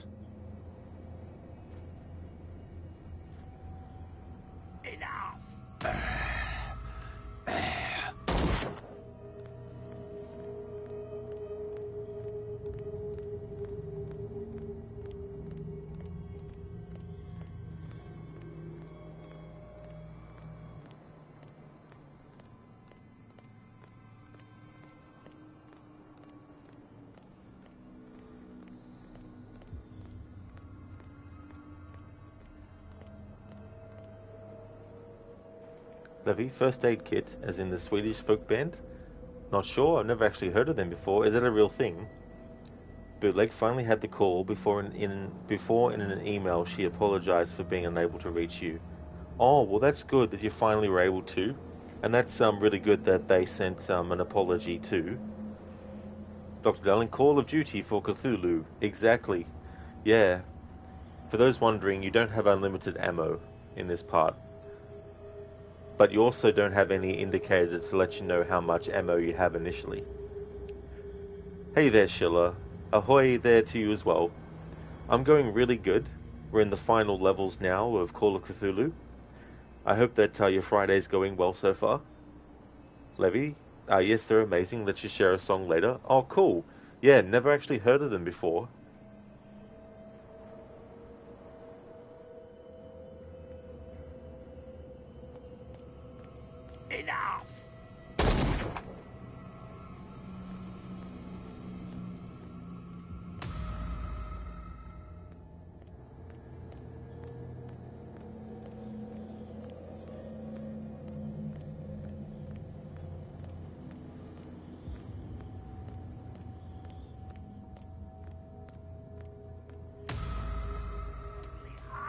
The right to eat it.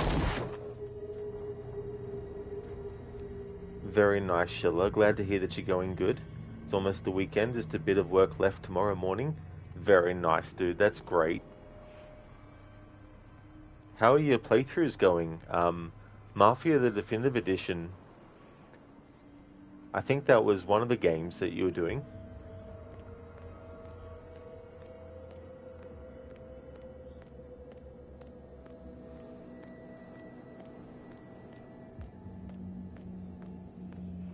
Okay, so we either have to heal Mitchell or heal Cat. I think in my Medicine Focus playthrough I healed Cat. So we're going to heal Mitchell. And even if I didn't, I'm going to heal Mitchell because I'm going to roleplay Edward Pierce as still having resentment for Cat for punching him earlier. So we're going to heal Mitchell instead.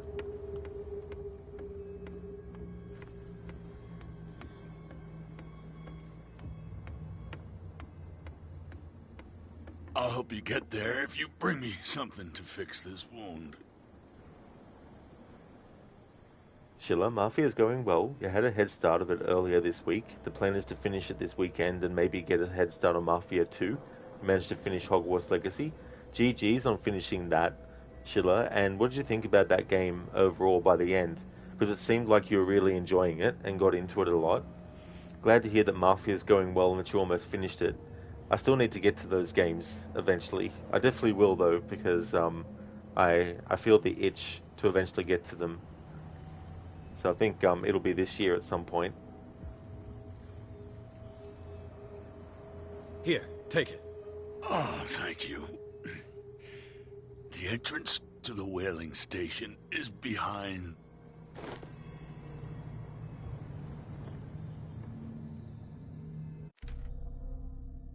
Okay, so there have been some updates to this diary. They got Mitchell, a nasty wound. He'll die without a first aid kit. Kat is in the harbour master's office, injured. Without a first aid kit, she won't survive. Mitchell gave me a key. There is a gate on the docks. After the huts, towards the warehouses, opens a passage towards the whaling station. What's going on there? Everything. Roy Mitchell's key. An old key that Roy Mitchell, the barman, gave to me. It opens the gate to a passage leading to the whaling station. You can reach it at the far end of the docks.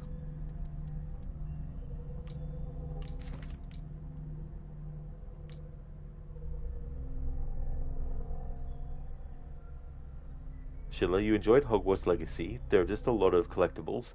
You might tackle them over time. You have to see if it holds the same magic on a second playthrough. But for one playthrough, you definitely recommend it. Oh, that's good, Schiller, that you enjoyed it as well. And that's cool to tackle the collectibles at a later point. That way, you can get them done in your own time without the pressure of, being live. Levy, you just wish people would feel the itch to play Night in the Woods. Not you in particular, just people in general. That's definitely a game that I would like to play in the future as well.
What happened here?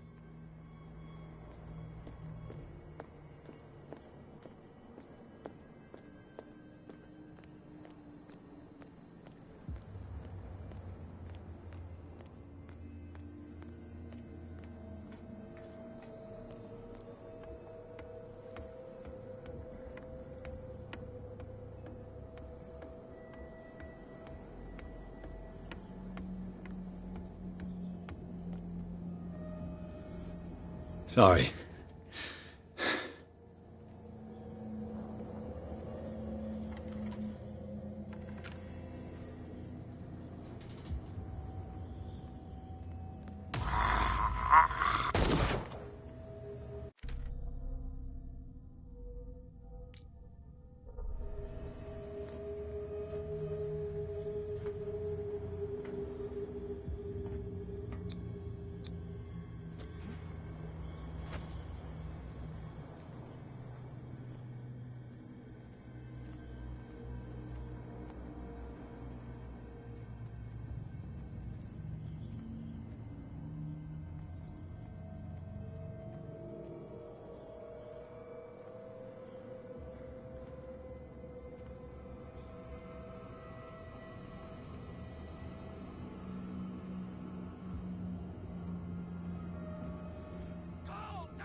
Damn it!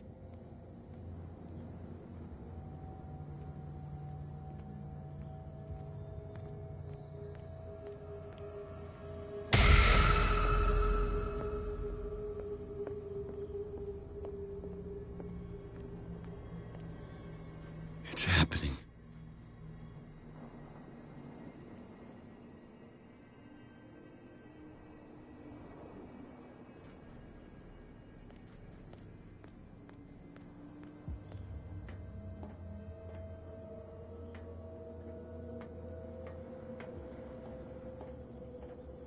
So coming up soonish, there's going to be some spoilers about the twist of certain things.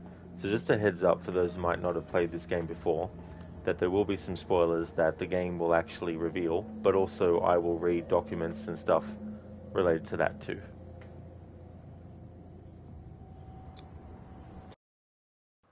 Chapter 13, Abandoned Whaling Station.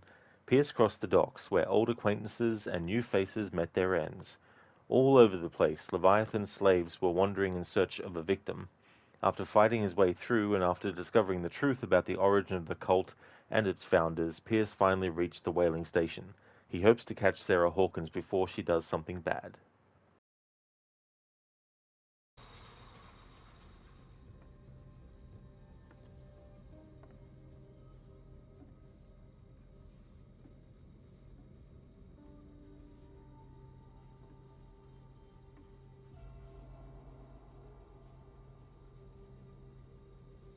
Hither thou shalt be freed. Sarah is with those bastards. I gotta find her quick.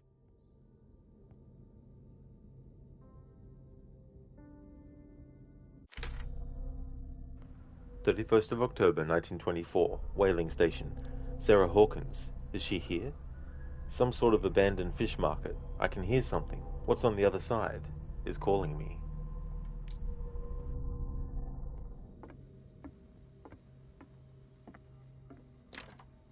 Locked.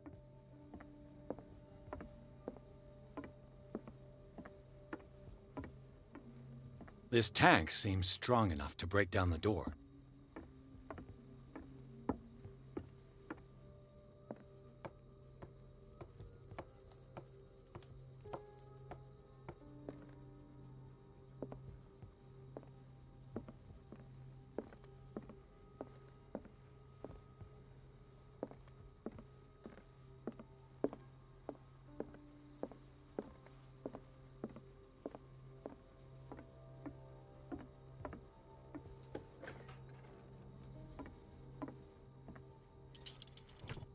Another volume of the Reverend's wife's diary. These are the last entries of the pastor's wife. Her husband ordered his faithful to come together for a final ceremony in the honor of Leviathan. She fears that the pastor will ask them to sacrifice themselves to this abomination. She tried to escape. This is probably why her body was found in a cave under the mansion. Levy, you're just shocked about finding these things out about yourself. Perhaps it was destiny for you to be watching this playthrough to find out this information. Hey there, Zereth. Call of Cthulhu.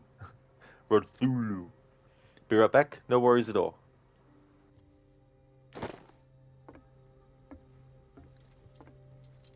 Looks like a page from a log from 1847. Friday, the 4th of June, 1847. 53 north, 53 west. We are starving.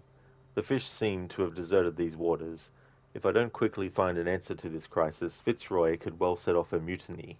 Each day, more and more men believe in his tales of a miraculous catch. Merciful God, help me. Wednesday, 9th of June, 1847. 57 north, 51 west. We sighted an enormous whale further to the south, the biggest we've ever seen. Fitzroy keeps telling the men that this is the miraculous catch he promised them. We will catch it and bring it back home to feed our families.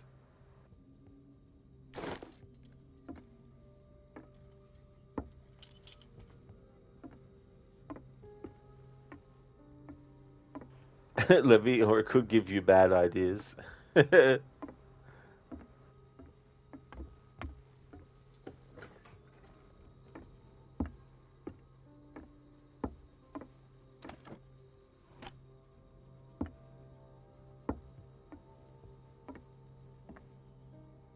Fuller was a crew member too.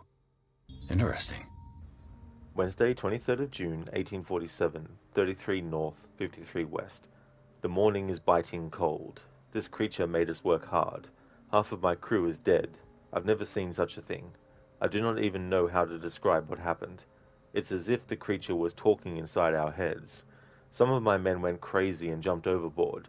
This thing is not a whale. It's far bigger. I don't even know how to describe it. It practically gutted our ship with these tentacles. I don't know how. My harpoon finally pierced the skull of this monster. The crew is in a sorry state. Fuller looks after the injured, but some will not recover.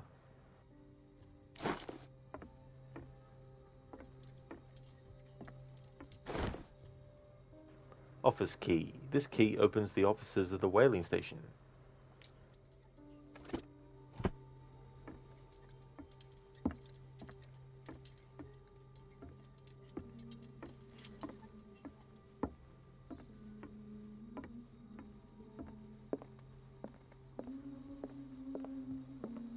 Sarah Hawkins was probably taken behind this huge door. Got to find a way to get through.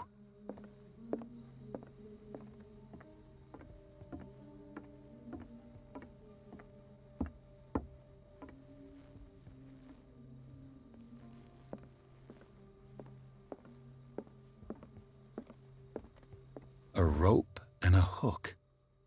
Could use that to hold the reservoir back. The rope hook has two parts, the rope and the hook. Relatively thick rope to which a metal hook is attached. It must be used to pick up heavy materials. It looks strong enough to take the weight of the tank.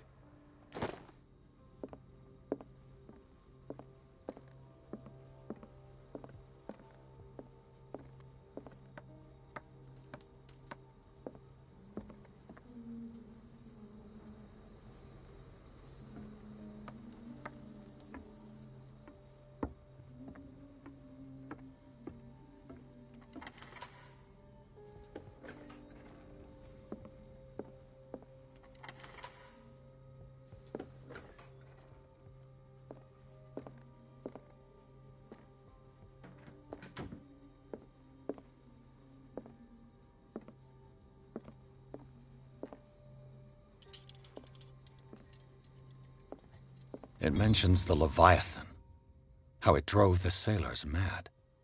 Friday the 27th of June, 1847, 37 north, 63 west.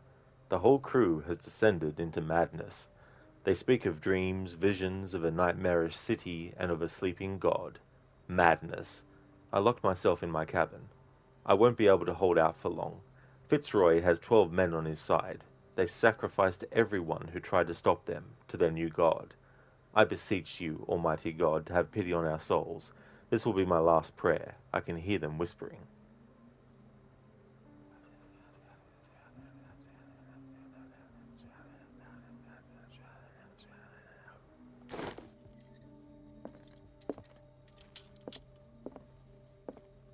I'll be lucky if it's still sharp enough. Knife. This knife is rusty, but it still looks usable.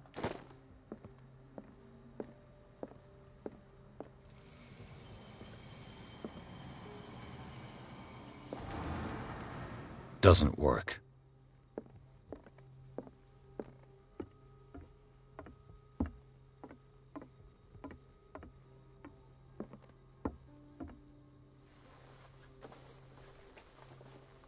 This should stop the cart from moving. This should help me get the tank swinging.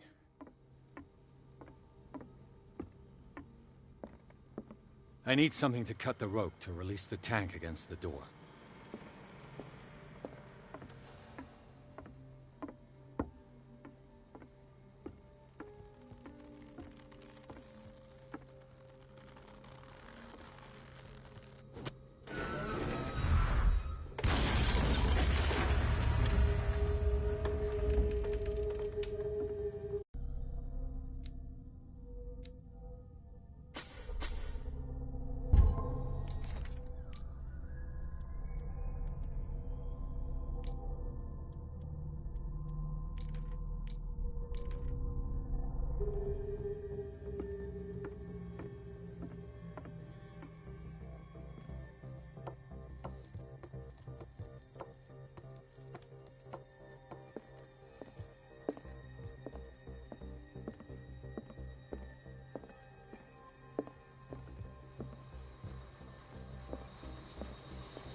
What is that thing? What is that thing? Come closer. No. That voice. You're the Leviathan.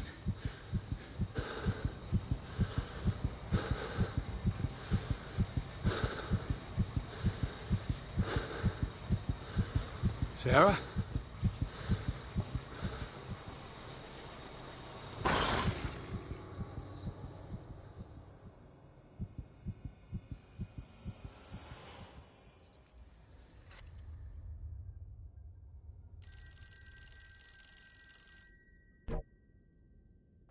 Just want to give a heads up, a sound warning. There's going to be a point coming up soon where there's going to be a really loud banging on the door in the game. I'm going to try to get to it as quickly as I can, but just a heads up that there might be a portion of that really loud sound happening soon.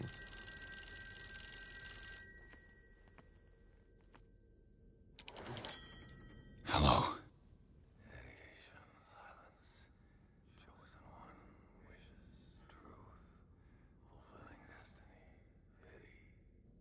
Who is this? The quest for truth requires sacrifice. There's no room for compassion. Who's there? Your stubbornness at wanting to help others who would have deserted you is a weakness. Fate leads us inevitably to solitude, and in one's final moments, one is always alone. You can't escape it forever. It will always find its way. Damn it!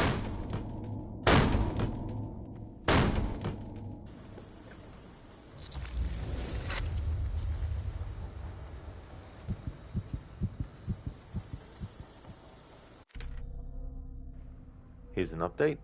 Leviathan, how long have they been keeping him here? I recognize his presence. It was him, the voice. The dilemmas. What does he want of me? Where is Sarah Hawkins?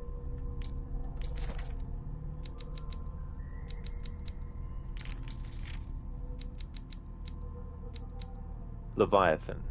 Stellar lava, offspring of the earth. Leviathan is seen, feared, worshipped, and named by men. It is linked by its dreams to the one who sleeps, and will not find rest until its divine progenitor is free. There is no greater predator on Earth, and yet this being that feeds on huge creatures will never directly attack men.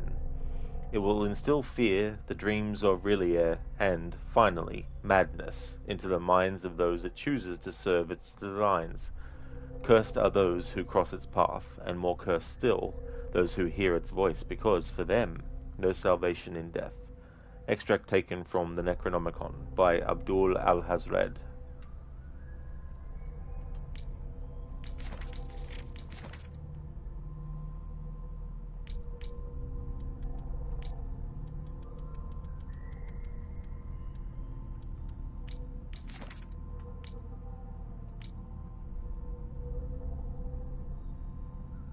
Okay, so there's been an additional dilemma added. Oh no, not yet. Leviathan. The true appearance of Leviathan was revealed, and no man can support this vision without going mad. Pierce set his eyes upon this cosmic being, and in his mind suffered a new attack. He is trapped in the whaling station with Leviathan, and he must endure a series of ordeals if he is to survive this encounter. His choices will bear serious consequences for his sanity.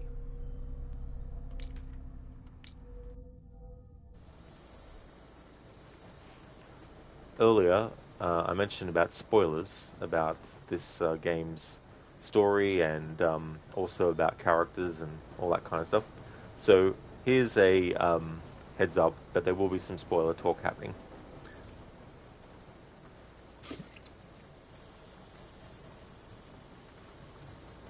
Everything points back to the day they brought in that thing. A forgotten photograph in the offices of the whaling station. Only a handful of the sealer crew is present. Captain Fitzroy and Dr. Fuller are included. It is dated 1847.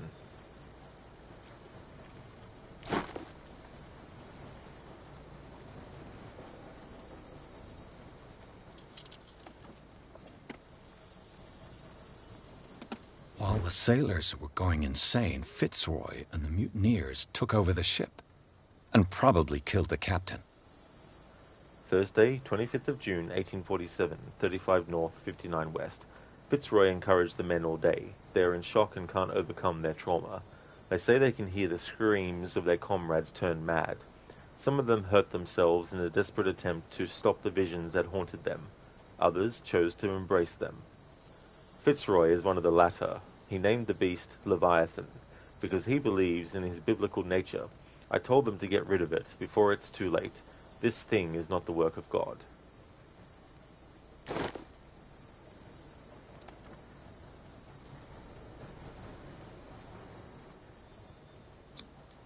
An old log. Monday, 24th of May, 1847, 42 North, 70 West. We have sailed from the island of dark water towards the north. Sailors say that these waters are haunted. I don't believe in these tales. It's not a good time for us. My men haven't seen the slightest trace of a whale for quite a while. If this season doesn't improve, they will no longer wish to serve on the sealer. Sunday, 30th of May, 1847, 47 North, 55 West. We are not the only hunters here. While we were looking for a prey, we found dead whales, a dozen of them, drifting, their entrails exposed. They had been shred, as if they had been attacked by a huge predator. It's very strange. Perhaps it is a sign from God. Perhaps it is this good catch that we have long hoped for. We must find it, whatever the risk. Belonging to the captain of the Scylla. The pages I found seem to be the missing ones.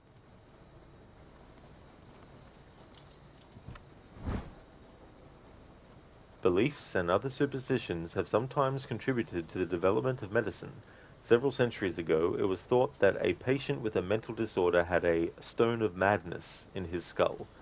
A trepanation of the skull and excision were thus performed. Sometimes the patient survived, sometimes he was cured. Today the vocabulary has changed, but the methods a little less.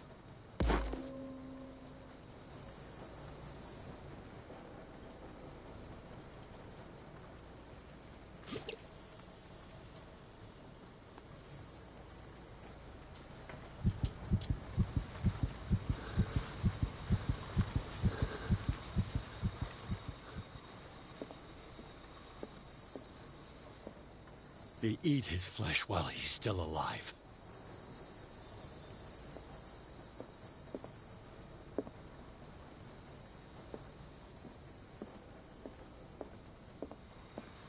Dr. Darling, Mr. Mental Trauma must restart the playthrough. Good thing that's not a requirement that I made for this playthrough. As long as I get occultism to 100%, which I've done, and get the occult items, which I've been doing, and choose occult dialogue choices, which I've been doing, and choose all the really language options, which I've been doing. That's what the focus of this playthrough is. Leviathan, can you not show your true appearance? I don't know.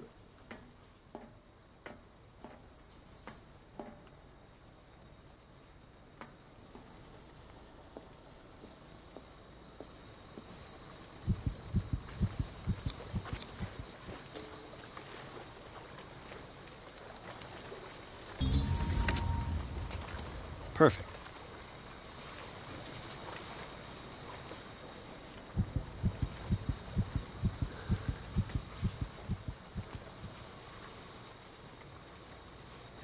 Bond's my lucky day. Coins. Coins? Where?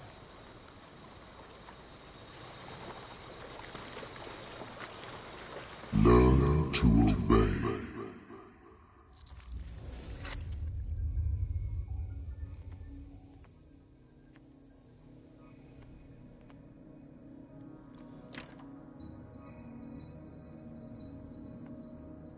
Ah, finally awake. How do you feel, Mr. Pierce? Fuller! Son of a bitch! I'll kill you! No, I'm not even really with you. Well, to be perfectly precise, I am with you, but not in this cell. What have you done to me? Me? Nothing, really. See, it's one of the exquisite effects of this incredible creature. Leviathan! I see you already know about it. Well, shall we begin?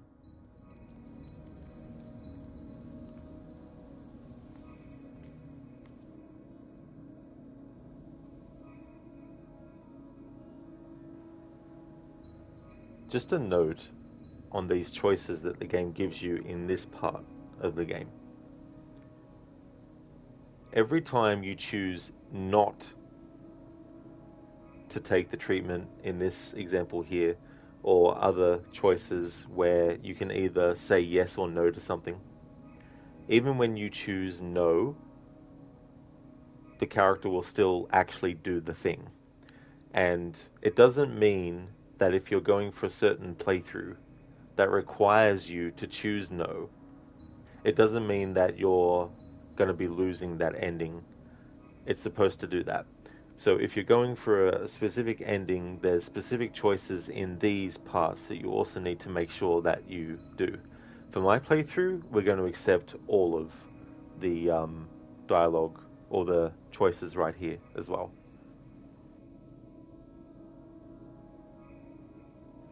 So for example, if you chose don't take the treatment, Pierce would still take the treatment, but it wouldn't count against you for a playthrough where you're trying to get a certain ending that needs you to not take the treatment, for example. But in this playthrough, we're going to choose yes to all of these choices.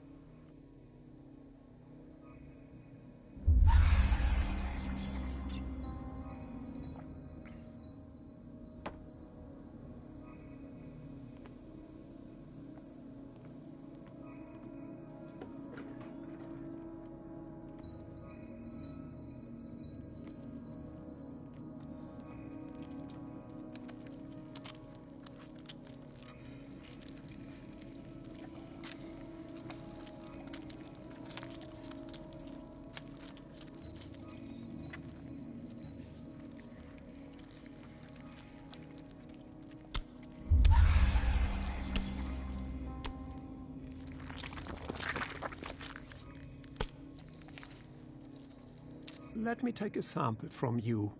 Flesh, blood, spinal fluids. Don't fear. I created the mythological ichor from Leviathan's flesh, who knows what I can make with you? I need your body for my research. Gee, I wonder if they've got any Kentucky Fried Cthulhu. Levy, which one would you like? Yes. The illusion of choice. So the logic behind choosing to refuse these choices, but the character's still going ahead, it's more about the fact that the choice to try to not partake is more important than the fact that Edward was forced to as well. Of course, if you choose to accept all this, then it just plays into the idea that Pierce is fully willing to take the treatment, to eat the flesh, and all that kind of stuff.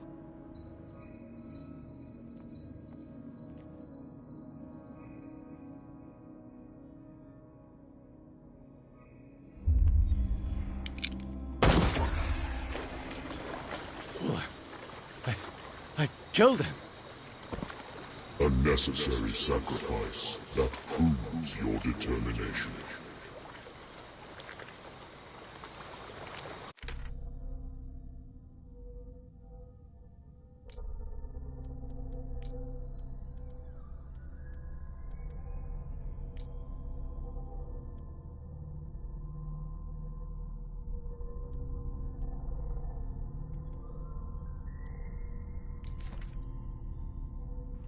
An update for Dr. Fuller's profile.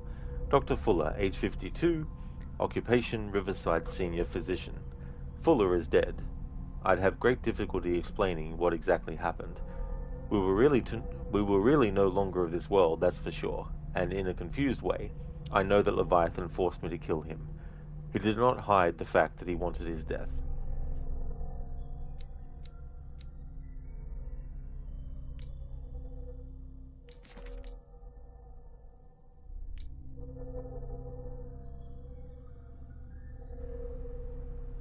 Okay, so we now have an update for mental trauma for Edward. Second dilemma. Pierce agreed to take Fuller's treatment, a preparation derived from Leviathan's fluids. Third dilemma. Pierce chose to eat Leviathan's flesh, thus increasing the creature's hold on his mind. Last dilemma. Pierce seized the revolver and shot Fuller. In doing so, he followed the wish of Leviathan.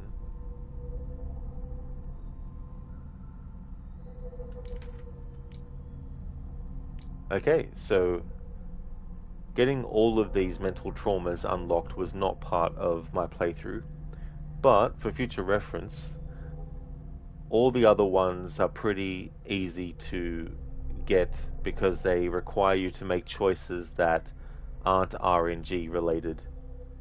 Whereas the approach to get into the warehouse at the start of the game by using the sort of like secret entrance and going into the underground area and experiencing the mental trauma, if you don't have enough skill in strength, I think, but also can be RNG based, then you'll break the mechanism to actually open that secret area, and you will be locked out of opening it again, or trying to again. So it's one attempt. Once you've attempted, if you don't succeed, then you can't go that way. So that's the only mental trauma that we didn't actually get related to that. But that's all good, because that wasn't part of the playthrough. However, making sure that Pierce got his sanity down to psychotic was part of it. Same with getting occultism to 100%, which we well and truly did by the time of chapter 7? No, chapter 8. Chapter 8 was when we had it already at 100%, so that was good. Goki, money, lucky day. Moneta.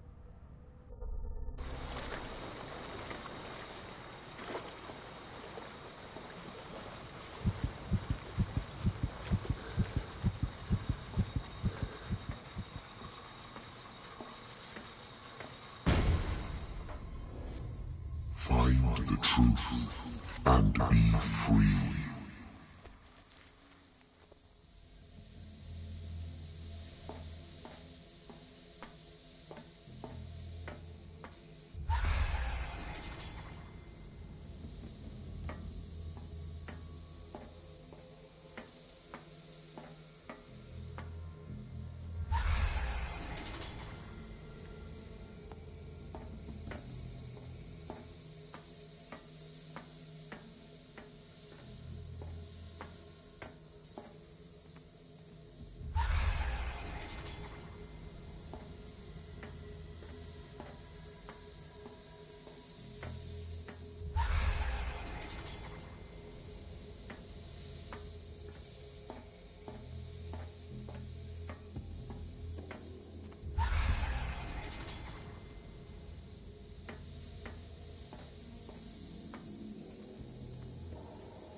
Nothing's happening.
Whoops.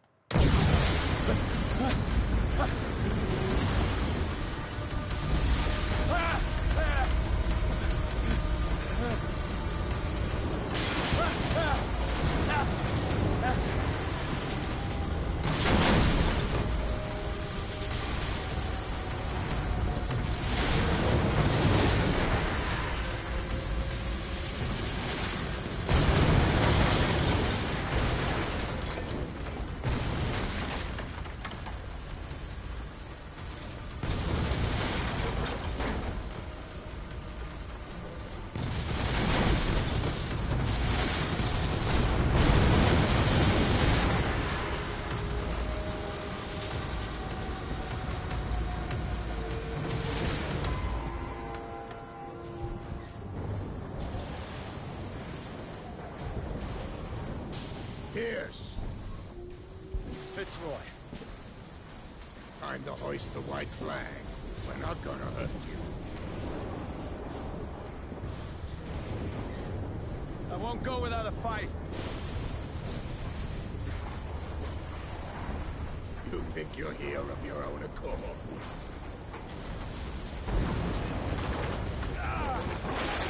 Stay back, or I'll put a bullet in your head!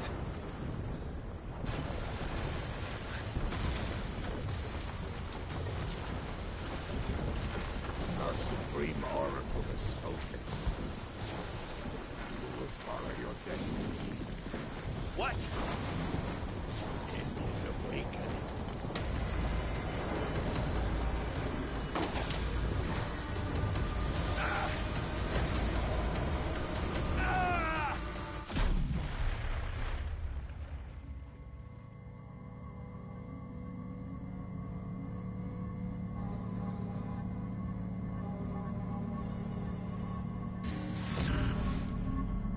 I see.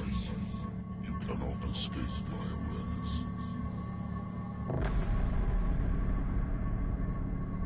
I follow your wanderings, your choices, your attempts to free yourself from destiny. But it is unavoidable. And as I predicted, you have come to free me.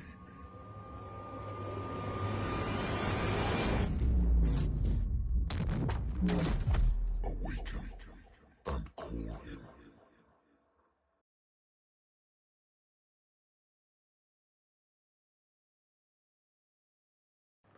Dr. Darling, Detroit, become face tentacles. Levy, face tentacles sounds unpleasant. It definitely does. Especially when you're trying to eat something. If they got in the way, it'd be like, look. Chapter 14, Coastal Cave. Pierce finally met Leviathan in flesh and blood. The monstrous creature submitted him to a series of ordeals, at the end of which he decided that the detective was ready to face his destiny. Pierce blew up the whaling station and, after a final confrontation with Leviathan, he passed out.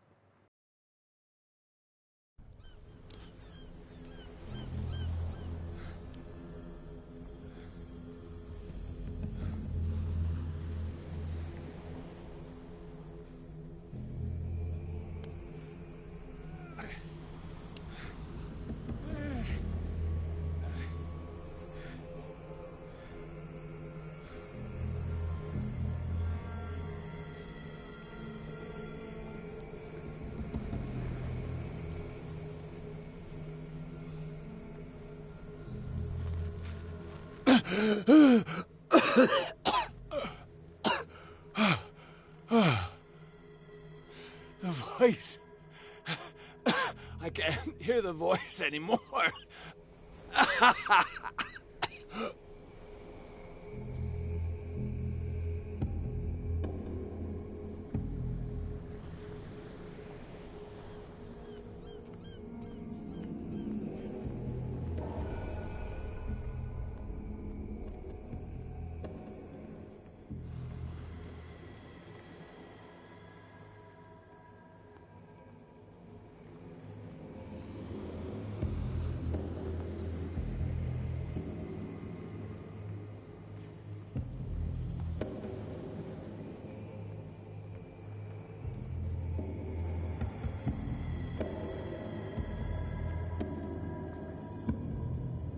You are trapped.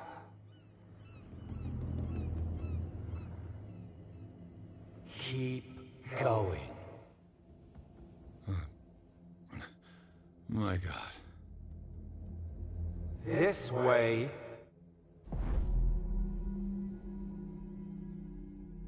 Stand up. Walk.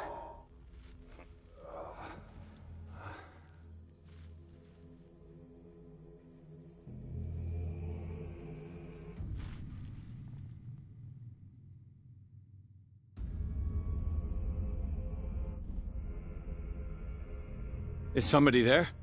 Hey, who are you?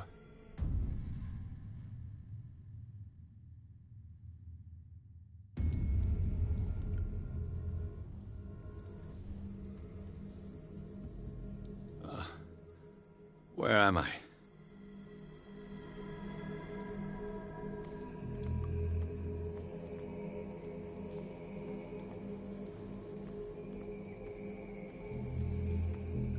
The miraculous catch was a trap.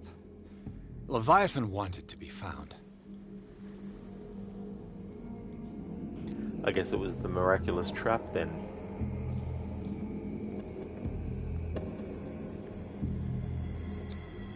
To our fallen crew members, they have given their lives for a greater purpose.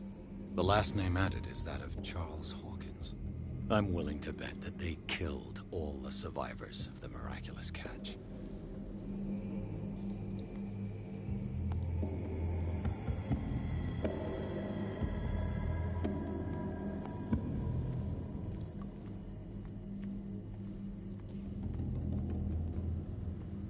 It always comes back to the Scylla.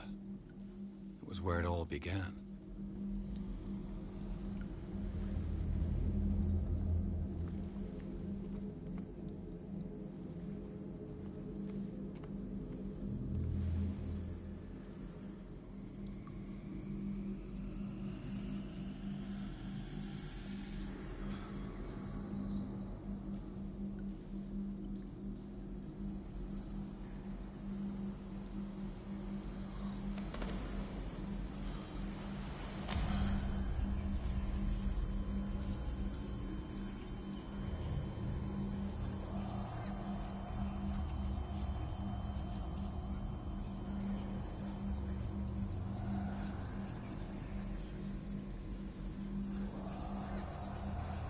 It will soon be time, Pierce.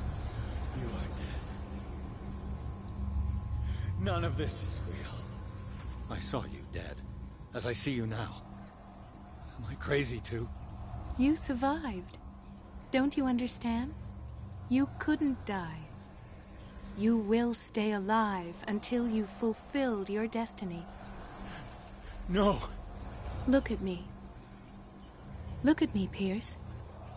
Dare tell me that you still don't believe it. It's interesting too, when you think about this whole game's story and the fact that Edward Pierce cannot die because it's his destiny to remain alive until this point. You could see any deaths that might happen in your playthrough as being not the actual reality of stuff, you know. Okay, so in this dialogue, we need to pick the Rillian language option.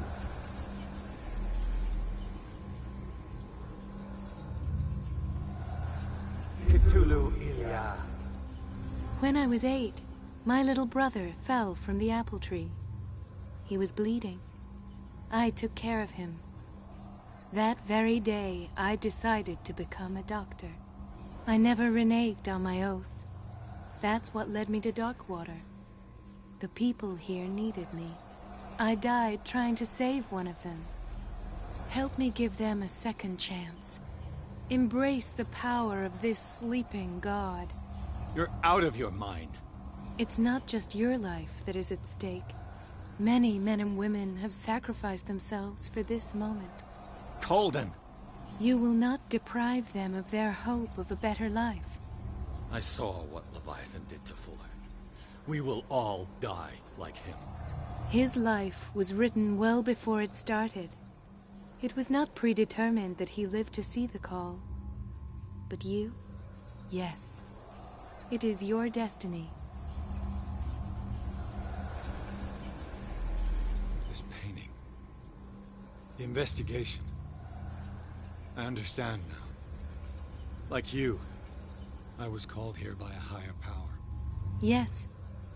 All your choices had the sole purpose of preparing you for the final decision. I must make a choice. Not just make a choice.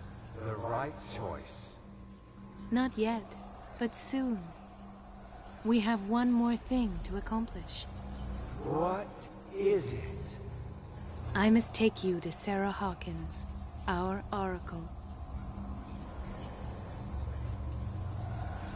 Sarah, I feel her calling me. Let us not wait any longer. Not yet. You have one last thing to accomplish. No. Please. I can't do it. Do you understand what it is? She has already fulfilled her mission. Worry about your own. No. No. No one can fight their Neither them nor you.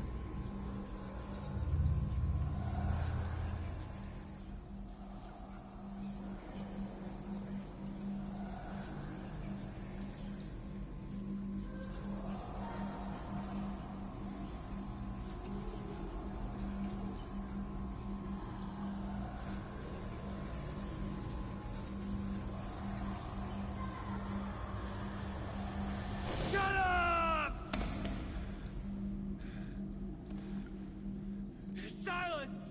Stop! Go away! Stop!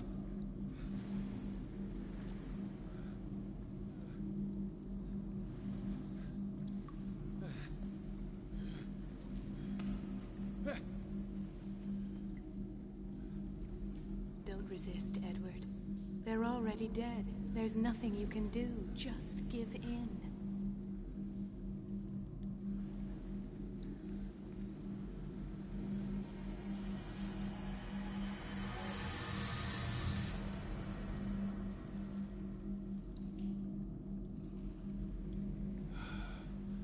What happened to me? Sarah. I must go to Sarah. She is the Oracle. She will know what to do.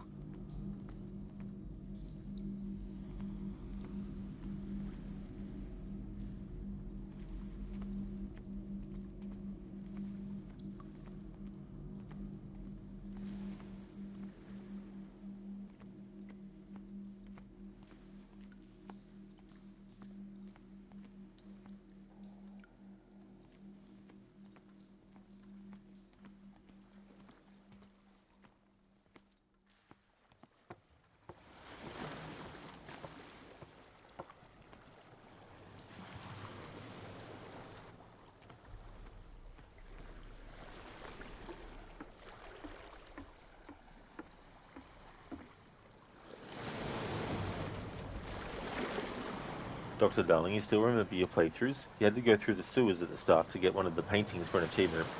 Oh yeah, is that the achievement where you have to find all the paintings of the Lost Tribe or something? But you kept failing a strength test and had to restart. Oh yeah, that would have been so annoying having to restart over and over again. I mean, assuming it took multiple times. Chapter 14, Alabaster Point. After a final confrontation, Pierce must go to Alabaster Point where Sarah Hawkins is supposed to be waiting for him. There, he must make decisions that could change the destiny of the world.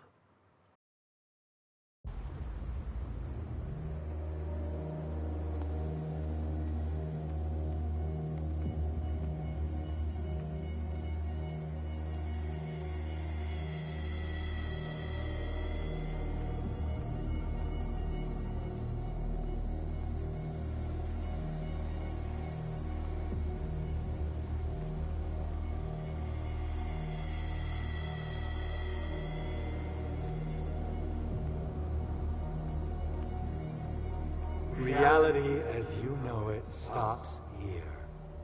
None of this makes sense. Go! She is waiting.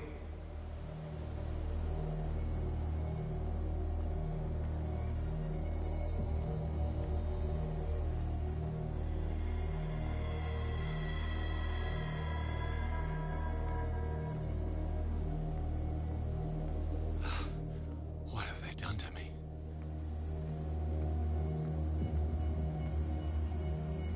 Come on. Oh! Ah, Mr. Pierce. I was expecting you. Fuller. You died in front of my eyes. Don't jump to conclusions. Is there not the tiniest spark of a scientific mind inside of that detective skull of yours? What abject substance did you use to turn her into an empty shell? Abject substance. The serum extracted from Leviathan's oil bestows the power of life. To me, my body is nothing but the mortal vessel of my conscience. To you, it contains more answers and secrets than your insignificant mind can grasp.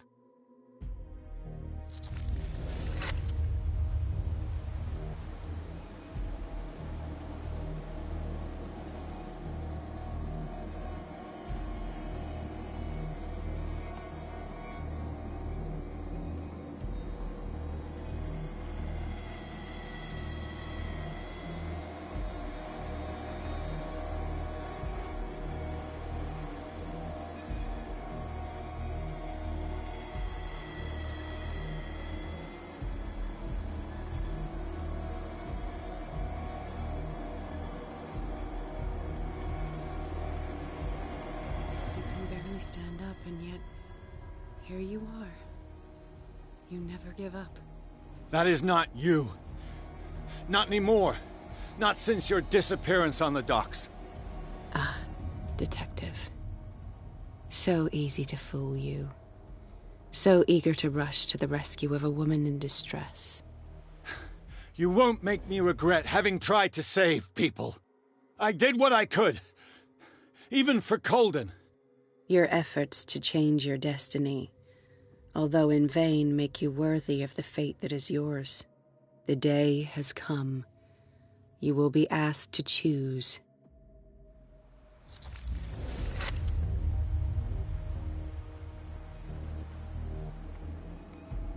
You'll have to choose between Pepsi and Coca-Cola.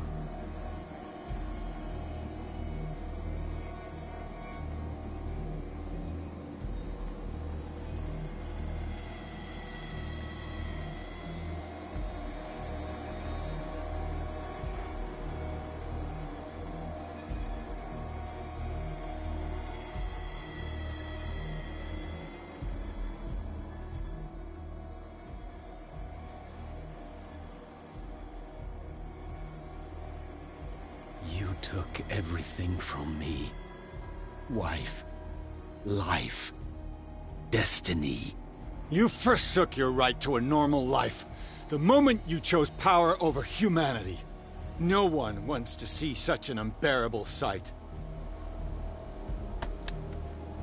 You don't have the slightest idea of what you speak, of what I've been through. I have sacrificed my life to the one who sleeps. My marriage, my family, my own flesh. Why didn't Sarah choose me? Why is it your damn face on her painting?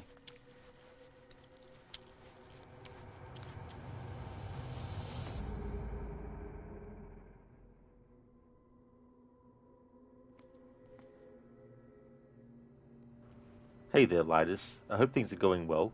So eager to rush to the rescue. Well, shit, lady. Henshin a go-go, baby. Release the Kraken. Oh shit, wrong universe. I mean, potentially, the Kraken does exist. Or a variation of it in this universe.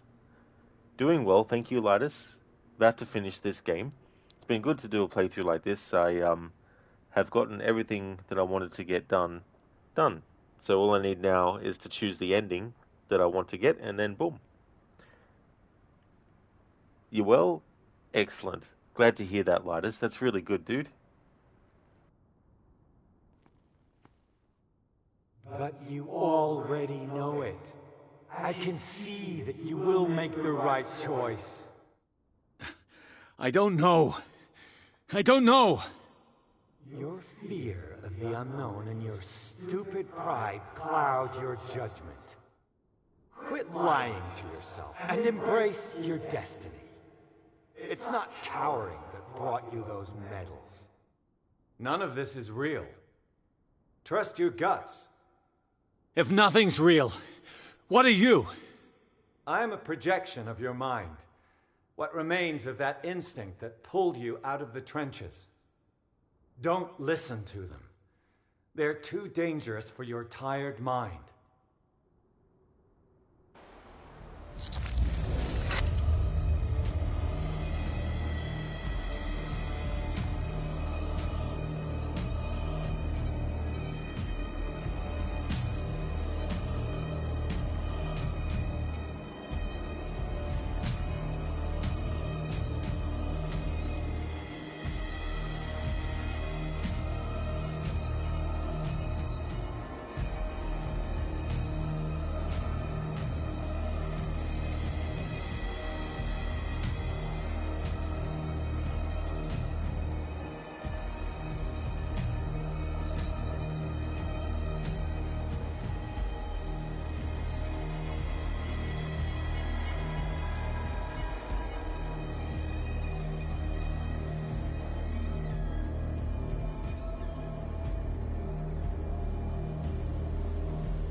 right there.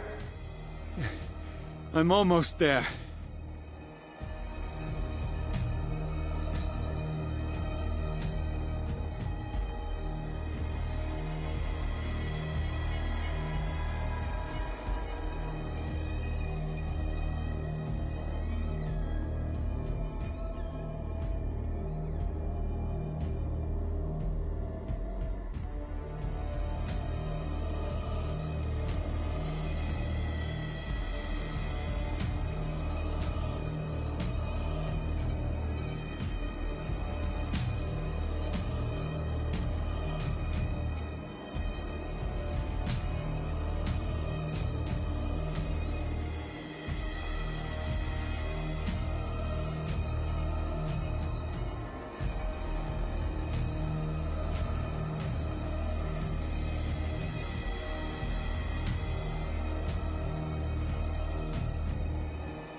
Here you are at last, Truth Seeker. She was waiting for you.